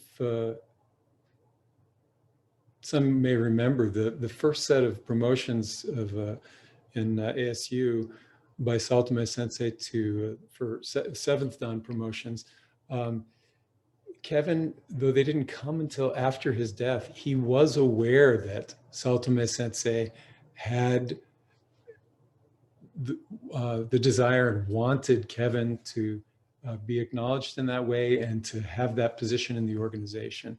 So it was a great relief to me when he died so suddenly. I mean, as others have pointed out, he was not well, and many of us noticed it prior to his death, and still it was sudden.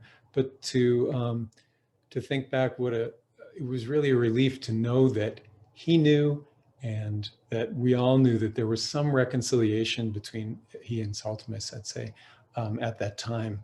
And for me, it's as much for Saltome Sensei and others what a gift it is that that was the case. So I can't help but reflect at a time like we're all living through now, as we consider maybe what some of these reflections might have to do for ourselves, that we take care of our personal relationships, and we're prepared for sudden change. Please, if you take nothing else away from this time together and at times that we're living through now, hopefully it's that. And of course, for me, here we are, right? This is what we're doing now. We get together, even in this peculiar way, sitting at computers. But as I've mentioned other times before, looking around, I look at Andrew, and I believe that's Andrew sitting there at his place in Chicago. And there's Josh, and there's Carl up in Montreal, and there's Jen just around the corner from me, and Kay and Gary, you know, Lisa and various Brians and Mina from California and Andre. I mean, just on it goes, right? As Craig is pointing out, here we are all over the place coming together in a way that I think Kevin would have appreciated.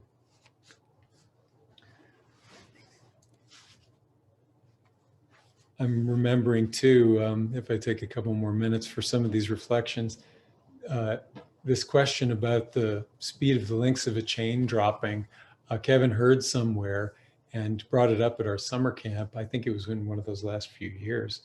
And Herbert Loser from Zurich was there, and he was another longtime practitioner, student of Durant Sensei's and Saltome Sensei's, and said, I don't think so, you know. And then went back and looked, you know, and found that, in fact, you can look now. It's an interesting topic. You can find articles about it on the internet. It's the interaction of the links of the chains as they fall that allows some chains to fall more quickly, or for overall to fall more quickly than gravity. And it's a really, to me, great example of how Kevin would look for inspiration in different places, and whether it was really an exact example of the thing that he was looking for, he could find inspiration in things like that. You know, it's we don't fall like chains exactly, but the idea that you could think that through and know something new and enhance your understanding by exploring them that way, reading about the Desert Fathers, reading about socioeconomic theory, other kinds of things like that were there on different summer camps, was really a strength in the example that he set for all of us.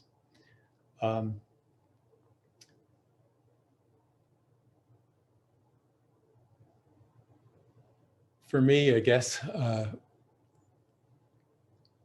it's a great opportunity to sit back and reflect like this, and to have heard some other folks talking about things that they remembered.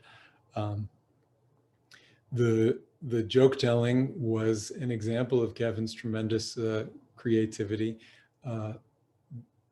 and were often, you know, head slappers, for those of you who recall, and often in incredibly poor taste, which I think he also enjoyed.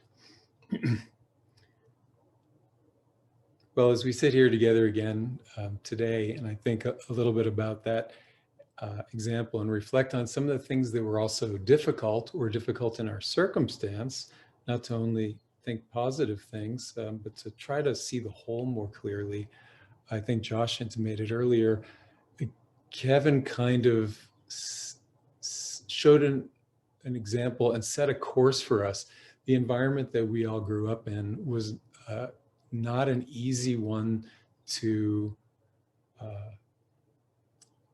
stand out in or to break the mold in, and yet we were always being told that that was the way forward. Kevin really took the brunt of a lot of difficult attention from various folks for his very creative and explorative way, and it wasn't really until I heard that today that it gives me a new appreciation for what he did, and that he really opened the way in a certain respect for subsequent explorations for all of us. So I was thinking today that it was very interesting to see some of the things going on earlier, and this idea of uprightness and following form, or as Kevin so often did, breaking form. It leaves me reflecting personally on some shu ha ri, this principle of adhering to form, breaking form, and being free from form, which doesn't mean to leave form. I mean, it means to return to form as in a more deep or complete expression of the principles involved. And so I was thinking, maybe, since it's very easy to just continue to sit around and talk, but in the in the tradition of Kevin, I thought we could move around a little bit. And it was really, I asked what Josh was doing earlier, because this idea of how we come up from Seiza is something that's interested me, and I know interested Kevin. One of the stories that he told me at some point, when we all still had the tradition of trying to sit in Seiza for lengthy lectures by Saltome Sensei, I remember looking at him and saying, Kevin, how do you do it? You know, it was never easy for me. And he said, oh, you know, way back when I used to sit and watch the 11 o'clock news in Seiza in my apartment, you know, and I'd practice. So it's one of those peculiar things that was an interest of his and has become an interest of mine in subsequent years. So one more little bit by way of preface before we maybe do something together.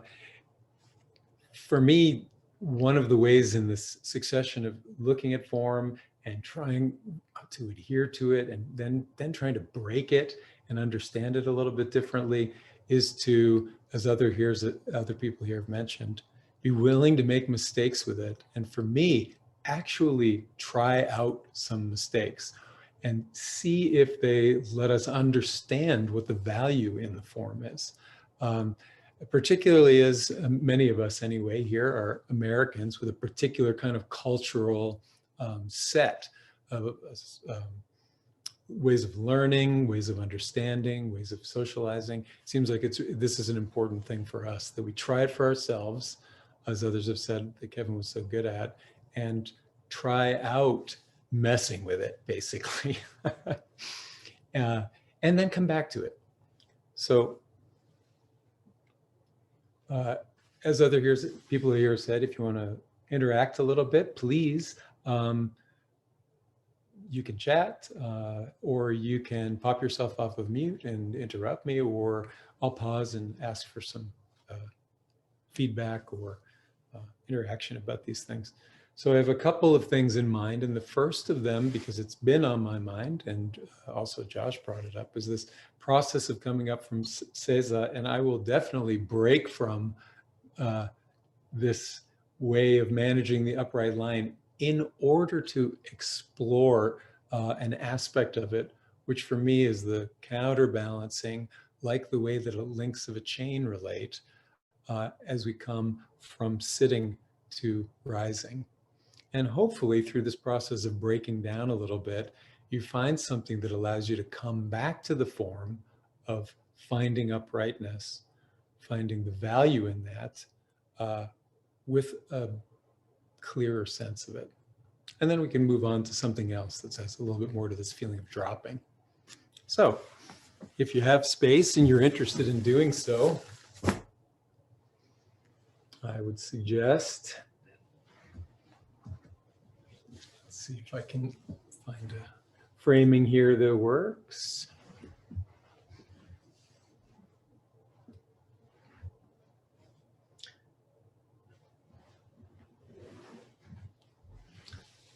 All right. So as we relate the principles of a kind of reduction in effort, or not using muscle, as we've so often heard, and others today have talked about, and also finding a kind of uprightness and the naturalness that can be present in uprightness. The first thing I'd like to suggest trying is feel what it's like to actually try to rise from Seiza and take your head directly to the ceiling, maybe even without coming forward at all. And I'm not suggesting this is something you might be able to do. Maybe you can do it, but see what it's like to just only think of taking your head to the ceiling. And of course your knees will unbend a little bit. And you know, as I pointed out in other circumstances, you could be sitting on a chair and try this. In fact, it might be more interesting to sit on a chair and try this. See if it's possible to only go up. And if it is to the degree that it's possible to go up, how much effort does it take in the legs? How much strain do you feel in the joints of the knees?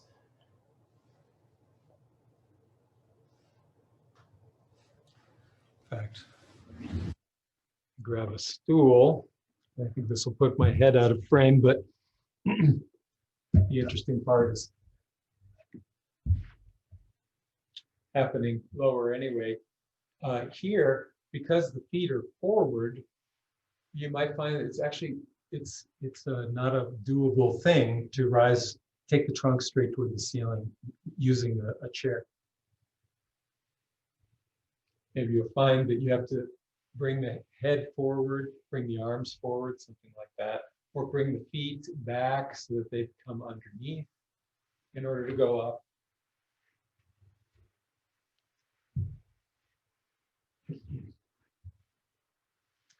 I remember that somebody mentioned in the chat that it was a saying that really interested Kevin. It comes from a Zen Buddhist tradition somewhere. When you sit, just sit. When you stand, just stand. But whatever you do, don't wobble. Then, of course, taking inspiration from his way of trying things and breaking them, I'm going to suggest the wobble today as a way to find something else. So if say that's possible for you and you're trying this out, I'd suggest do in fact tilt forward, keeping some sense of this line through the middle. We'll bring the head forward and maybe forward and forward as if bowing, until at some point you feel that the hips lift a little bit in the back. We've all had the experience probably, or many of us have, I certainly have, of thinking about a seated bow and trying to keep the hips low. At some point then there's a little rounding in the back.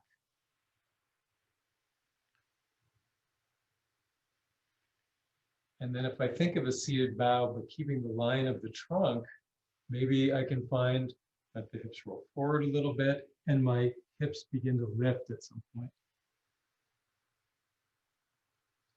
And I actually begin to balance over my knees.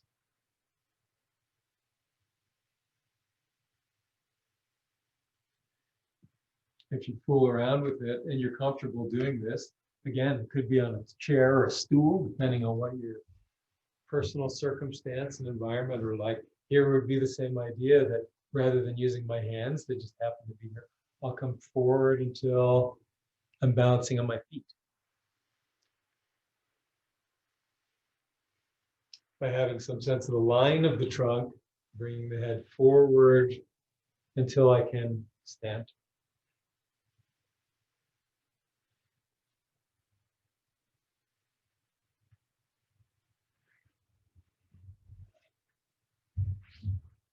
I think we've done this, and some of us who've done this together already may know where this goes, but from there, once I've come forward, I'll come to that idea that Josh was expressing particularly clearly, that I keep this line of the trunk and then bring the hips under to bring the head up, which is now out of frame for me in this case. But when I come down, and when I come down, letting that go a little, bowing forward, sending the hips back, and using the kind of counterbalancing front to back in order to make it easier to come up.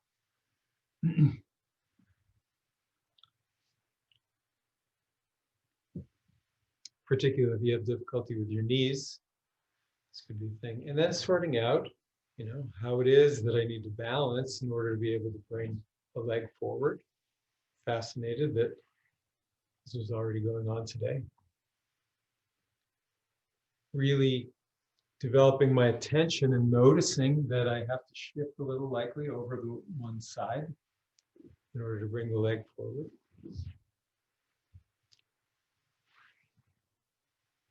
And being honest about when I lose my balance and what it was like to lose my balance.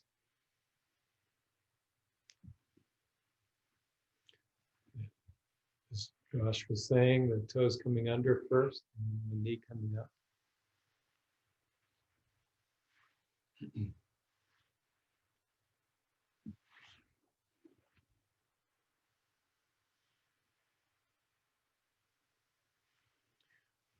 Right. We pause here for a moment. For me, this is a example of a kind of practice that is quite simple and yet has a lot of complexity available in it. And trying to get at one of these things that, as others here have reflected, that Kevin was interested in, this kind of how softening or relaxation works with actually doing things and coming to stand, for example, or managing balance and alignment. And my way of putting it would be to reduce muscular effort. That's not that you're trying to get rid of it. I mean, you can't do anything without muscular use, or you can do very little.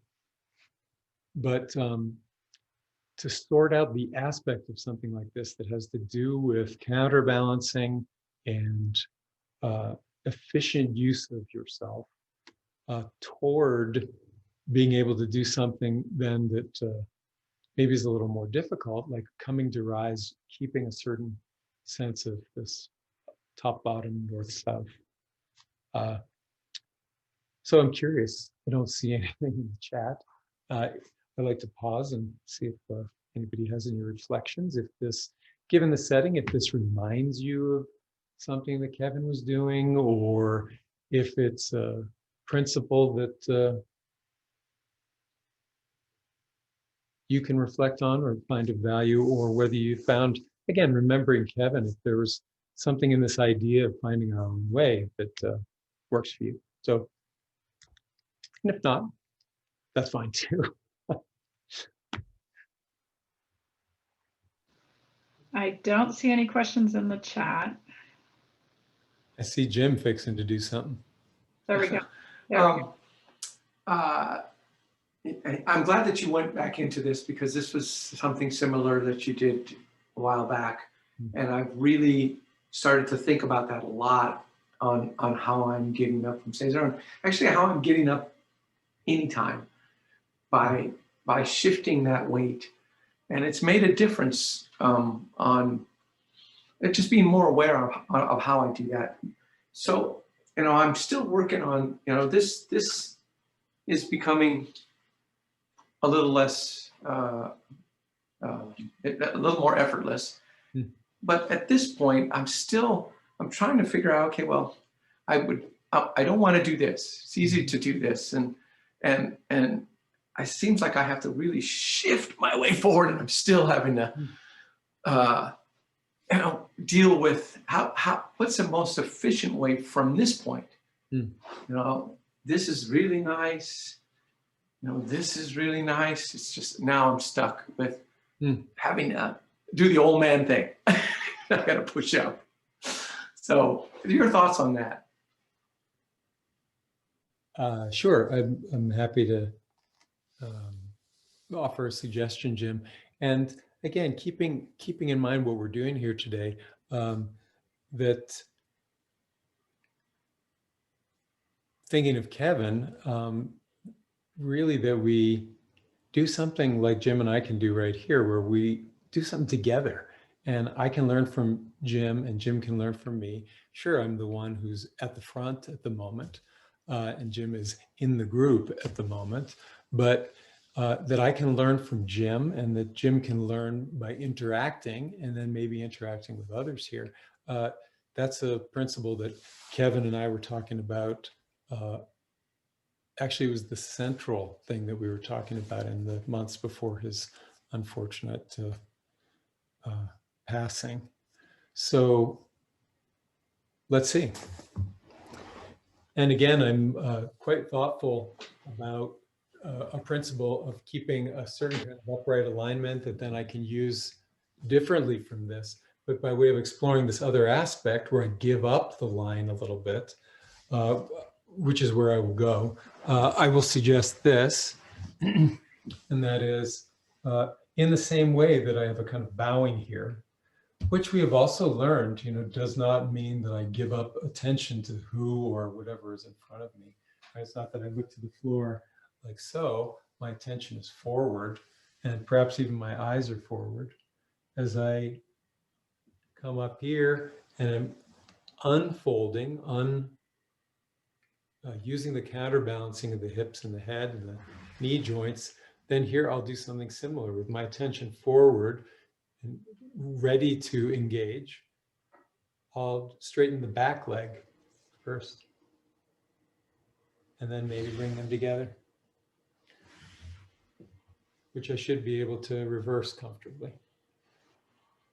Or maybe I'll fold a little and then straighten both legs simultaneously so that the knees swing forward and back if I'm staying in this movement. So rather than thinking like, well, it's about this knee, well, this knee can move. Not only do you find that the insides move, if the feet move, the insides move, the balance moves, if the knees move. Right? So maybe both knees unbend at the same time.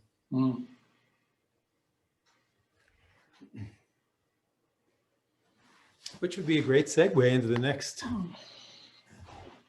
practice that I had in mind. But let me ask Jim if that helped. Yeah, that when you said take your mind off of this one, it's exactly it. Once, right, there, no hands, and now think about straightening the back leg, no hands. It's fairly effortless. I'm not straining, in other words. And then, like you said, going back down again. Thank you. Thank you, Jim. For me, of course, one of the things that Kevin and I shared was a kind of our individual relationships with Ikeda Sensei. And of course, mine's a little different from his. Kevin knew Ikeda Sensei first and was around in the kind of mid-late 70s in Chicago. And Ikeda Sensei would come up there, and Shigeru Suzuki Sensei was there. And it sounds like it's classic young Budo people with each other. They were merciless with Kevin and Arthur and others who were around at that time. But as time went by, I remember Kevin saying when he thought of trying to gauge his what he felt like his progress in Aikido was, this was some years back, he would say like, well, for me, well, my scale starts at Ikeda Sensei and goes to Saotome Sensei. And so that was where he wanted to find himself, was on that scale somewhere, and tried many, as others have talked about, tried to come at that in many different ways. And I think one of the ways that we shared was recognizing the Ikeda Sensei's emphasis as a teacher on finding your own way. For me, that relates very much to this idea of shuhari and the primacy or the centrality of form, how important it is for us. We have a kata-based training system in many regards, but also we are not really a traditional kata-based art. We're also principle-based, particularly in the lines of Ikeda Sensei and Saotome Sensei. So finding practices like this one that stick to the general form of rising from sitting, fold in the principles that we're aware of a central line, awareness of surroundings, ability to act and engage and enter, for example, and yet doing it in a way that is personal. That's finding your own way, not making shit up as you go along, right? So I think Kevin also took from that engagement with Ikeda Sensei and Saotome Sensei a willingness to really just bend things and try stuff out and do other things and try to bring them in, which it's great today to be reflecting about again. So I'd like to suggest something else that we could try together if you are interested. unless somebody else has something to say or a question, or that this brings something forward for them. There are 2 comments in the chat. Thank you, Trish. Really like the feel of the chain falling away to free the lower back to go under as you rise. And chains are strongest in tension. I'm finding it easier to rise from Seiza if I extend my spine north and south, with the south feeling a bit like slightly scooping the tailbone down. Yeah, I appreciate both of those. Josh, when you say the chain falling away to free the lower back, would you say that that's consistent with what Christopher's saying, that the tailbone is coming under a little, or are you thinking of something else? It sounds similar. I mean, I don't want to speak for Christopher, but it sounds like we may be on the same thing. But the inspiration came from what you were showing, so I'll just leave it at that. Thank you. Thanks. Looks like Christopher's creeping forward. Oh, I saw a thumb up. You know, it's a short amount of time to spend together, but I was thinking earlier, if I'm thinking about rising without so much coming forward, this articulation of the hip joints and the belly, the turning of the hara here, which is a kind of tipping of the pelvis also. You know, Ikeda Sensei doesn't talk about it, but if you watch him, be sneaky and watch one particular part, echoing another theme from earlier, it is certainly something that he does. I was thinking about, yeah, here I can find ways to use the pelvis. For example, if I let the tailbone come under only right at the beginning, well, I find that's harder to come up to start. And if I take the tailbone back, it's a little easier to come up a little more directly. But there's also this question, if I come forward with the head, oh, maybe the tailbone does go down and it comes up more easily. And look, these can sound like esoterica. And again, if I reflect on my old friend Kevin, what he was talking about was often sounded like esoterica. If we listen to some transcriptions of old talks of O-sensei, they definitely sound like esoterica. The question is, as practitioners, I think this was something that Kevin did well, others have alluded to take something and take it apart, and though it may sound abstract or abstruse or just odd, do something with it and change it into something that can work for us in our practice and that produces results. That kind of research is a personal project, and again, that has a really personal expression. And again, to come back to my sense of Kevin as a creative thinker and a creative person, creative practitioner, that's the route there, really, that kind of very personal digging and exploration. I mean, really, in some respects, what we create is ourselves, right? And Kevin was a good example of that. I think he was Kevin was really himself. He was not like some other person or trying to be like some other person. And so, again, you can fold in ideas of form or breaking from form if you want, but I think ultimately to turn our practice into a mode of, not a mode of personal expression, again, where it's like, has nothing to do with what anybody else is doing, but where we take a shared practice and become more ourselves in the process, I think is, I could say, certainly means something to me, and I think it meant something to Kevin too. All right, so I'll suggest something else that's related to this. If we simply come to stand first,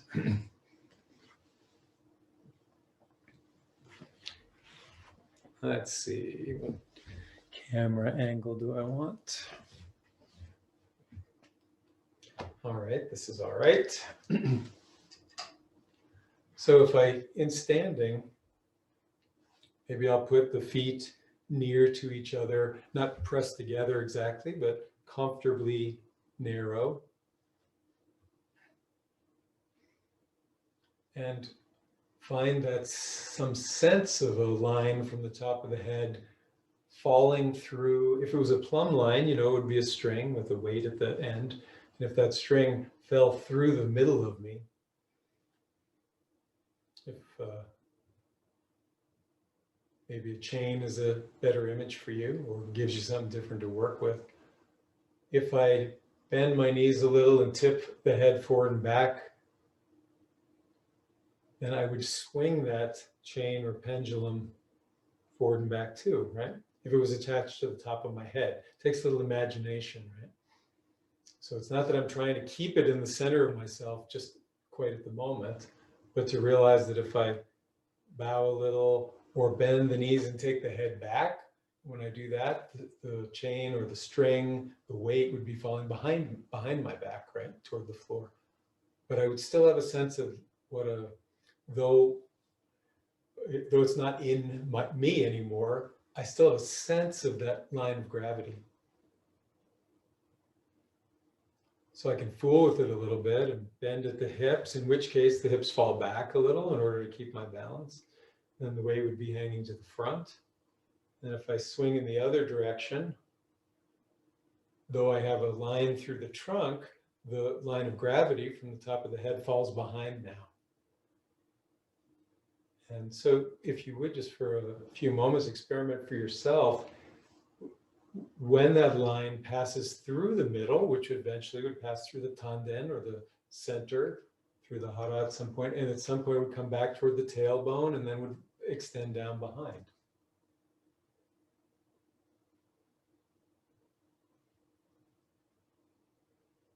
And again, if you try to make it easy and make clear the image of the hanging chain or the hanging plumb line.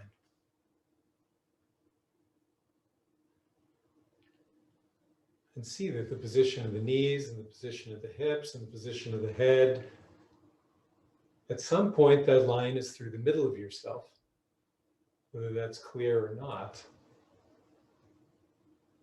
And maybe you can use a little wobbling constructively to find a spot where you feel like that line really falls through the center of yourself, so that the line of gravity and the line through the middle of yourself become approximately one thing.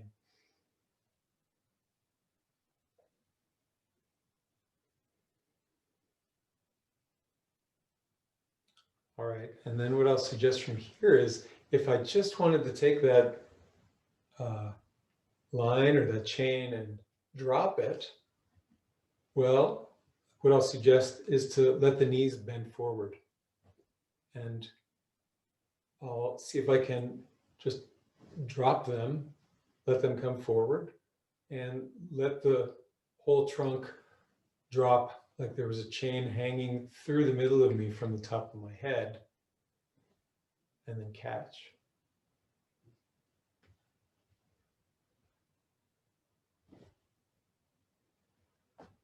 So if you pause then for just a second, maybe you can see if you do that really slowly, all the work is in a lot of the work is in the front of the legs. And it's more like you're supporting yourself through that work there as you lower the whole trunk. And on the other hand, if you can sort of let go of that work suddenly, especially if the knees are already a little bit forward, then the gravity, the weight of the trunk just falls. And you catch yourself by using those muscles again. But there's a brief period where they're just not involved and you simply drop.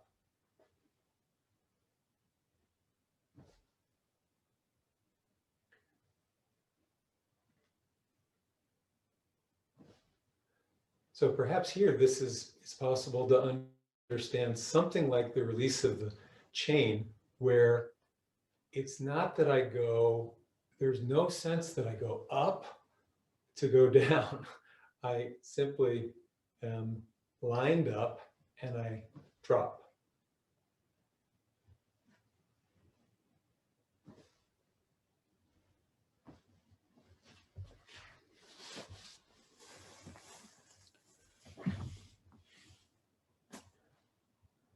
Looks like that's an old comment, but I'm curious here how that's going.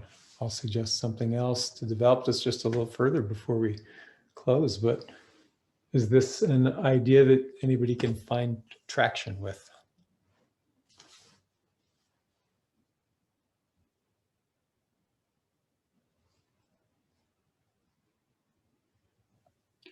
Yeah, Kevin Sensei used to talk about stepping in a hole sometimes when he was dropping his weight. And so it just was reminding me of that. So.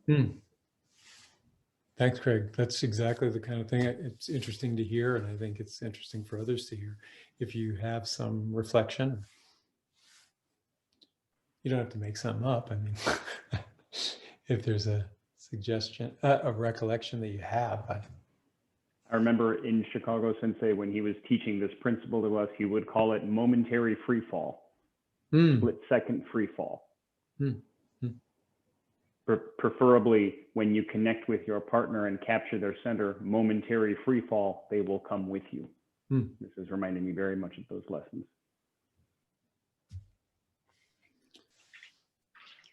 Thanks, that's helpful. All right. May I add? Hi. Please. For me, I'm intrigued by how the free fall moment, that dropping actually exaggerates for me the up feeling within myself.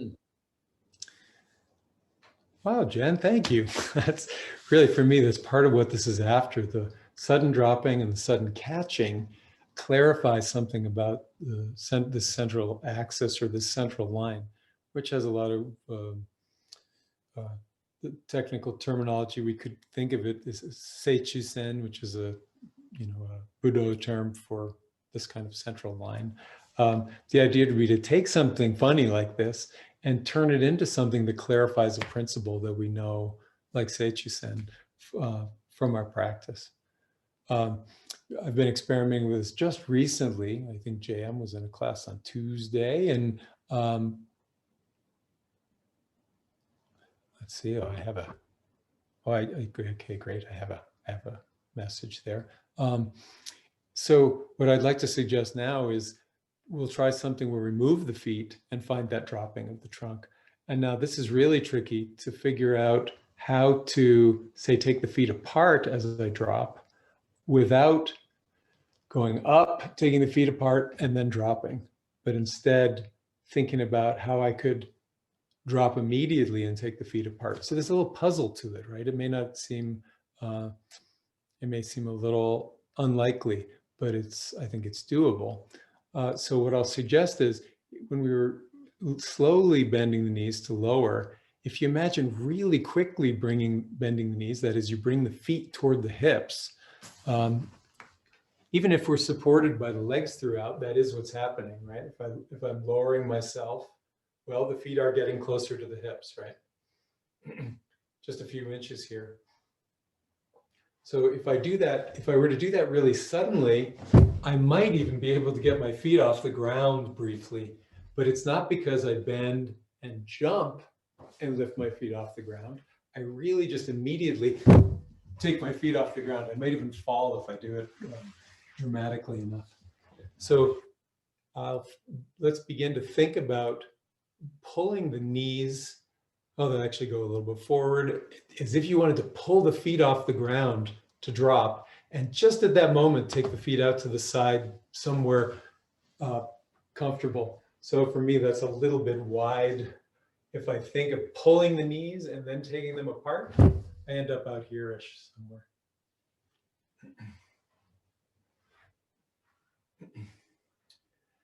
At the moment, I'm finding taking the legs apart, the kind of easier version.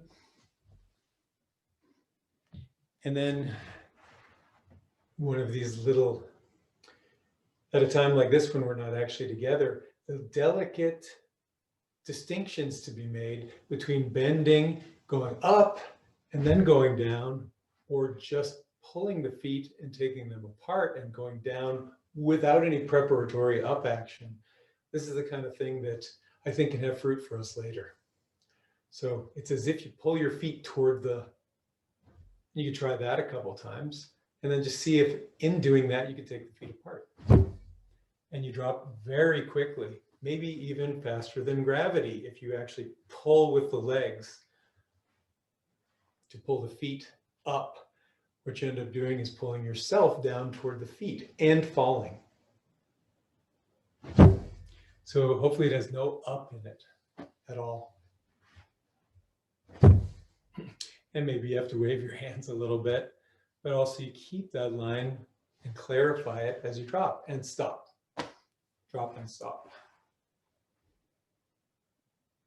Then you can begin to take one foot a little forward and the other foot a little back, perhaps. Maybe the back heel lifts or something like that. So a way of dropping with the hands free for use.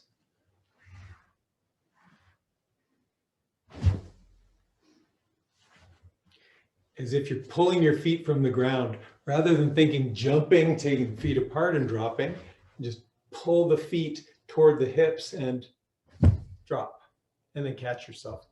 You know, that now using whatever position of the legs you like.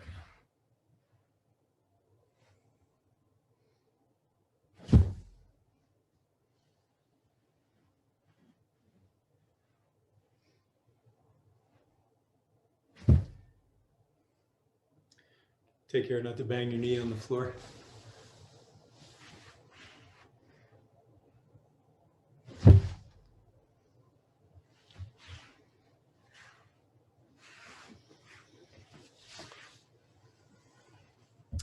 All right. Yeah, let's come back.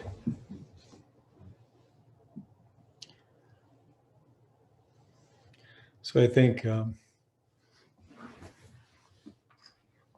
you could consider one, since it's always interesting given our practice to think about the martial applications. If someone's cutting at eye or head level across and you're thinking that you'd like to duck under that, if your first action is jump up, it's, let's say, not helpful. So the idea that I could pull my feet, pull my hips toward my feet is by doing something like this, and so immediately drop is an application there. And like I say, for me, when I think about my friend Kevin, this kind of exploration that's based in principles that we understand and share, forms that we know together, and yet have this deeply personal, exploratory aspect that may take in really diverse inspirations, was something that he was about, and I continue to enjoy. And really am happy reflecting on how that was part of what we shared together. I think I will call it an hour, and I'm happy to. There's one more comment, Sensei, in the chat. Someone said, many times I've been thrown by someone just dropping their weight, just like that. When you say someone, do you mean Lee English? Yes. Yeah. Lee also has other Buddha experience, judo in this case, right? And so. It's so powerful, so wonderful. Lee, would you be willing to throw a technical name at that? When someone was throwing you, what was the movement that they? Two throws come to mind. One is a seoinage, where it's affectionately called a drop seoinage. The only thing that's really necessary is when the shoulder, your opponent's shoulder is anchored, and the thrower just disappears. You're flying. The second one is the so-called the Japanese says taiotoshi, body drop, where you end up with the legs, yeah, just like that. But if done well, the person disappears quite nicely. I hadn't thought about the applications in an Aikido practice, but I will now. Thanks, Lee. Appreciate your comment. Anybody else? It's interesting that you talked about drawing is actually and an exploration of something. I had been continually amazed on how quickly Toby Threadgill could draw a sword. It's just amazingly fast. And I asked one of his students, I go, how does he do it? And he says, he jumps. I go, what? He goes, does a little hop. And that's all he gave me. And I just started watching him. This is sort of similar because I've been trying to figure out what that little hop was. And it's true that when I add that some little, it's not a hop up, but exactly what you were doing, it aids in drawing the sword faster for me. I don't know what the phenomena is, but it's interesting because what you were doing, going out, I'm trying to bring my feet this way rather than there, as a draw. Not quite still as fast as Toby Threadgill Sensei, but it's an interesting exploration. So thanks. Yeah, sometimes it goes, I think Josh was saying earlier that there's we can fall for our analysis or and get caught by it. But sometimes we try things and our analysis is informed by what we learn or we discover by maybe a sudden drop. Maybe it's a sudden drop when you trip and fall out in the world, or you slip on a trail and suddenly you're on the ground and the speed of it is shocking. I just had that experience yesterday. It was fine, but there's something about that quality of dropping that then I can fold back into my thinking about training and then use that enrichment of my thinking to inform my training so that there's an exchange between the sensation, the feeling, the imagination of it, and the idea of it that is goes back and forth. And, as I'm closing here, I'll remember Kevin again and think of the ways that he was really exceptional at that, taking something there was an idea and turning it into something concrete and actionable or in action that he could do. And also find these funny experiences that he had and expand them into ideas that he could share with others and that he could use sort of this feedback loop to improve the whole process, which is not just a personal one, but a social one. So in this time, I hope we can all find some inspiration and exchange with each other and remembering others. And I think I will close with that. Thank you very much, everyone. Thank you. Thank you, Sensei. Thank you very much. Thanks, Trace Sensei. That was great. Craig, you are spotted. I was just looking at the chat. There was just something that Christopher from Montana said that it was like a drop could be done internally, which looks like the way Choate Sensei could do it. And that's an interesting observation. And it might be true. My brain is a little bit fried right now. It has been a great day.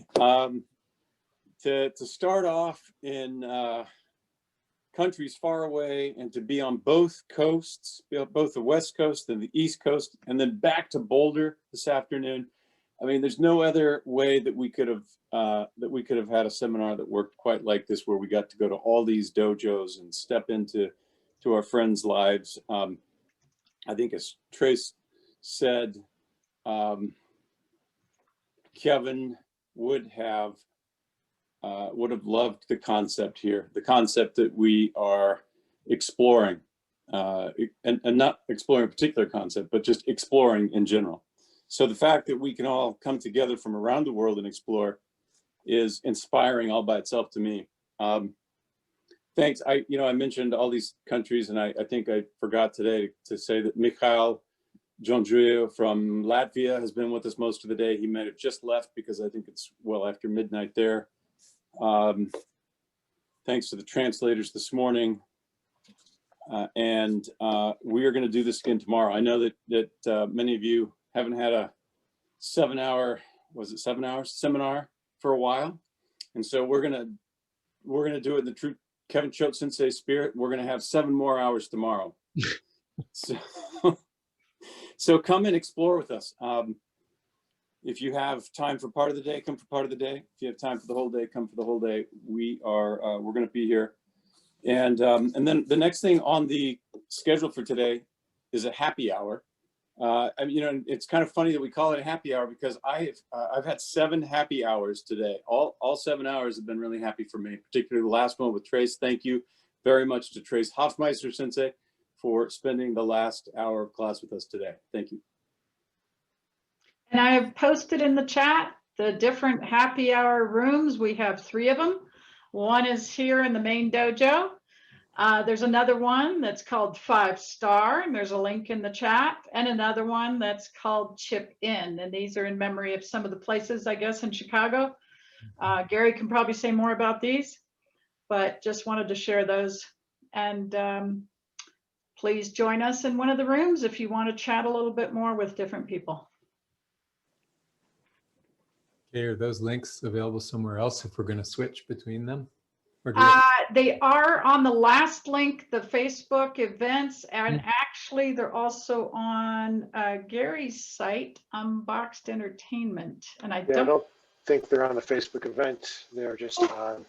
Okay, let me go and find the other link then, and I'll post that in the chat right now. Just a second. I have it open. Just give me a minute. There we go. Thanks. Thank you. Oh, there. Let me grab it. Unbox-entertainment.com/Choate2020 /. That way we can go back and forth. Oh, there's the happy hour links. Perfect. Thank you. Yes, got all the happy hour links. And this is the main dojo right here. So if anybody wanted to stay in here, you're welcome to stay. I'll remove spotlight from Craig. And we can switch to gallery view if you want to see everybody in the room. And then there's 2 other rooms you can hop into.